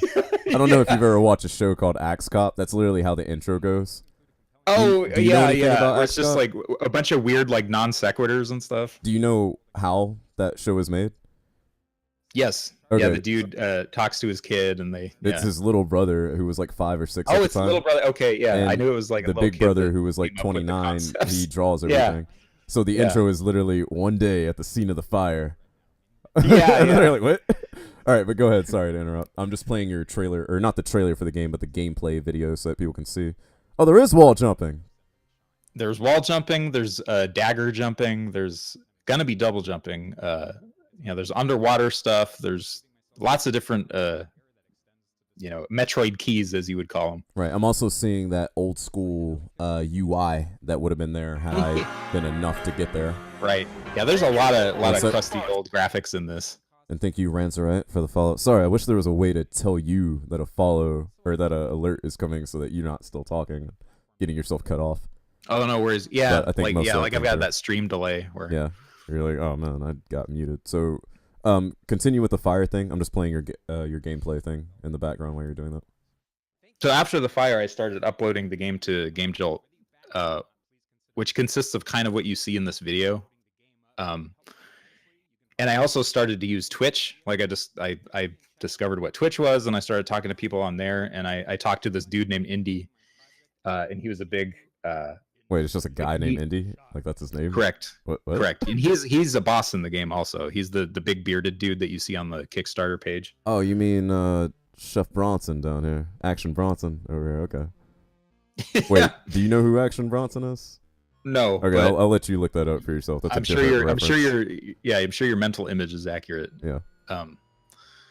But I ran into his channel, and he and his community like really rallied around the game, and they're like, "Hey, is there a Kickstarter for this?" And it was when people started to ask whether or not there was a Kickstarter that is when I considered doing one. And so I did, and it worked. For 30 days too. Wow.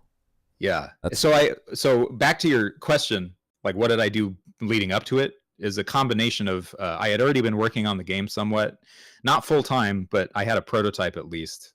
And I think that's a huge thing for Kickstarters, is especially if you're doing software or video games or any sort of interactive entertainment. Is if you have something that someone can play around with as a proof of concept, that's a big deal. And I had also found Indy's community on Twitch, and people were already asking about it. And I did a bunch of research for maybe about a month or two before actually doing the Kickstarter, and refining trying to refine the prototype. If you play the prototype now, it's like embarrassingly stupid. Yeah, I heard you say that in your own stream. You were like, you can't even climb Yeah. stuff, and I was like, okay, maybe I should go back and play that old build just for kicks. But I'm glad that I'm able to see how far you've come, and I can definitely see where it's Yeah. going. And of course, go ahead. Of course, I drastically underestimated the amount of time it would take me to do this thing. That's a good but, project though. Plot has a question about Texas stuff while you're looking at that in the chat. Crap, what was I gonna ask you? Okay, so last question, because we eventually need to cut this. Yeah, He-Man. What we'll do is I'll ask this last question, and then we'll go to the trailer for everyone that didn't see the trailer. It's an amazing trailer, especially if you grew up video games kind of 80s and 90s and stuff like that. Plot, thank you for offering that information. So the last question, we've seen the Kickstarter prizes and stuff like that, and you might not have an answer for this, and we're not going to hold you to this in 1 month or 10 years or whatever, because we're just streamers and gamers and stuff like that. But I want to know this. Let's say this hits Steam. I never heard of this game. I never heard of your Kickstarter. I see it, let's say I look at it June 2018 on Steam. No sales, no discounts. How much am I paying for this? $9.99, I'm thinking. Yeah. Yes. So like $10, but Steam only will only allow you to do like a 99 thing. Okay, so $9.99 for this. I think that's a deal. Especially if people are still buying Dear Esther for $15. Sorry, I'm still on my walking sim rage right now. Yeah, I walked right into that discussion. That's a good discussion to go back to. It I have to sounded go like back it. and watch it. It sounded like it. There's like 5 different people kind of looking at each other from across the room, like a Mexican standoff about the walking It was sim thing. tense. There was no 2 sides of that argument. It's just It was not even an It argument. was good. It was good radio, as they say. And thank you for the bits, Garrett. Now, I guess I keep running into these questions because I mess around with so much of the indie world. I have seen some websites where they say, yeah, you can download this on Steam if you want to, but if you pay this on my website, it'll be the same price. You'll get a DRM free copy. You can get a Steam key, and we get a little bit more money because it's not going through Steam. Do you have something like that planned, or is that not a big deal to you? Like selling it through a different avenue than Steam, like their own website where they have keys, and you give them the money directly, and they give you a Steam key, and that's kind of cutting out Steam while still using Steam. I don't know the legal stuff behind that. I'd have to do more research. Yeah, I'll send you a link to a dev that is doing exactly that after the stream is over. Okay. Yeah, I've seen other people do that too, and I'm wondering how that works. So Right. I'm not 100% sure. Okay, so everyone, thank you. I say thank you to Tobor for his time. Tobor is in our Discord. He's on Twitch. You can follow him on Twitch. Here, Indy again. You can follow him on Twitter. He streams this game most of the time in the mornings when he's working on it and just shows it off. So the last thing we're gonna look at, once again, for everybody that missed it, because we saw it in the middle of the game. Some of you have come in since then. And thank you, Garrett, again for the bits. I appreciate that. Helps us keep the lights on around here. So thank you, Tobor, for your time. Last thing we're going to do is play this awesome trailer again, and then we're going to find one of our friends to host. Tobor, you've been wonderful. Yeah, dude, this is awesome. Thank you so much for your time and for checking the game out, for your feedback. And thanks for everyone in the chat. Your community is awesome. And thanks for all the feedback. And I got a lot of good notes. Right. Everything's dark. It's a dark mess. A lot of browns on browns in here. Okay, so last thing we'll do is play the trailer, and then we'll see which one of our friends are on. For those of you who grew up 80s and 90s, you're going to love this trailer. I'm going to shut up. I'm even going to mute my mic so I don't react to it like I did last time. And I'm just going to let it play, and then I'm going to kick both of us out of Discord so we get nothing but the trailer noise incoming.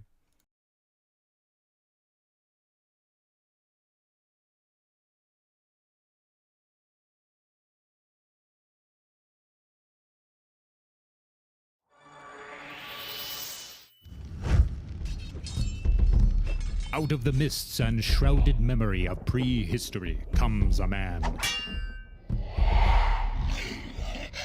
Brow wreathed in the blood of the slain. The trophies of the doomed heaped upon his name.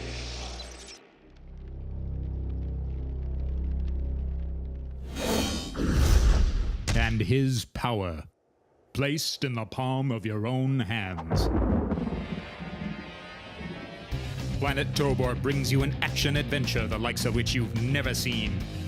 Explore an open world full of mystery and danger in new, breathtaking, barbaric processing.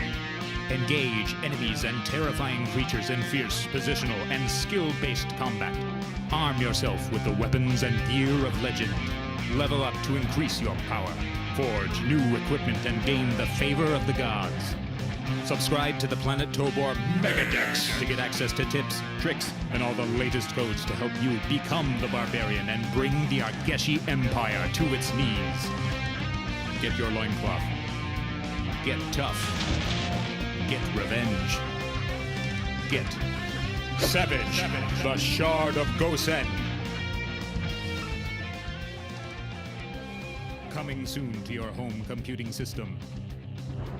Swords, sorcery, revenge, savage, the Shard of Gosen. Product rated B for barbarians only.